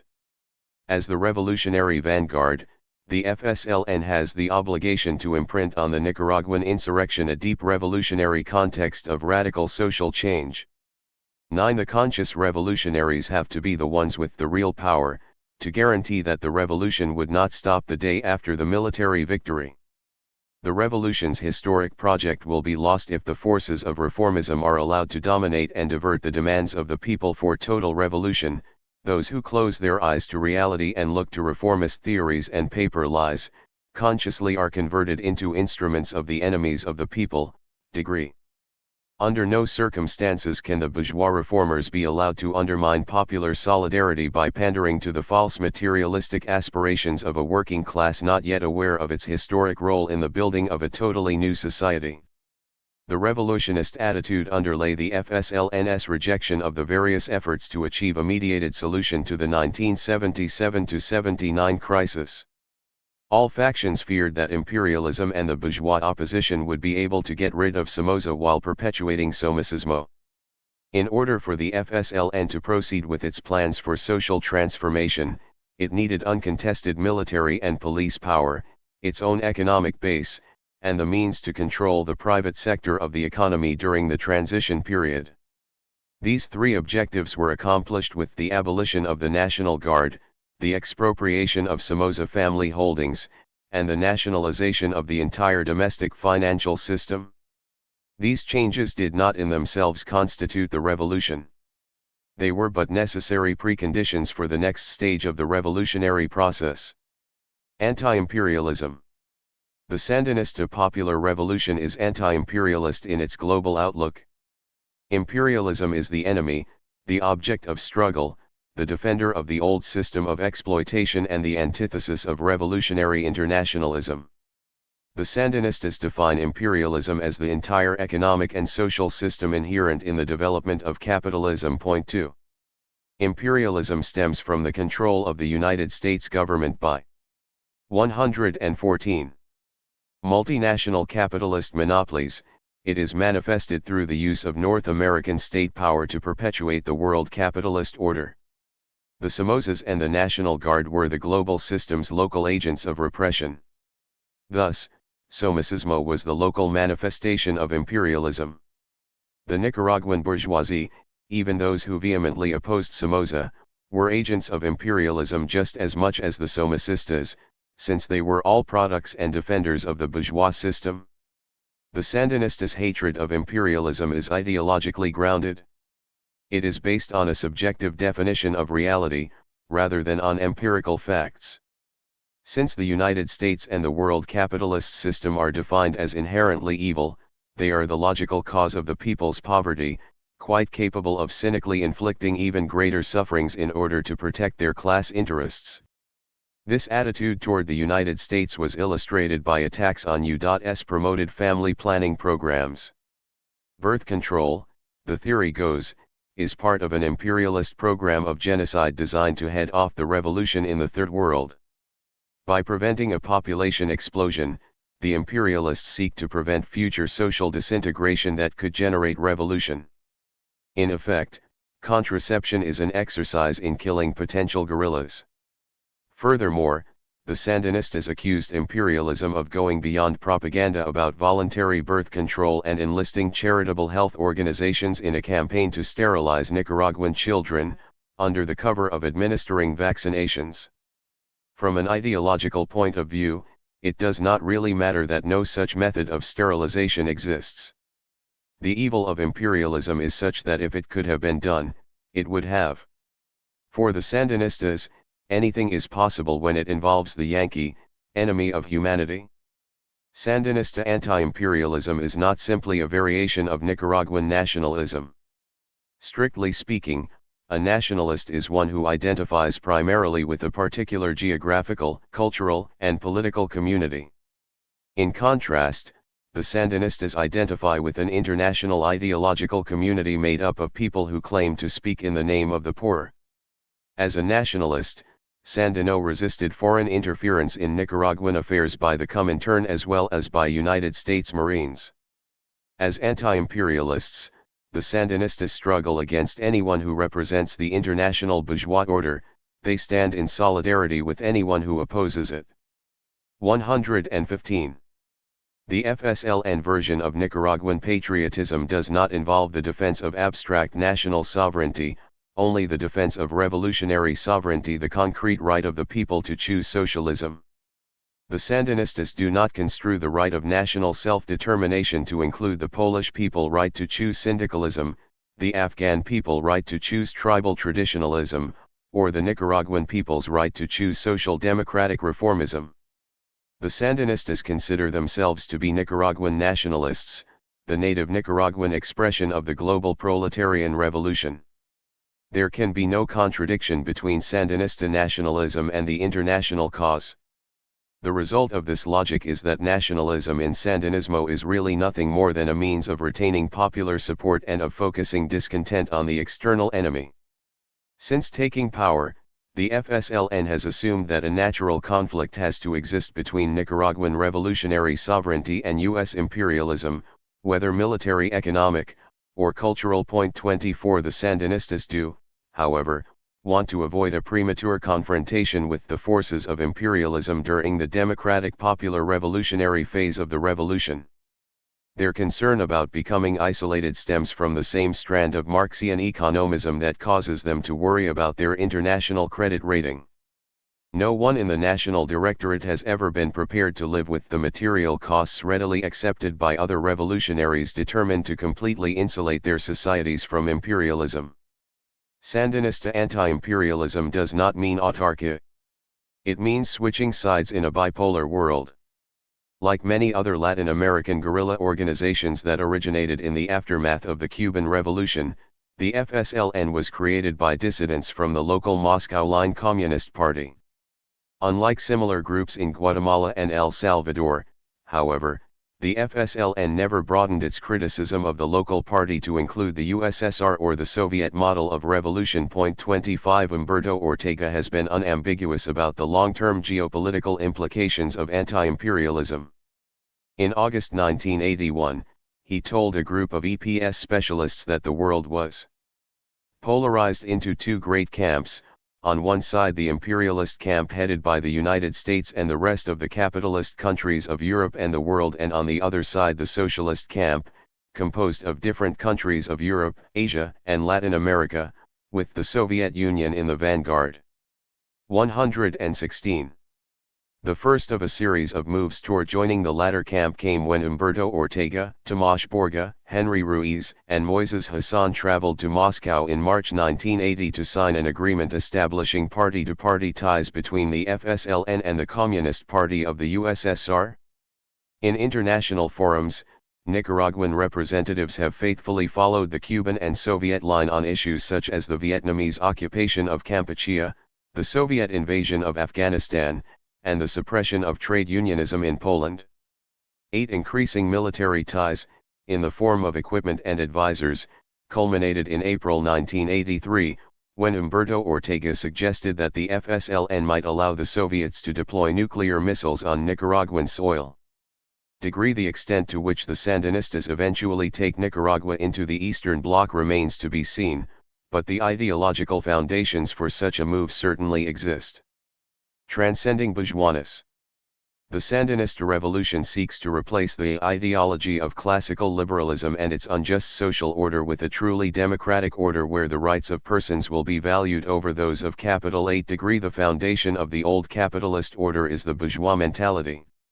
Everyone who is a member of the bourgeois society, especially persons from the affluent classes, has unavoidably been influenced and corrupted by bourgeois ideology.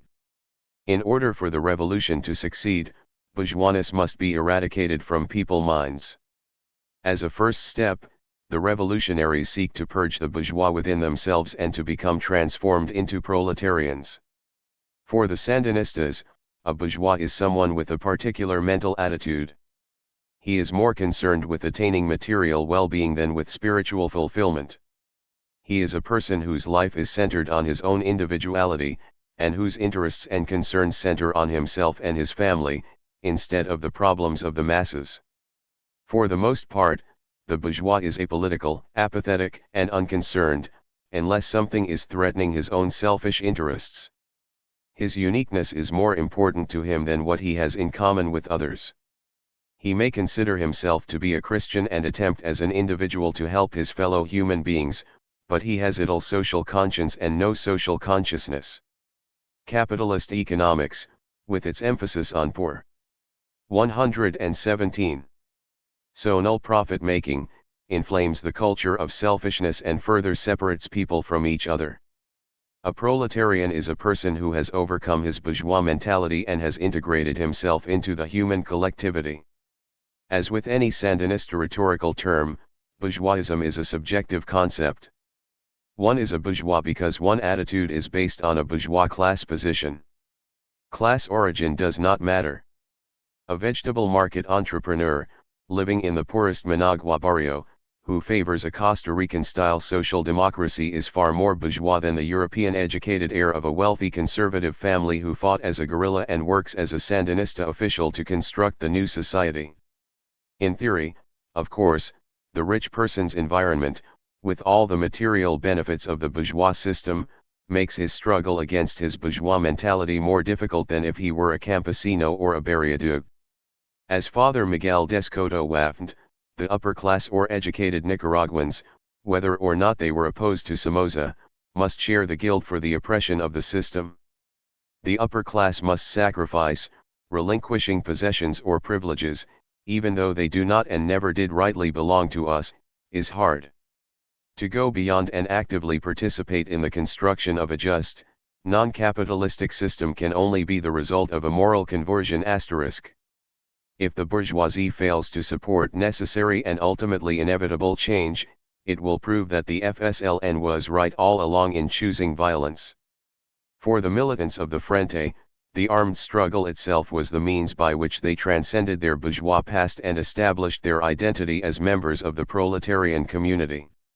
In one case, Daisy Zamora struggled with her own bourgeois upbringing for years before she was able to move beyond dealing with human suffering in an individual way and understand the meaning of the revolution. 33.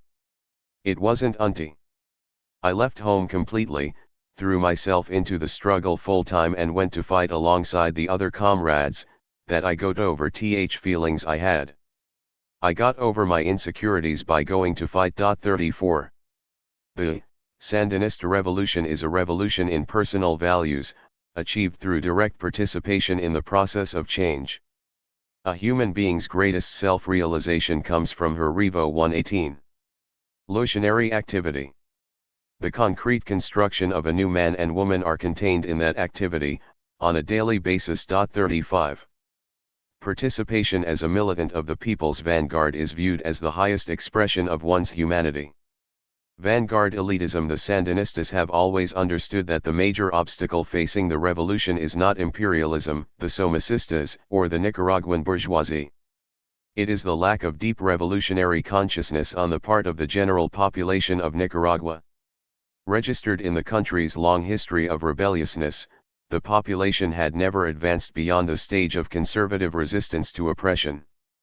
Potentially revolutionary groups such as students, urban workers, and campesinos simply did not have the class consciousness to make their own revolution. The Sandinistas fundamentally differ from Karl Marx and modern social scientists on the socio-economic class theory of revolutionary causation.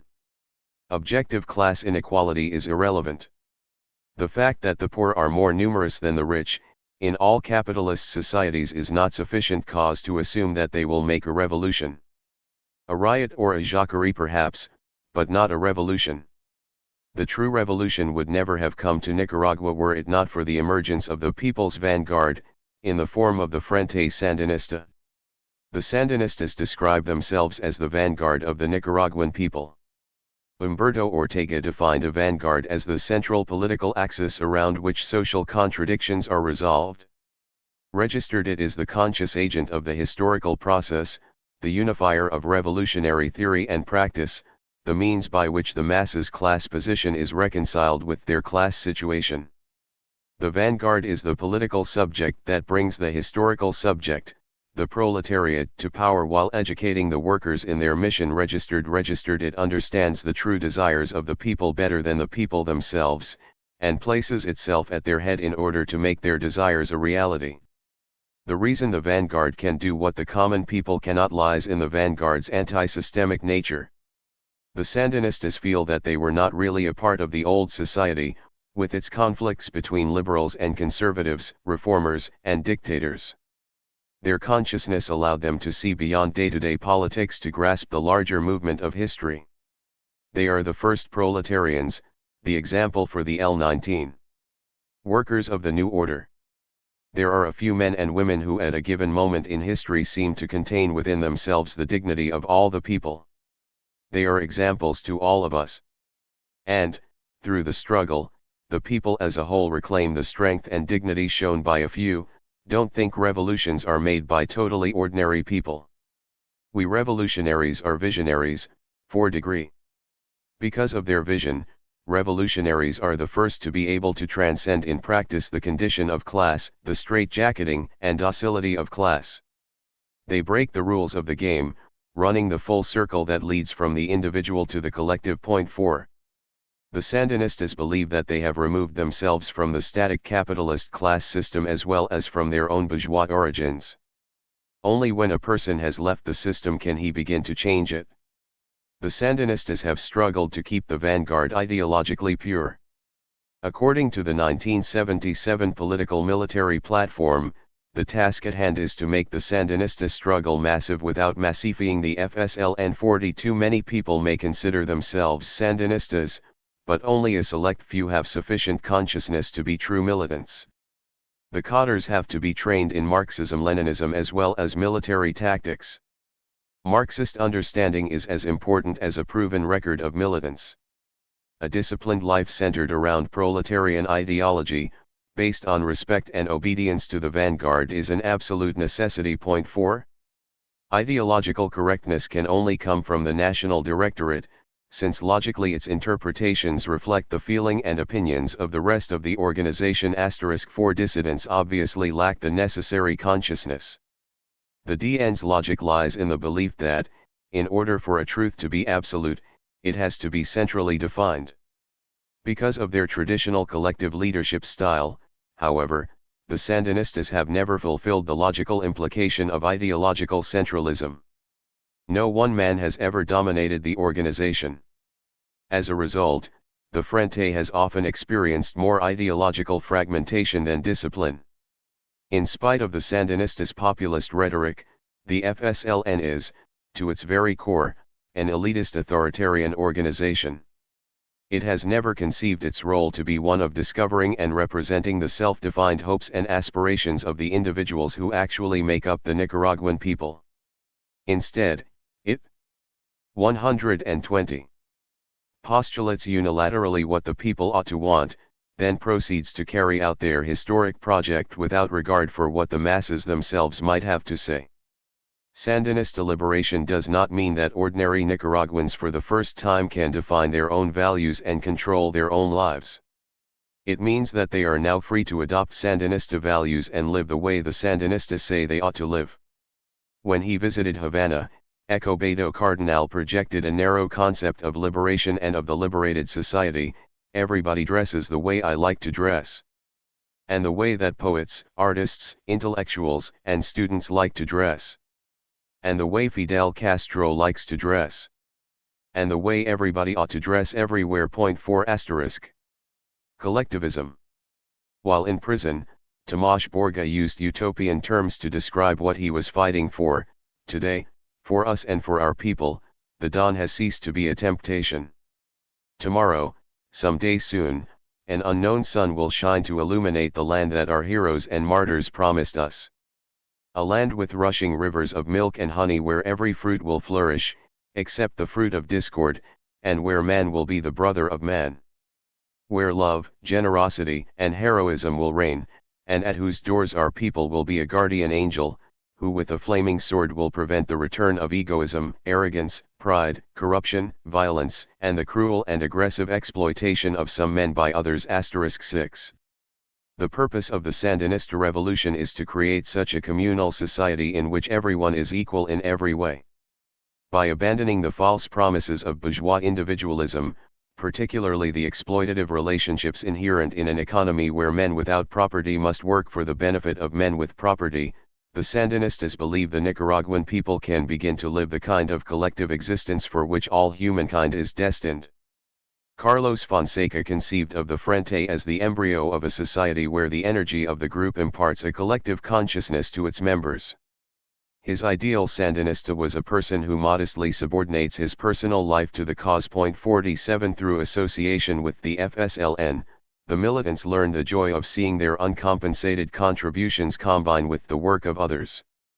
They came to identify with the Frente to the point where they could feel that without the 121 organization I am nothing. 48 As part of a close-knit band of guerrillas, one learns to love all his comrades, one learns to think as part of the whole, of the organization and its interests, whatever your individual desires. 4°. The mission of the vanguard was to show the rest the people how individual problems are solved through collective action and to help them understand the need for their total integration. The survival of the DNC as a body which rules by internal consensus and which tries to avoid personalist politics attests to the strength of the FSLN's organizational identity and collectivist ethic. Pluralism, at least as a bourgeois democrat understands it, has no place within the Sandinistas' collectivist ethic.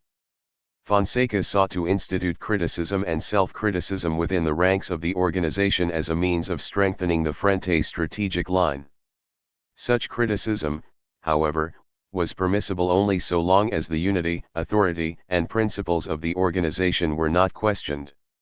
Despite their traditional centralist authoritarianism, the Sandinistas agreed at Punta Arenas to make political pluralism one of the foundations of the post-war regime. In practice, Sandinista pluralism has been an extension of the inclusionary policy of the Terceristas. Unlike many other ideological revolutionaries, the Sandinistas do not feel that it is necessary to persecute passive members of the bourgeoisie or even to proscribe their political organizations, as long as FSLN hegemony is recognized. Instead, they have tried to co-opt other groups through a system of corporatist representation. Anyone, no matter what his or her class origin, is free to join the revolution. Sandinista pluralism does not mean that the Sandinistas will ever allow any other force to exercise ultimate power in Nicaragua. It may take a long time to move from corporatism to the true collective society, but the Sandinistas will not allow the revolution to be reversed. As Tomás Borga once said, as he pointed to a soldier's rifle, that is power. Never abandon it by any means. The revolutionary faith. Sandinismo was created in the minds of its adherents from a set of intuitive feelings and emotional reactions to the modern Nicaraguan environment. The first Sandinistas had nothing. 122. More than their faith, a faith that was not sustained by theory, because that was still unknown, but it had an emotional sustenance, and the sustenance of a reality too brutal not to appreciate it. 3 Revolutionary theory, in the form of Marxism-Leninism, was adopted as a means of systematizing their worldview and giving it clear definition. Had the Sandinistas not been exposed to Marxism, they would have found or created another paradigm on which to construct their ideological vision. To become a Sandinista revolutionary, a person must make an act of faith to step beyond the immediate reality and believe in something greater registered, for he must believe that an ultimate truth exists, and that the Frente is the means by which that truth will be realized in Nicaragua. If he truly believes, he will dedicate his life to the cause. The revolution is obsessive, like love. The revolution is like love in that one surrenders oneself to it, it possesses one more and more. Better yet, revolution is love registered. In its most advanced form, an ideology like Sandinismo serves as a surrogate religious faith. The revolution is God, the new society is the promised land, and the Frente is the clergy. Some Sandinistas, like Carlos Fonseca and Doris Tijerino, rejected Christianity before embracing the revolution. Others, like Escobedo Cardinal and Luis Carrion, integrated the former into the latter. Given the religious quality of the revolutionary faith, it is not surprising that the Sandinistas were able to assimilate radical Christians into their ranks and to allow the Frente's ideology to converge with the theology of liberation. As one observer commented, Sandinismo and religion, particularly Catholicism, share the positive qualities of selflessness, honesty, dedication, love of the poor, the faith that social justice can prevail in this world. But they also underscore the obsession with doctrine, the tendency to judge reality according to some all-encompassing theory, that sweet intolerance that can derive from the humble faith that you, not the other person, are the repository of revealed truth, and that it is your duty to make the world conform to the will of God, or Marx or the Sandinist National Liberation Front degree registered. For both movements, the purpose is nothing less than the salvation of their idea of the human spirit. Material desires are not as important as spiritual fulfillment, and they may need to 123. Be sacrificed in the name of consciousness raising. Like Catholicism, and perhaps due in part to its influence, Sandinismo has managed to retain some humanism. The FSLN has shown itself to be remarkably unbloodthirsty, considering its militarist traditions, its long history of persecution, and the exclusionary implications of its ideology. As insurgents, the Sandinistas concentrated on military confrontation with the National Guard. Their relatively few acts of terror and assassination never approached levels reached by the Somoza government. After the war, the Sandinistas were indeed generous in victory, abolishing the death penalty and halting the killings of former guardsmen and Somoza sympathizers. The DNC pragmatic reconstruction policies and the fact that no particular segment of the population has been targeted for liquidation as enemies of the people are further indications of this theme. Sandinista humanism, however, represents a contradiction of much of the rest of their ideology. The Sandinistas are confronted by a fundamental ideological question. Are they willing or able to transcend bourgeois humanism to do what is necessary to fulfill the logic of the revolution? The transition to socialism. The Tercerista strategy envisioned a prolonged transitional period in which the money of the international bourgeoisie and the talents of the local bourgeoisie would be used to rebuild Nicaragua's economic base and to shield the revolution from imperialist counterattack. With the maneuvering room provided by national unity, the Sandinistas planned for the Marxist-Leninist vanguard to develop its organic structure and become a strong Leninist party. Political pluralism and the mixed economy, the twin foundations of the national reconstruction government, are the means by which the Sandinistas have sought to protect the revolution until the time comes for the move to socialism. Given the reality of their situation, they recognized that they could not construct socialism by decree or with radical phrases of childish leftism, degree 8, but the FSLN has made clear to any who care to listen that they see the policy of moderation as a temporary measure. The goal of the revolution is socialism, not social democracy. For the first 2 years, the pragmatist line within the DNC held sway. Even hardline ideologues like Tomasz Borga, 124, spoke of the virtues of pluralism and the private sector, as long as they served the interests of the revolution. It seemed that the Sandinistas had made a fateful compromise with reformism. Christian democracy and social democracy had been developing in Nicaragua since the 1940s, and commanded a much larger following in 1977 than did the Marxism of the FSLN. The Sandinistas strategy was to co-opt these ideological forces into an FSLN-directed insurrection. In this they were enormously successful. But the Broad Front alliance has vaporized, even as the threat from the United States has grown. Moreover, the bourgeoisie has not chosen to commit suicide as a class. The business community, the moderate clergy, the social democratic militants, and the thousands of rank-and-file Sandinista supporters who never accepted the idea of Marxist revolution have all established their revolutionary legitimacy independent of the FSLN. Pluralism has created a political spectrum ranging from neo-Maoists to conservative Catholics and has inadvertently allowed a broad Nicaraguan revolution to flower out of what was supposed to be a narrowly defined Sandinista revolution. Since 1982, however, the FSLN has begun to move away from economism and moderation.